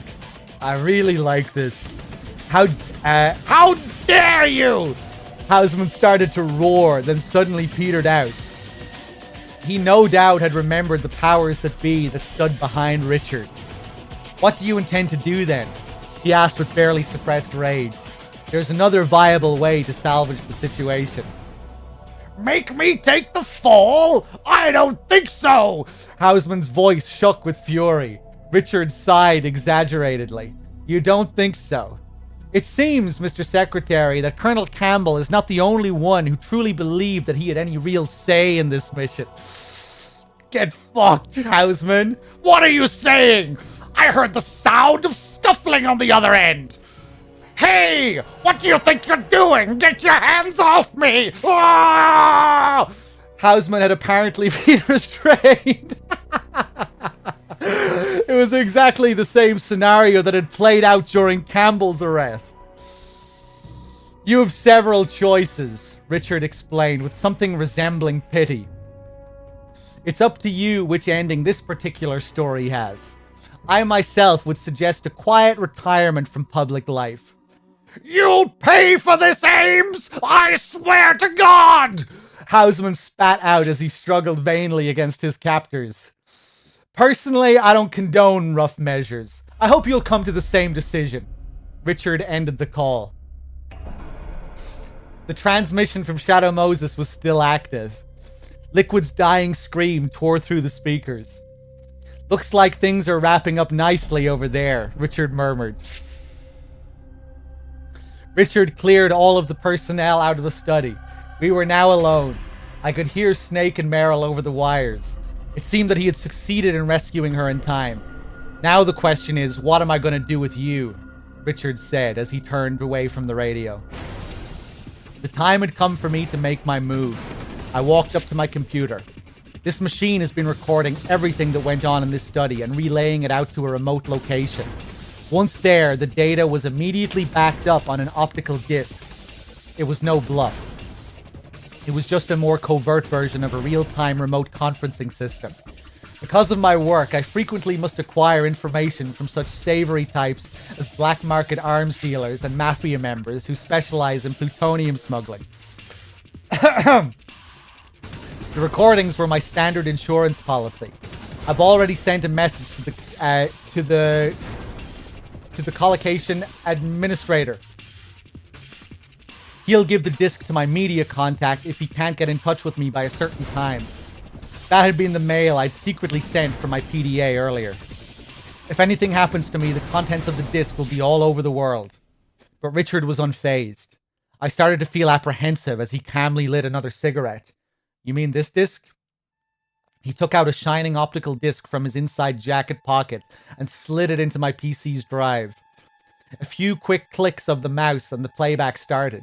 I stared at the slightly grainy footage, horrified. The audio seemed overly loud in the silent room. You should be hearing from him soon. You're clear on how to use the radio. Richard's voice was raspy in playback. But it was definitely the data I had secretly collected and sent out. How? You shouldn't underestimate me, Richard said as he ejected and pocketed the disc. Everything in this house has been vetted and monitored since the operation started. Nothing got in or out without my knowing about it, including electronic signals. That email you sent from the bathroom never got to its destination. Oh boy. Ames, man. Serious fucking shit. Patriot rank. He'd seen right through me. With that realization, I felt strength leaving my body. The game was up. But even if you had managed to get this data out into the world, that wouldn't have guaranteed your safety. No one would have believed yet another conspiracy theory, least of all the press. Your people would have made sure of that, I'm sure. Instead of answering, Richard stubbed out his cigarette and slid his right hand inside his jacket. There was an awkward bulge there, in the clean line of his tailored jacket. It was where he kept his gun holstered. Cold sweat trickled down my back. I was slowly backing away from Richard, and I did not even realize the fact until my back hit the wall. There was no way out. Are you prepared to kill me? I could not hide the tremor in my voice. You should know the answer to that, he said quietly, looking me straight in the eye. Then he pulled his hand out from under his jacket, and I instinctively shut my eyes. But even after what felt like an eternity, the muffled shot and the pain I was expecting did not come. I warily opened my eyes and saw what was in his hand. It was not a gun, but a disc. Everything you ever wanted to know about Foxdie. Richard walked up to me and placed the disc in my hand. As I said, a recording of what took place in this room won't guarantee your safety. There's no solid proof, just talk. It can easily be denounced as a fabrication and covered up. But the Foxdie data is a different story. He continued. This disc contains everything about that project, from its origins to the names of every individual involved. As long as you have this as insurance, they won't be able to touch you. Why, Richard? He did not answer my question. You'd better get out of here quickly. Your car is just out back. What about you? That's not something you need to worry about. But you don't need me, Nastasha, and I have things to take care of. Why are you doing this? I asked again. You'll figure it out someday. Do what you have to do, all right? He suddenly held me close and put his lips on mine. As we broke apart after a long kiss, he whispered in my ear, I wanted to do this again. Just one last time. Then he gently eased me away. Now go. Hurry. There was gravity in his voice that allowed only one response. I nodded and sped out of the room. That was the last I ever saw of Richard Ames. After I fled from California, I went into hiding. There has been no sign of pursuit for now. The terrorist incident on Shadow Moses Island came to a conclusion with the destruction of Metal Gear and the death of Liquid Snake. The United States government, however, has not yet officially acknowledged the incident. The roster of the dead included Liquid Snake, Psycho Mantis, Sniper Wolf, Decoy Octopus, Vulcan Raven. Revolver Ocelot's body was never recovered, but his personnel file was closed with the notation, missing in action. Foxhound had, in effect, been decimated. The survivors from the Next Generation Commando unit were all removed to the Pease AFB in New Hampshire, ostensibly for training. As far as I know, they remain prisoners there to this day. The government has repeatedly denied allegations of genetically engineering super soldiers, but rumors that the research continues remain persistent.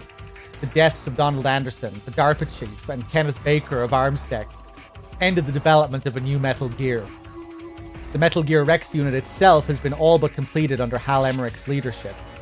But my source at Lawrence Livermore indicated that the railgun warhead delivery system had not yet been fully operational. Apparently, there had been some serious issues with the railgun's targeting accuracy. This was no doubt the reason Baker had entrusted Snake with the exercise data, and Jim Hausman, the Secretary of Defense, had so aggressively pursued its whereabouts. The data is now lost, and the development program has been closed down. I dare to dream that the new nuclear delivery system will never see the light of day. A few days after the incident, I heard on the news that Hausman had shot himself. The suicide was attributed to a temporary nervous breakdown related to job stress. Supporting statements from family and subordinates were widely aired. The airstrike order for Shadow Moses was glossed over as an unfortunate evidence of the late Defense Secretary's unraveling mental state. I remembered Hausman's words from the final hours of the mission and thought I knew what had really happened. He had refused to take the fall and paid for the defiance with his life. And the same thing happens to Ames. That's kind of a cool detail. Ames was under orders to set this whole thing up with Nastasha, and he was under orders to kill Nastasha, but he didn't. And because of that, he was used as a part of the S3 plan. Used as a pawn, as a part of the S3. Set up to be killed as a decoy octopus stand-in. The record of the Shadow Moses incident and the Foxdie data disk that Richard gave me are still under my vigilant guard. The Foxdie program data covers Naomi's careful analysis of the unauthorized reconfiguration she had made to the virus. The information showed that Snake was indeed one of the targets for the deadly retrovirus, but the incubation period had been changed to a wildcard value. Even Naomi herself did not know when the virus would awaken within Snake. It must have been the best revenge she could think of, condemning him to live in this fearful limbo. Colonel Roy Campbell was released after the Defense Secretary's own arrest and is once again enjoying his retirement. Mei Ling also made it safely out of the mission and is back in academia. Dr. Hal Emmerich did not return to Armstech following his rescue from Shadow Moses. His whereabouts are unknown, but there is some indication that he made his way to England, where he has family members. Snake and Merrill appear to have successfully made it off Shadow Moses Island. I could, however, find no trace of them. I hope that the same is true for those who have an interest in seeing them silenced. Naomi Hunter was formally taken into custody after the incident's conclusion.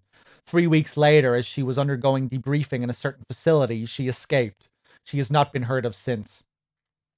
Officials were close-mouthed about the circumstances of the escape, but inquiries into other quarters elicited the fact that someone had broken Naomi out of the base. I knew of only one person who could have breached the base's tight security and successfully led someone to freedom. And then there was the matter of Richard Ames. I called in a favor and had an inquiry made to the DIA about one Richard Ames. The agency's response was that there was no DIA personnel fitting that name and description.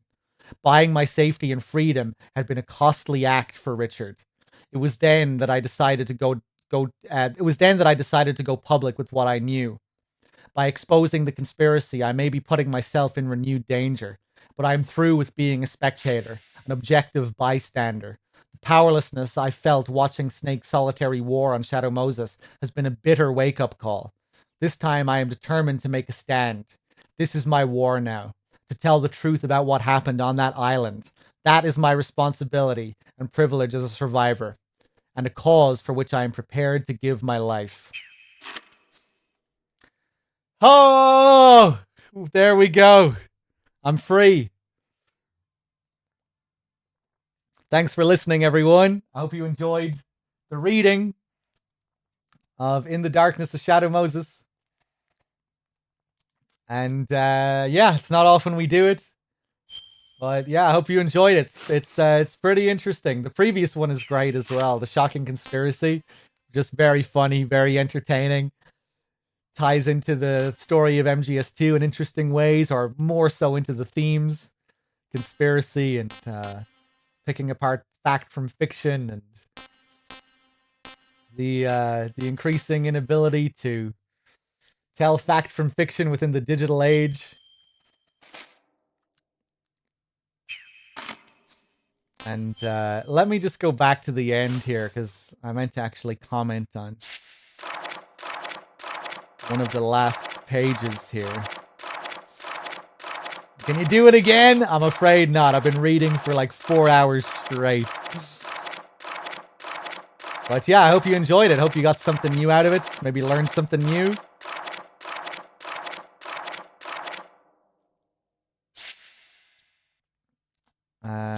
What does it say here about Ames? Yeah, I called in a favor and had an inquiry made to the DIA about one Major Richard Ames. The agency's response was that there was no DIA personnel fitting that name and description. Buying my safety and freedom had been a costly act for Richard. Yeah. So this, again, I kind of explained it there a couple of minutes ago, but this is why you need to read this to really understand why Ames gets killed in MGS2. When Ocelot says, "Sorry, Colonel, you failed to carry out your duties." This is what he's referring to. He failed to kill Nastasha when that was what he was ordered to do.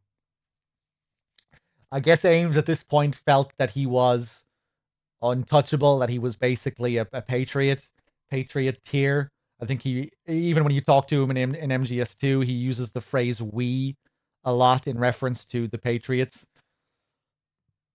Yeah, and then he realizes at the last second that Ocelot is also one of them, and that he knows. It kind of ties in nicely here as well with the calls that you can get. You know, when you call Rose in MGS2 and you ask her to look up information on Ames, and then she comes back and there's absolutely no information. There's just the one word Ames. That's all she could find. No history, nothing. And I guess that's why, because the Patriots were preparing for his execution and they didn't want to leave any trace of him. And I guess maybe because they didn't want any of this information to get out in the first place, right? They wanted Ames to kill Nastasha, so Nastasha couldn't reveal the truth of what happened. Because Ames didn't follow his orders, Nastasha ended up writing this whole book and had all this official information that was given to her. So yeah, maybe they just they didn't want to reveal any information because of that. But yeah, I hope you enjoyed it, got something new out of it. Are these stories on the game's disc? Yes, this is MGS2.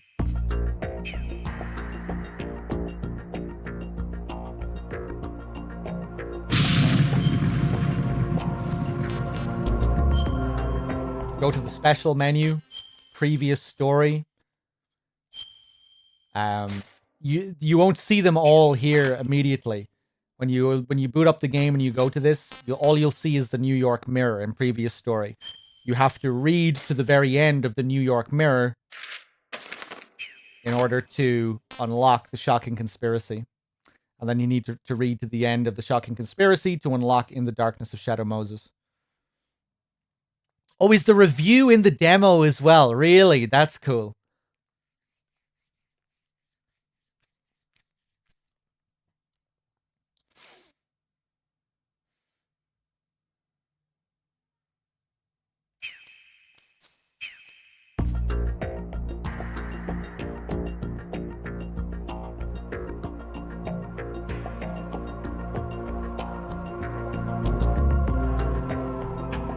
Chicka bomb bomb, Pikachu bomb, Pikachu, chicka battle bomb.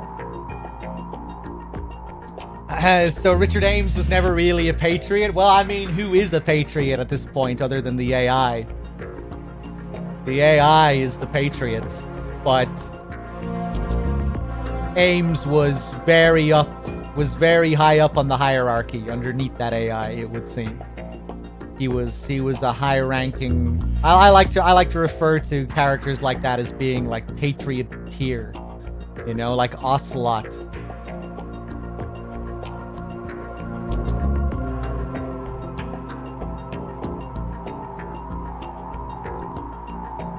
Ocelot and Ames are probably the two highest rank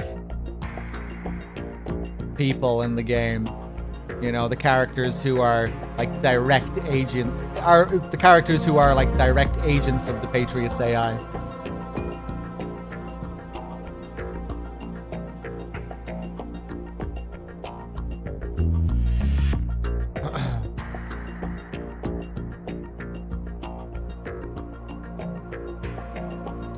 But by the time of MGS2, the AI was completely in control.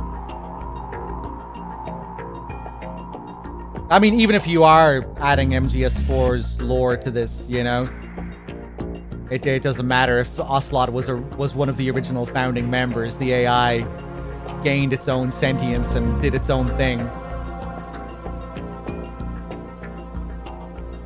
that the founding members had no control over anyway, so yeah.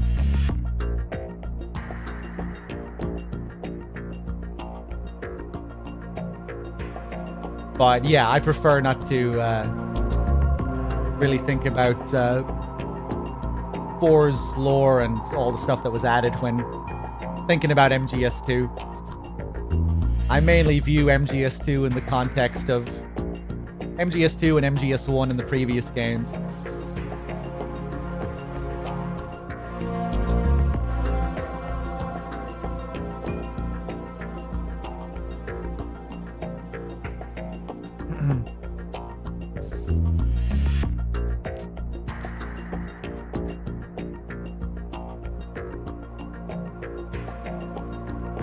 Colonel AI's comment about In the Darkness of Shadow Moses implies they're not happy about its release and did not plan for it to happen. Yeah, that's why the Colonel gets so angry. I don't give a damn what that piece of trash said. Right, if you think about the Colonel as being the embodiment of the Patriots AI, right, the Colonel is GW, the Colonel is the Patriots. The Patriots ordered Ames to kill Nastasha. He didn't kill Nastasha. Nastasha ends up writing this book revealing the truth of what happened. Information that went out that wasn't supposed to get out. So yeah, that's why the Colonel gets pissed.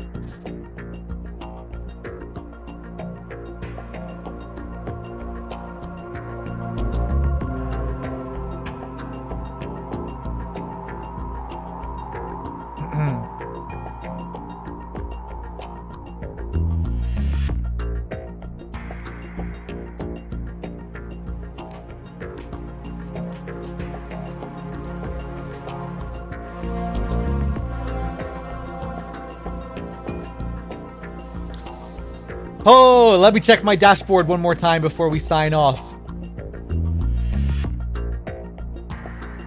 Bam bam pikachu bam pikachu chicka brada bam bam pikachu bam bam pakatin chicka paddle do bam chin chicka baka bam chicka bam bam pikachu baka kiti baka bam baka bam baka bam baka baka baka bam bam baka chicka chicka bam bam baka baka bam chicka baka bam bam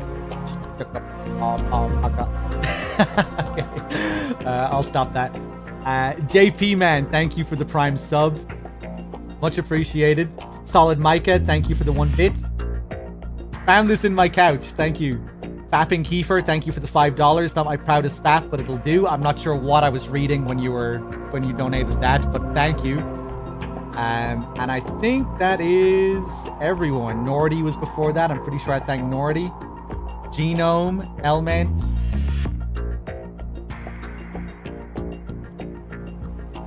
But yeah. I wonder if we'll ever include these reading materials in a marathon. It'd be really cool to read through these before starting a playthrough of MGS2. I feel like I'd be super hyped to play MGS2 after reading all that. Oh.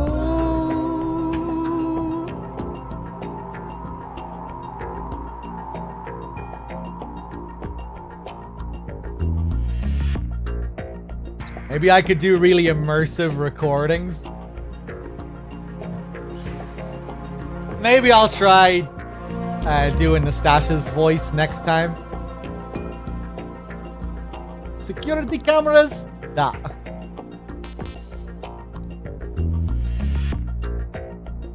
Chicka bomb bomb. I'm not playing it now, man. I'm wrecked after that marathon.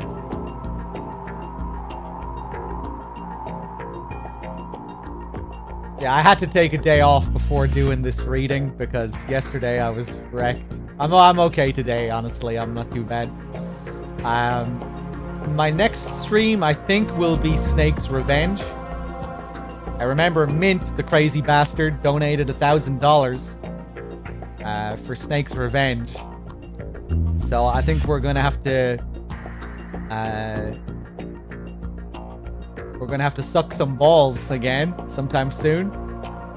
I'm not sure when I'm gonna do it. Maybe probably the day after tomorrow. I think I might take another day off tomorrow and then maybe do Snake's Revenge the day after tomorrow. We might have to break that up into a couple of different streams as well. I don't think I'll do it in one sitting. It's kind of exhausting playing that game when you're not super familiar with it. It can just be draining, you know, just getting lost and all the shit that happens with archaic retro games. Or for me anyway, I find it hard to play them for long periods of time.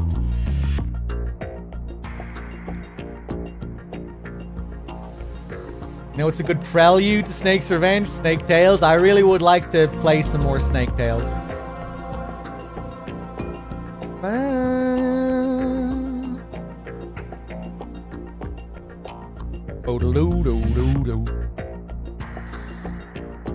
But yeah, there we go. There we go. I hope you enjoyed the MGS2 reading materials, especially if you haven't seen them before. It's pretty crazy, really, what they decided to do for the backstory segment of this game. Let's write a couple of books.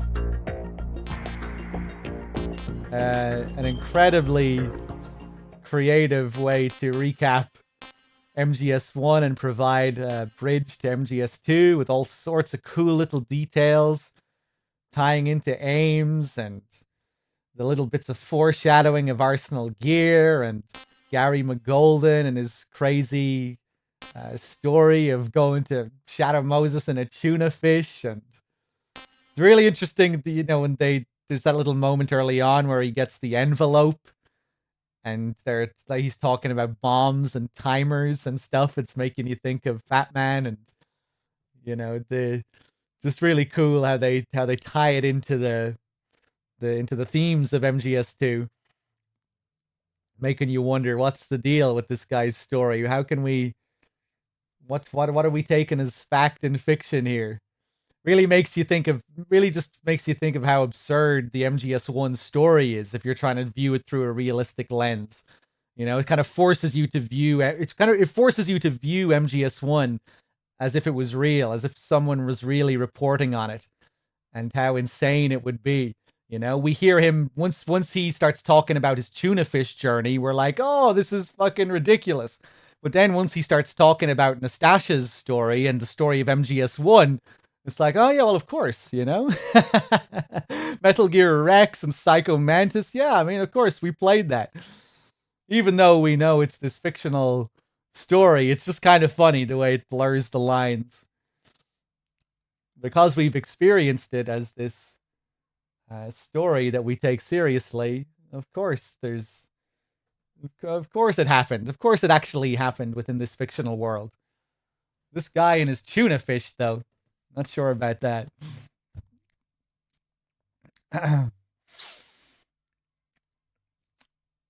I would recommend DMC5, Nostrovus. Like, as a game, DMC5 is an incredible game. I highly recommend it. I mean, no, Rising is okay. It's a decent. It's a pretty good spectacle fighter, hack and slash, whatever you want to call it, but it's not on DMC5's level. If I had to choose, I'd definitely go for DMC5 for sure.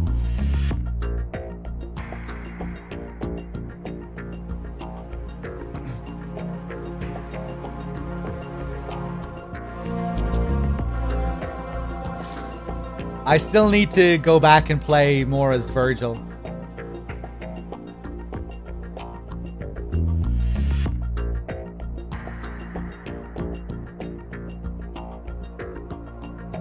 The amount of stuff to learn in DMC5 is just crazy. All the different characters, the mechanics.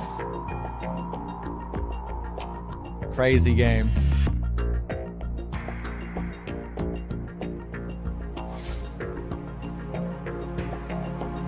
Yeah, it's just super impressive technically as well. Just the attention to detail, the animations. Lots of really cool, like superfluous details in the animations. Just like tiny little touches that really elevate the experience.